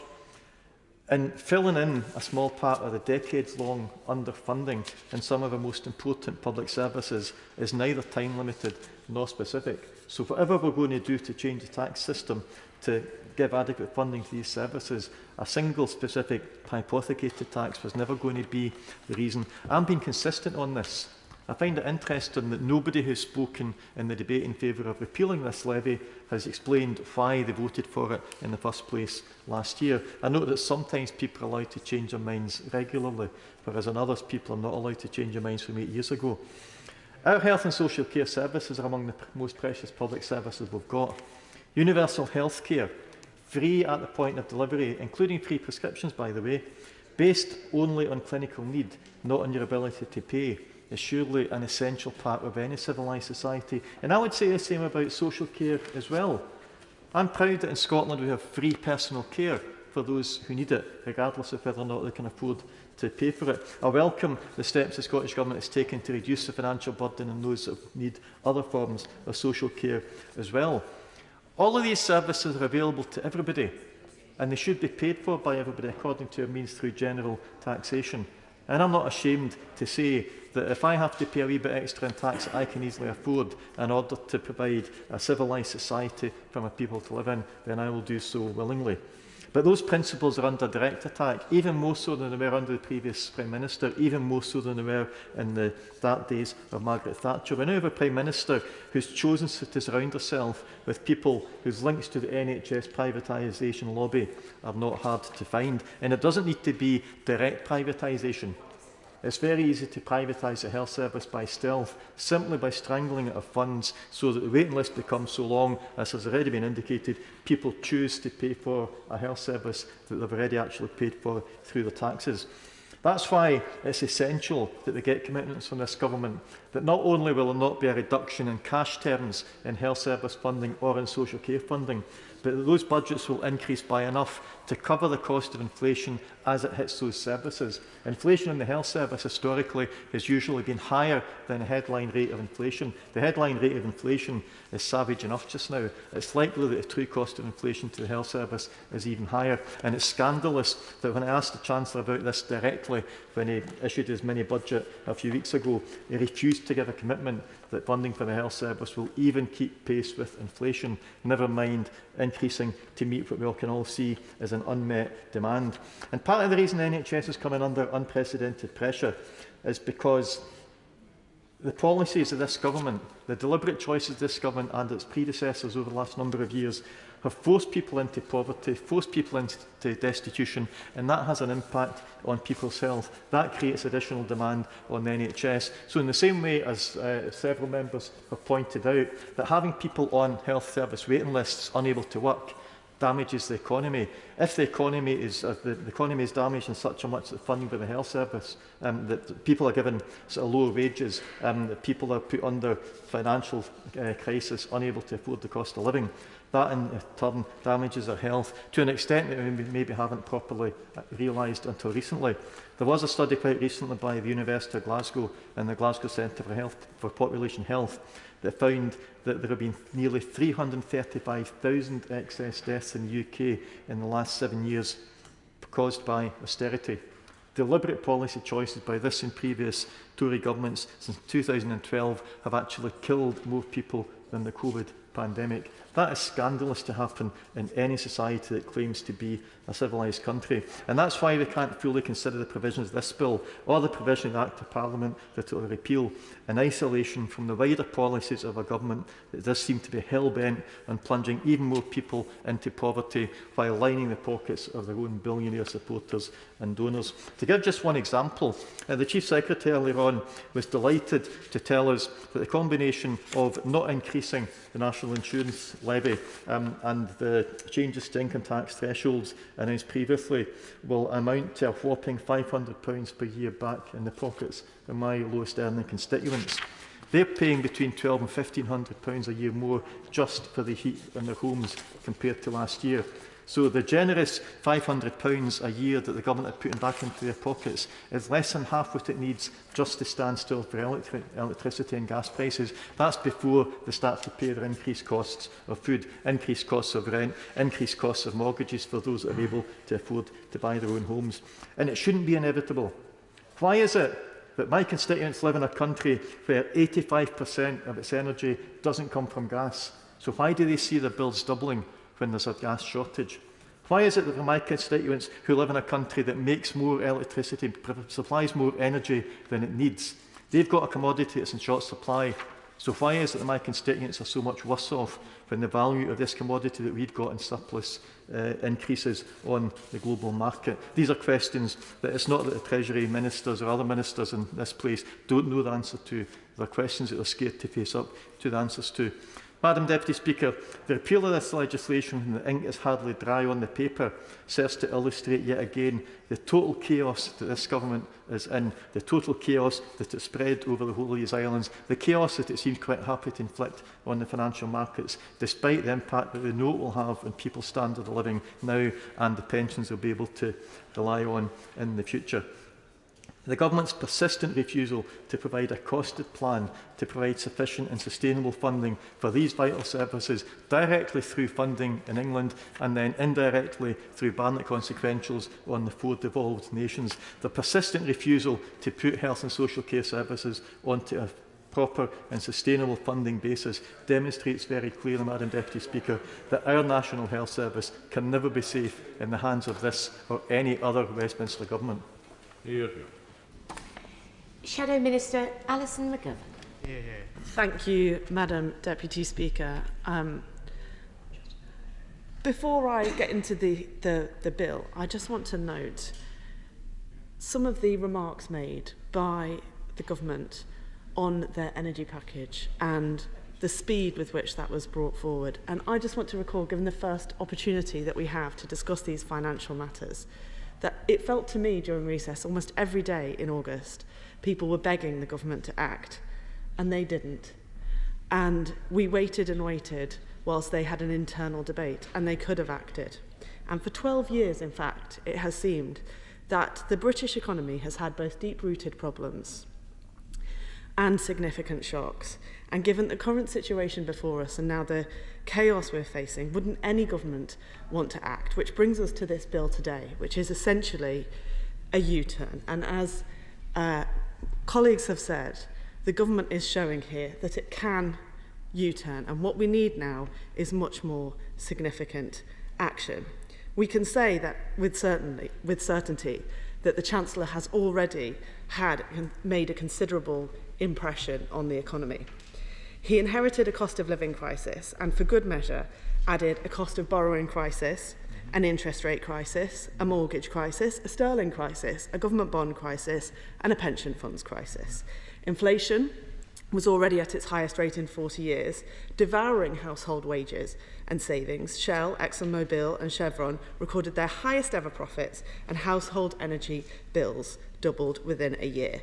Thanks to this government, the pound has slumped to its lowest value against the dollar since Britain went decimal in 1971. And thanks to this government, the Bank of England has been forced to launch an emergency £65 billion bond buying scheme, which, as we saw yesterday, has barely stopped the chaos. Thanks to this government, in the blink of an eye, the average homeowner now faces a monthly mortgage payment £500 more expensive. And thanks to this government, Madam Deputy Speaker, food bank use has soared to such an extent. Do not say it's global. The food bank increase is not global. It is a feature of the UK economy. Has soared to such an extent that volunteers will need to either turn people away or reduce the size of emergency rations. That is the situation that we face. That is why this must not be the last U-turn from this government that this bill represents.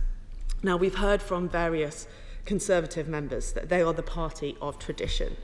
So let me commend this government in their conduct with relation to our economy just now for respecting a long-standing Conservative tradition. Just like the 16th of September 1992, Conservative governments always end up sacrificing family finances to pay for their chaos. This Chancellor, in his airy disregard for experts, produced a budget that was so complacent, so unfunded and so unconvincing to the markets that the cost of our long-term borrowing soared. The Chancellor's doubters now are not just members of the Labour Party, Madam Deputy Speaker. They include bond traders, the currency markets, the civil service, the OBR, the Bank of England, the IMF and the British public.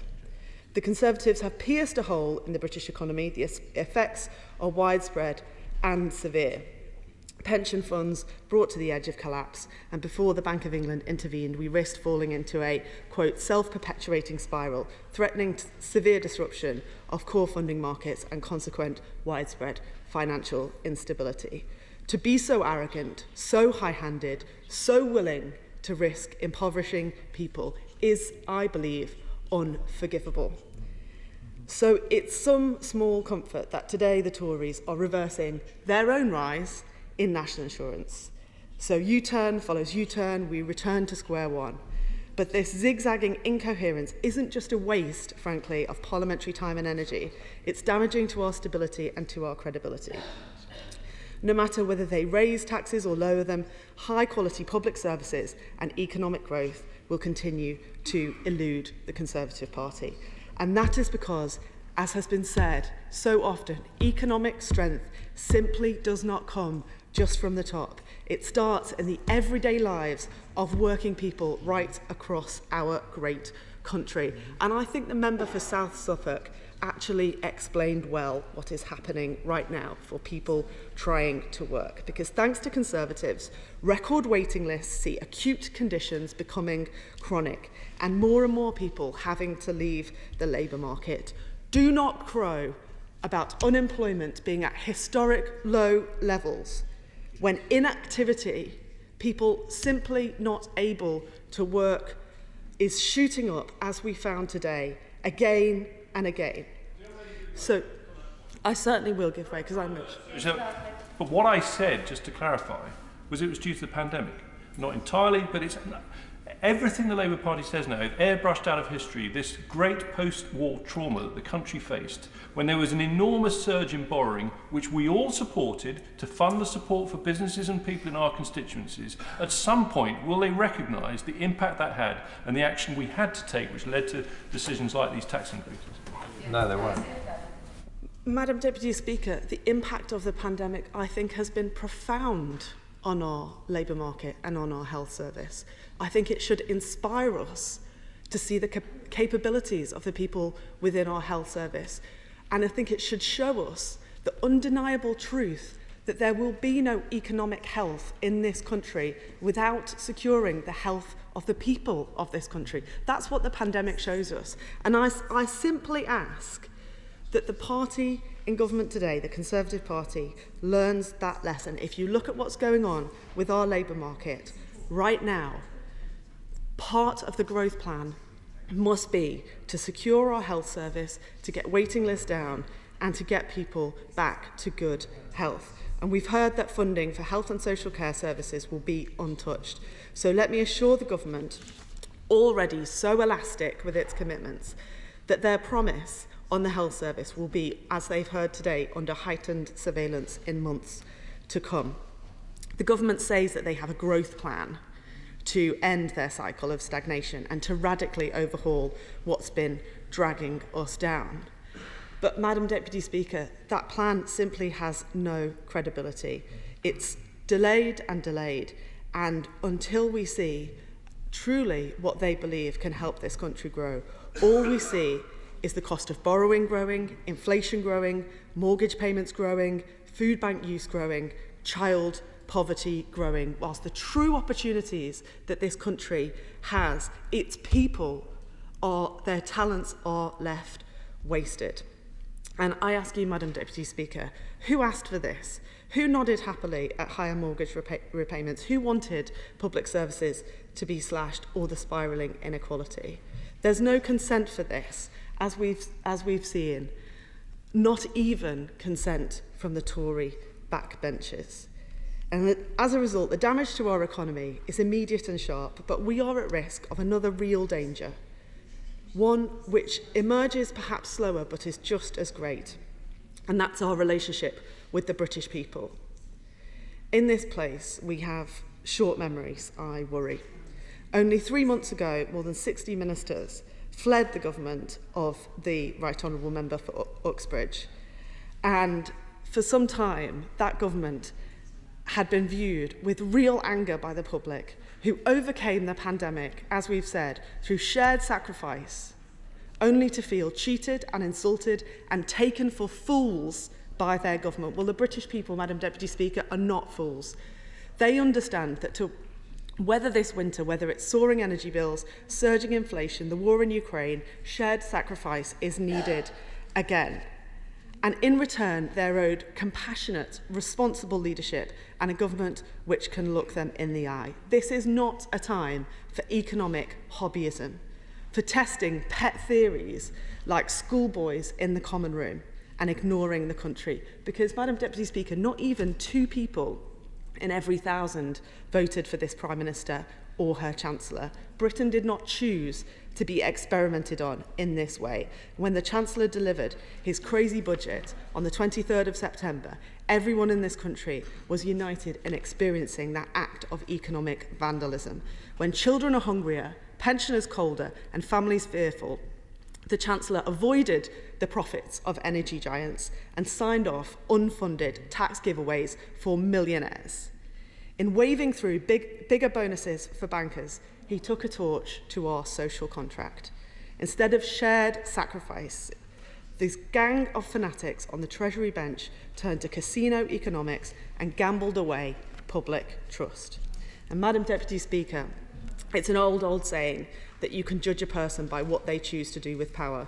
And after 12 years of the Tories in power, the veneer has worn off, revealing the same old ideas which have been tested to destruction in this country. Run the country on the cheap, leave public services crumbling, make working people pay the price. The big society, remember that, been and gone. One nation conservatism is a painted shell, and the facade of levelling up has been abandoned as they cut taxes for millionaires and look set to cut benefits for the poor. It doesn't matter whether it's this Prime Minister or whoever soon replaces her. This is the Conservative project, and it has been there all along. It is the single greatest privilege in this country to sit on that Treasury bench where they sit.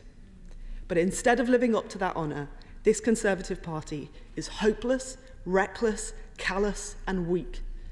There is no consent for their ideas, and they should be driven out of office. And if they really are such a confident group of free thinkers, surely they have nothing to fear from taking their pitch to the country. Minister Richard Fuller. Thank you very much, Madam Deputy Speaker. It's a pleasure to close this debate on behalf of the government, and let me begin by thanking all honourable members for their contributions during the course of this relatively short debate. I think it's fair to say none of us came here expecting to find a perfect consensus. I didn't, but it was rather pleasing to have this measure welcomed by the opposition spokesperson, the member for Ilford North, the SNP spokesperson, the member for Gordon, the Liberal Democrat spokesperson, the member for Richmond Park, and by the MP, the Member of Parliament for Glenrothes. So thank you to all those honourable members for their support from the opposition. I would like to also pay thanks to the speeches on my side from my 2 honourable friends, the member for South Suffolk, and also my long-standing and honourable friend from Macclesfield, and the interventions from my honourable friends, the member for Winchester and Salisbury. If I looked at one message, Madam Deputy, for the 4 of them, it was reinforcing the message of fiscal responsibility, the importance of fiscal responsibility, and that's a message that's heard loud and clear. It's been resonated by the Chancellor again and again, including today, and truly it is the essence, as my honourable friend said, it's the essence of conservatism. And I also know the points from my honourable friend, the member for Macclesfield, about the Treasury working more closely with the OBR and engagement as requested by the chair of the Treasury Select Committee, and I can assure him that the Treasury team will be engaging as he has suggested. It was a serious debate for most part. I think at one point it looked like it was getting into levity when the Honourable Member for Arfon, unfortunately no longer in his place, volunteered to be a member of the Anti-Growth Coalition, but then it said it was important that there was a free lunch. And the Honourable Member for Gordon, talking about not joining carpet, I think invoking Marx, not the Marx that used to be the favourite of the opposition spokesperson on finance, but Groucho Marx. But generally, it was an issue that at times had some clear points of ideology about the plan. It is clear that the purpose of the Chancellor's growth plan is to improve lives across the country over the long term. Growing the economy must be our guiding mission, and with this government it is, through lower taxes, through improved infrastructure, by supporting skilled employment, by removing barriers to investment, by getting the housing market moving, by making Britain an even better place to do business, and by ensuring that people who earn money keep more of their own money so they can make their own decisions. And that also includes our businesses. And I heard from the opposition spokesperson that their plan really comprises two aspects. First of all, that it is the government, it is the Labour, that should be the ones that decide what is the right way to achieve growth in this country, rather than the wealth creators and the businesses. It's Labour that would wish to make those decisions on behalf of all of us. And many of us on this side know where that sort of central planning ends up. And the second part was that those with the broadest shoulders should bear the burden. But I would just warn honourable members to just measure how broad their shoulders are, because my fear is, Madam Deputy Speaker, that it isn't really the broad shoulders, it's basically anyone with shoulders. And my point would be this: the starting position where we start on this for Labour's plan. In 2022-23, this year, Madam Deputy Speaker, the top 1% of the income distribution are estimated to receive 13% of all income, but already they pay 30% of all income tax liabilities. 1% paying 30% of all income tax liabilities. The bottom 50% of the income distribution are estimated to pay only 8.3% of all income tax. So when Labour says that they want to fund it through general taxation, they aren't looking out for the 1% to pay, Madam Deputy Speaker. They're looking out for people on average income and on low incomes to pay for their plans. And we on this side do not think that is the right way to achieve growth. In a second, I'll come to the Honourable Gentleman if I have time. I would like to spend a little bit of time, if I could, on the speech by the Liberal Democrat spokesperson, who I thought gave a very good speech and raised some important broader issues. I was interested in her views as she welcomed a bit about some of the costs that have been paid by people and by businesses. I think she'd used the numbers 2.5 and 3.8 billion that have been paid as part of this, and that really underlines the point about why this measure will make such an important contribution to put money back into the pockets of households now as they face the winter crisis, and to the hands of businesses as they make their investment decisions. She kindly mentioned about her past as an accountant. Not everyone would necessarily volunteer their past as an accountant, and about some of the disruption code. Can I assure the Honourable Lady that I personally have spoken, as indeed the HMRC have, to software payroll companies to assess what the level of disruption has been and whether this additional change will cause further disruption. And in my conversations with them, they have said that there has been minimal cost to date and that this reversal will have minimal cost to them. Now, obviously, that's just a selection. Talking to payroll software companies, there'll be others, but I think I can give her some assurance that it is less than perhaps she might fear. Yes, I'm happy to give away. I thank the Minister for that assurance, but I just wanted to raise that the point I was making is not so much about the technical implementation, which I